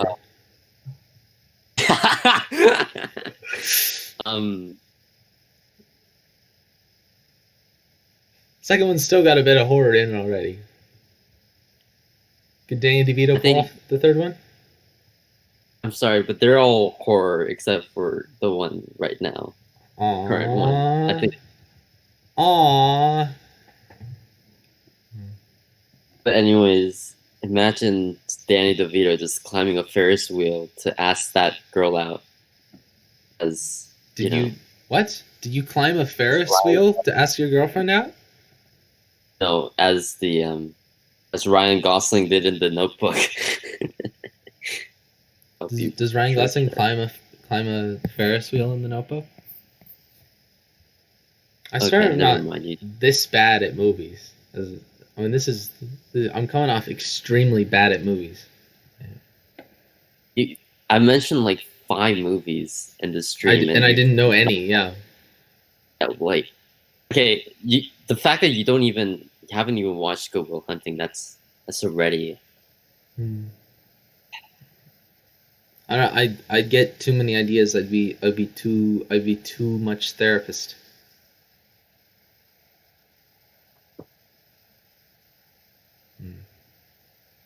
Anyways, do you think if I watched Good Will Hunting, I would relate more to Robin Williams or Will?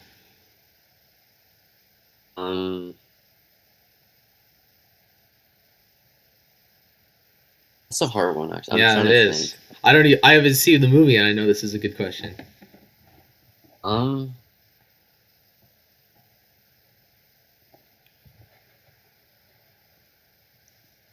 I think Robin Williams because Will has in the movie has like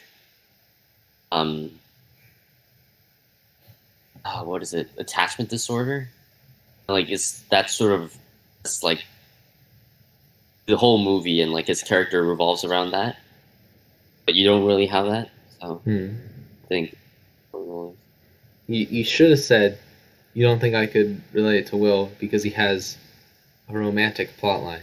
You would have really gotten me there. I thought that's what. That would have been funny. That did cross my mind. Yeah. I didn't want to be mean.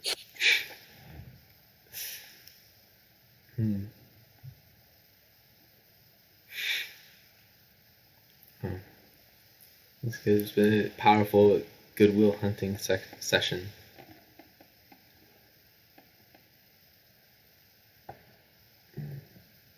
I could relate the most with Carol Lambo. What does Lambo do in the movie? Is the... Oh, why don't you find out? If you watch the movie, you will know. But if you're going to say you relate to them, and I ask you to describe the character, that'll get across the parts that are most related to you, because those are the ones that'll stand out when you're retelling it. Also, I was joking when I said I relate to Carol Lambo. Okay. Well, I don't know if you... I thought you were being honest about... Well, I don't know. Okay, is it a joke then? Who is...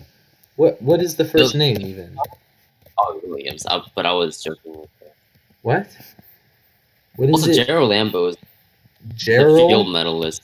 Gerald Lambo. Yes. How did you spell this? Gerald with a G and Lambo, Lambe. Gerald Lambo.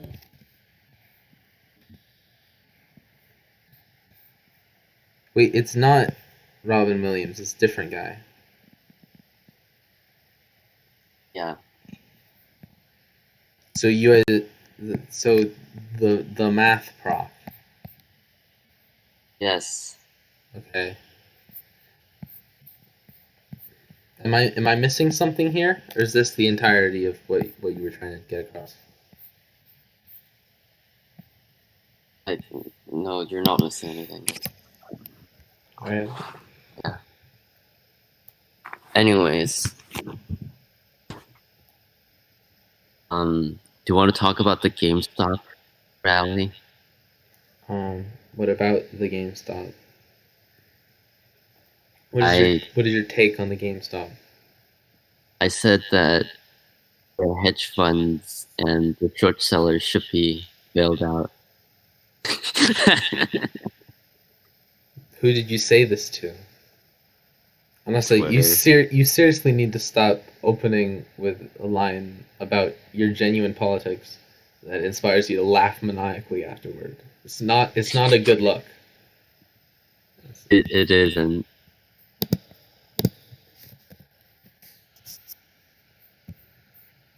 What is your... I'm kidding about the bailout thing. Didn't you... Yeah, but it's the same energy as everything else. So, what is your Twitter? I think I've seen it. Oh, it's deactivated now. I actually deactivated two. You deactivated both of them? They're just gone? They were still there, and there was nothing on them for a while. Because if you what do you mean both of them? Well, if you look up Will Kyle on Twitter, there were two accounts there for ages. There were two accounts? Two Will accounts, both with your profile picture, yeah. I think created at very different dates. Really? Okay, one of them is still there, at W Kyle. Joined October 2017. One following, 2 followers, no posts. Picture of you.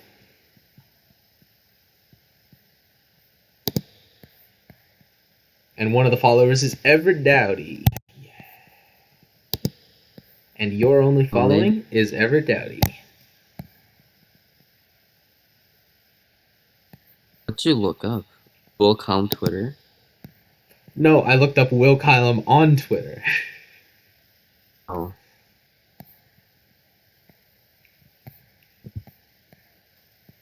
I mean, the account where I made those remarks were on, oh, this account.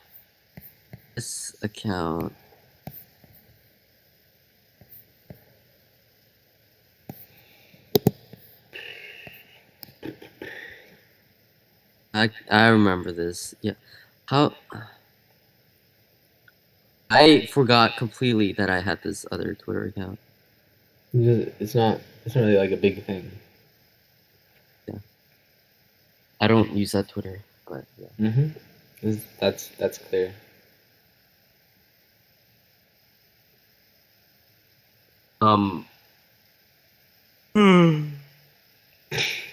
My other Twitter account was Burner. Yeah, that's where I tweeted out about we should bail out the hedge funds. Why can you not say your policy positions without laughing?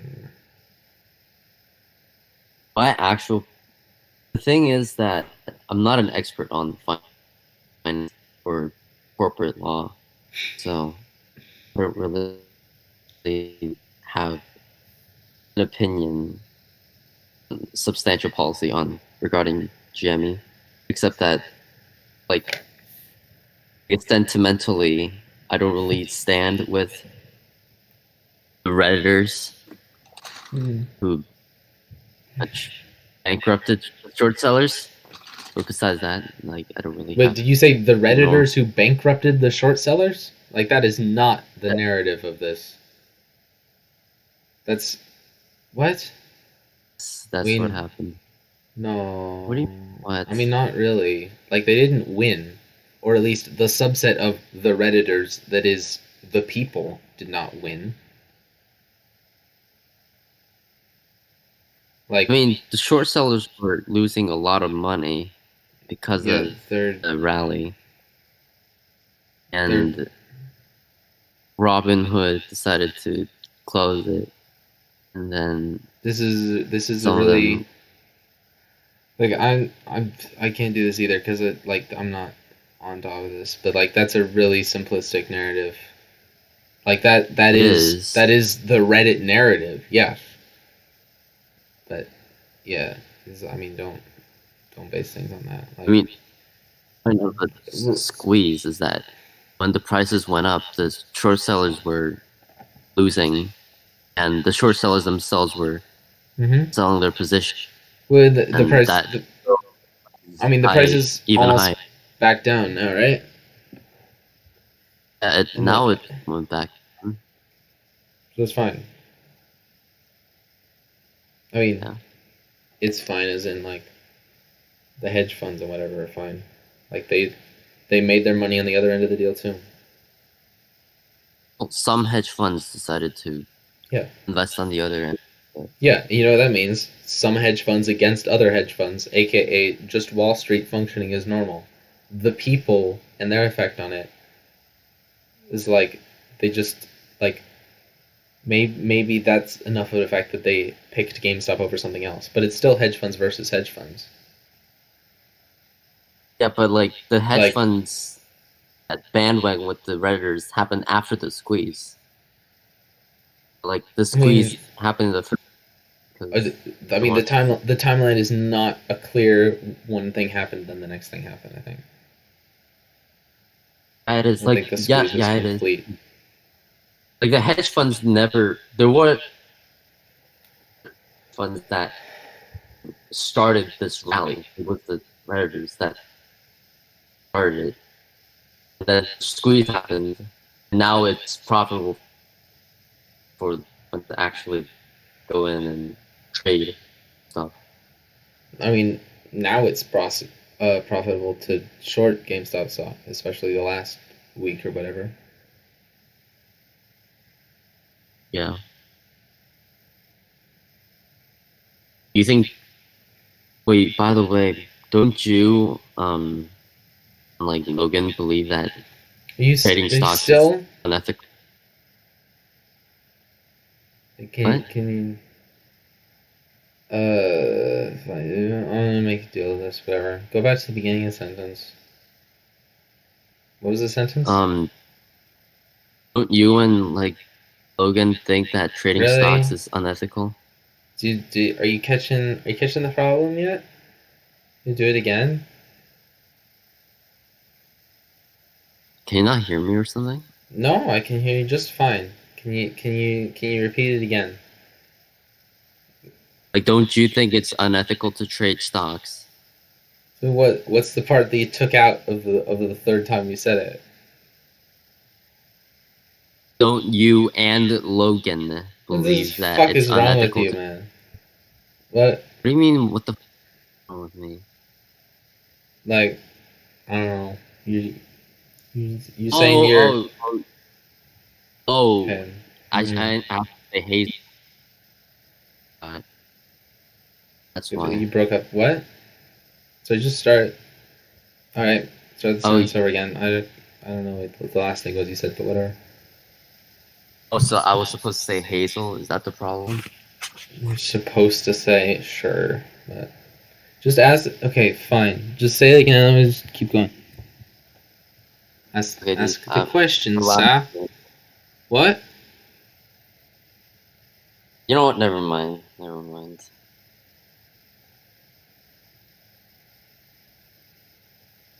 You're just not going for it now? No, because I repeated it 4 times. Mm-hmm. Okay.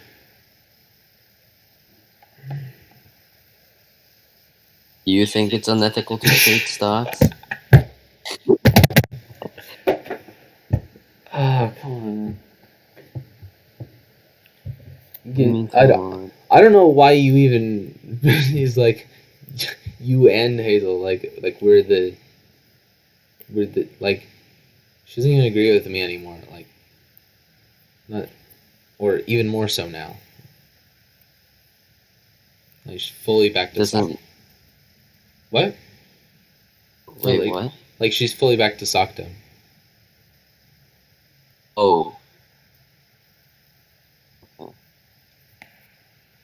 But also, that's not really the point.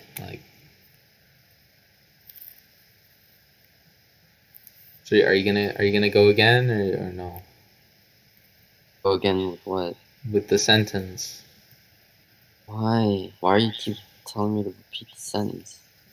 Because I'm your father. What the fuck? That's what it feels like, it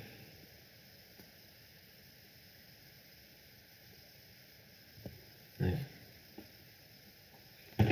Look, I mean, in fairness, I guess, it feels bad to feel like it's forced on you. If you got the jump on it and you're proactive about it, you'd 100% be the opposite side on this because you don't care. So if I made the mistake, you would absolutely love it, and you'd be on top of the proper name every single time, in any circumstance, because you don't care about the issue. Just you were on the one side, and now at this point it feels awkward to change it, or whatever.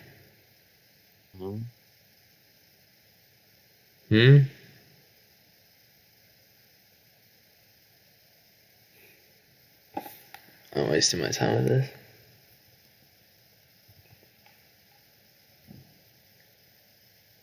Need more challengers to your debate, man. I mean, not tonight. Did you want someone to show up? I mean, I guess Gabe did show up, probably through that. Oh, you how would you have streamed if I never showed up? That is not a thing I needed to worry about. I told you I would be streaming at this time, and then didn't invite you, ensuring that you would be ready to hate watch right at 3. So just in case you did have anything planned, you got that out of the way, so you could watch, and then I just asked you to join instead because I didn't have anyone else. Because everybody's busy on Thursdays. What would you have done if I never showed up? That was not a likely scenario. Also, this isn't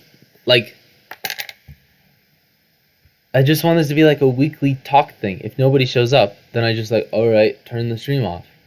This is not like a Like, is what? It's not a monumental thing. Oh.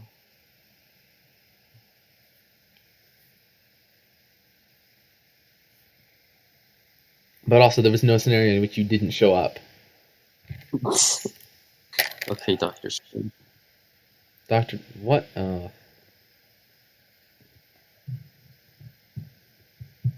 You watched the Avengers, right? I got the reference, yeah. I finally got a movie reference. It was fucking Avengers. Yeah.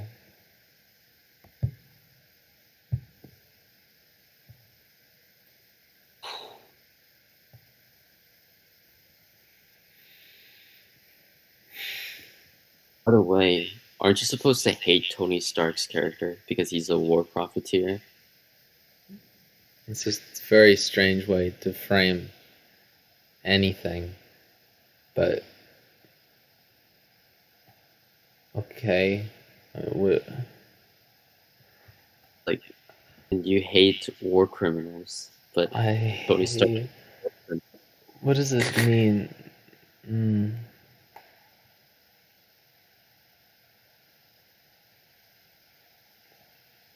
I don't know. Well, Tony, war criminal in your definition. Do I just like hate war criminals? Like, is that a leftist trait even? Yes, leftists hate war criminals. And by hate you mean like think should be held responsible?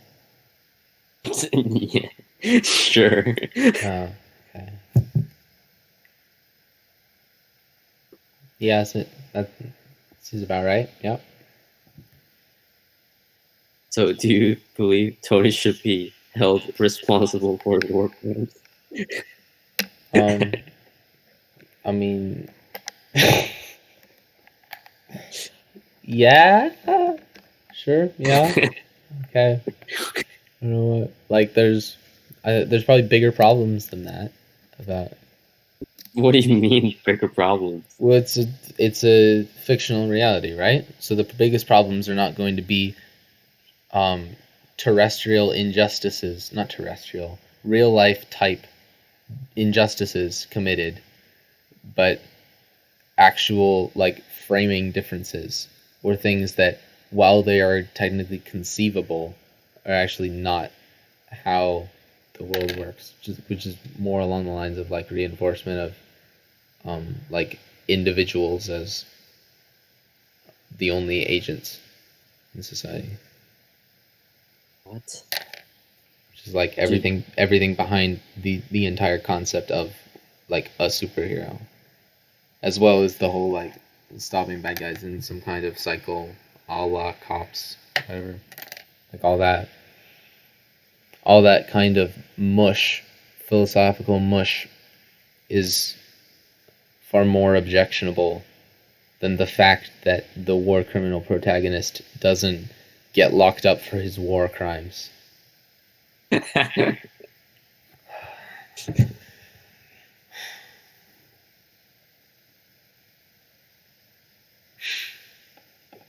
The way you phrase it is pretty hilarious. Thank you, yeah. I try.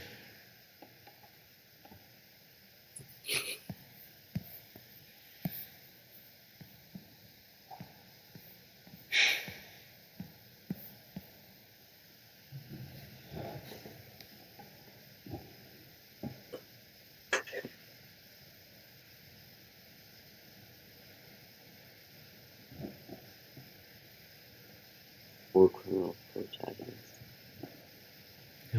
You writing down this joke? Oh, this one. I gotta throw it out next time at the superheroes for Biden meeting. War criminal protagonist. You can't just say 3 words from the thing, and you gotta get the whole thing down. You gotta get the flow. You gotta get the really deadpan flow of like, I'm like thinking over. You know, like, do you face a little bit, Like in the philosophical mush, you can like mush your face and then really get into like the act of it, and you can really draw things out to make sure that the end product is like a technically coherent sentence while nobody's actually watching for the technical coherence of it. Also, you can repeat words like that a lot. And if you start to realize you're not making sense, you can speed up a little and start mumbling and stuff, and then you get back to a point you can learn. You just need to come up with a little bit at the end to really bring it home and draw everyone's attention with the war criminal protagonist. See, that's the punchline. Yeah. Well, Did you want me to escalate? Do you want me to go like, and everything leads to the war criminal protagonist? Hey, that's not better. No, it's not better.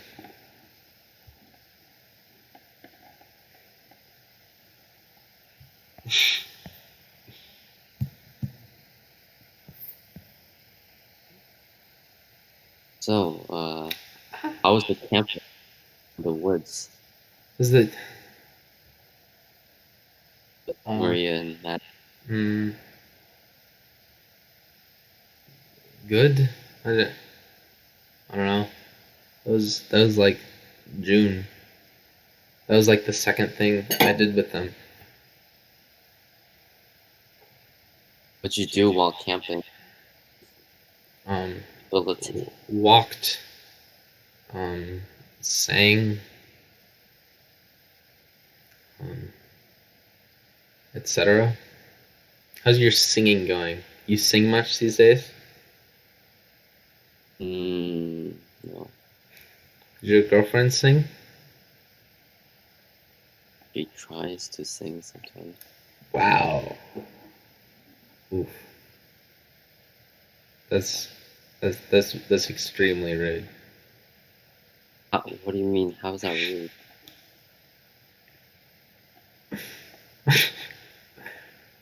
Well, okay, so she's not a good singer? No, she's a good singer sometimes. Which means she tries to sing sometimes.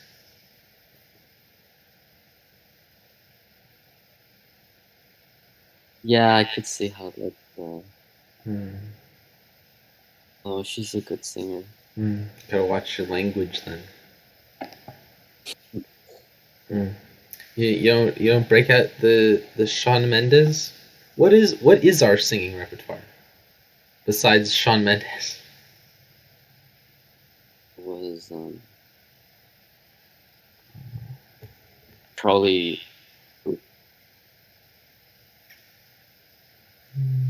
Right? Probably. What? Remember that? Charlie Puth? There's a song called Probably? Oh, yeah. No. Okay, Charlie Puth. Yeah. That's right. I don't think I have this. Yeah, because it was, what Charlie Puth is it? Is it just Attention? So it's like, what, 3 songs? Seems about right. It was like Attention and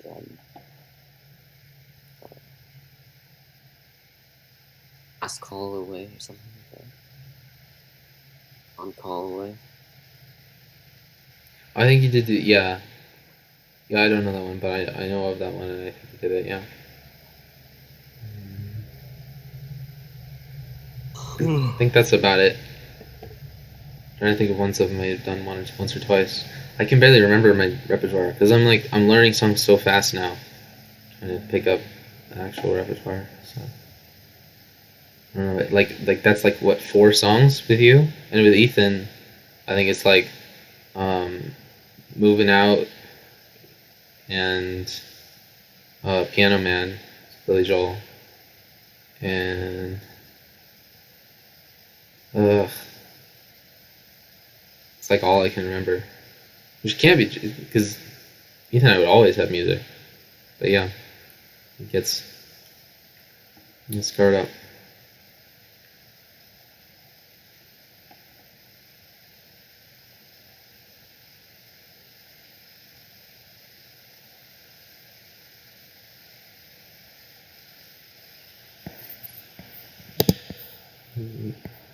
Indecision, an intolerable number.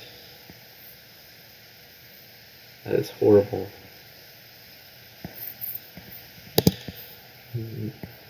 Indecision, an intolerable number. What is this yield thing? Yield trap. It's an eel thing. That you've just explained the entirety of the joke.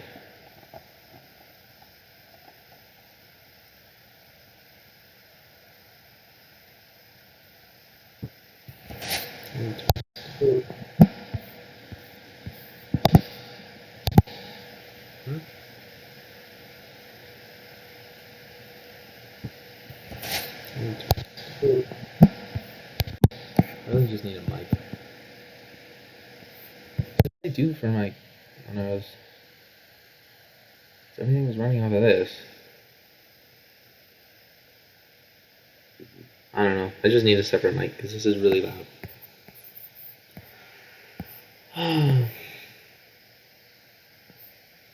Hey, are we done here? What time is it in Seoul? I pull all-nighters every day here. So you never sleep? No, I usually sleep at around Detroit time for Do you leave the house? No, I don't.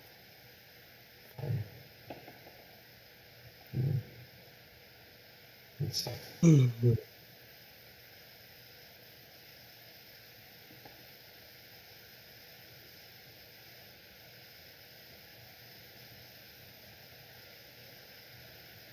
you talk to people? Like, do you just stay in your dorm, or do you ever go out? I don't talk to people here. I had a roommate last semester who moved out beginning of this semester, so I see him every so often. I know one of his friends, who I see extremely occasionally. That's it. I mean, I have a different roommate now. You don't really talk. That's it for in-person stuff. You not talk to the new roommate? Not really. A bit.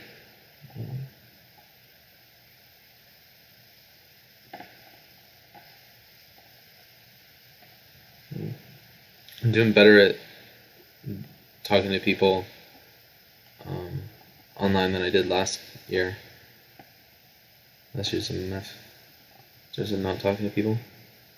At least the second half was.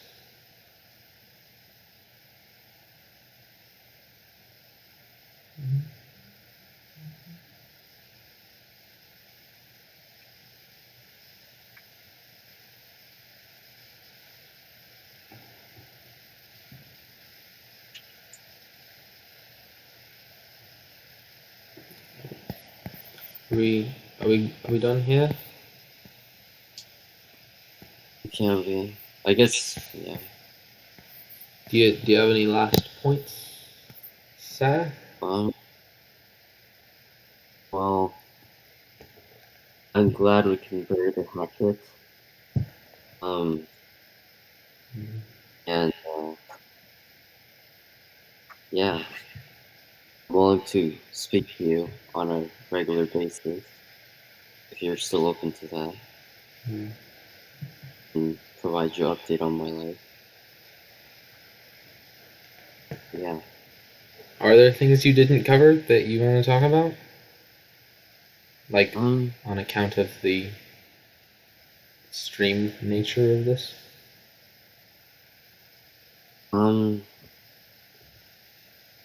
No, not necessarily. I mean, I've covered pretty much everything I feel comfortable covering on a broadcast.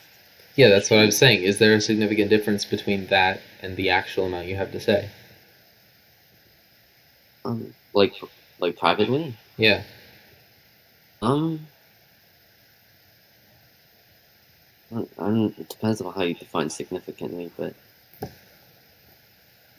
Okay. Sure. Doesn't have to be. I don't. Alright. What is What is the character's name in Good Will Hunting? What character? Let me look it up. Will Hunting. Right, Will Hunting.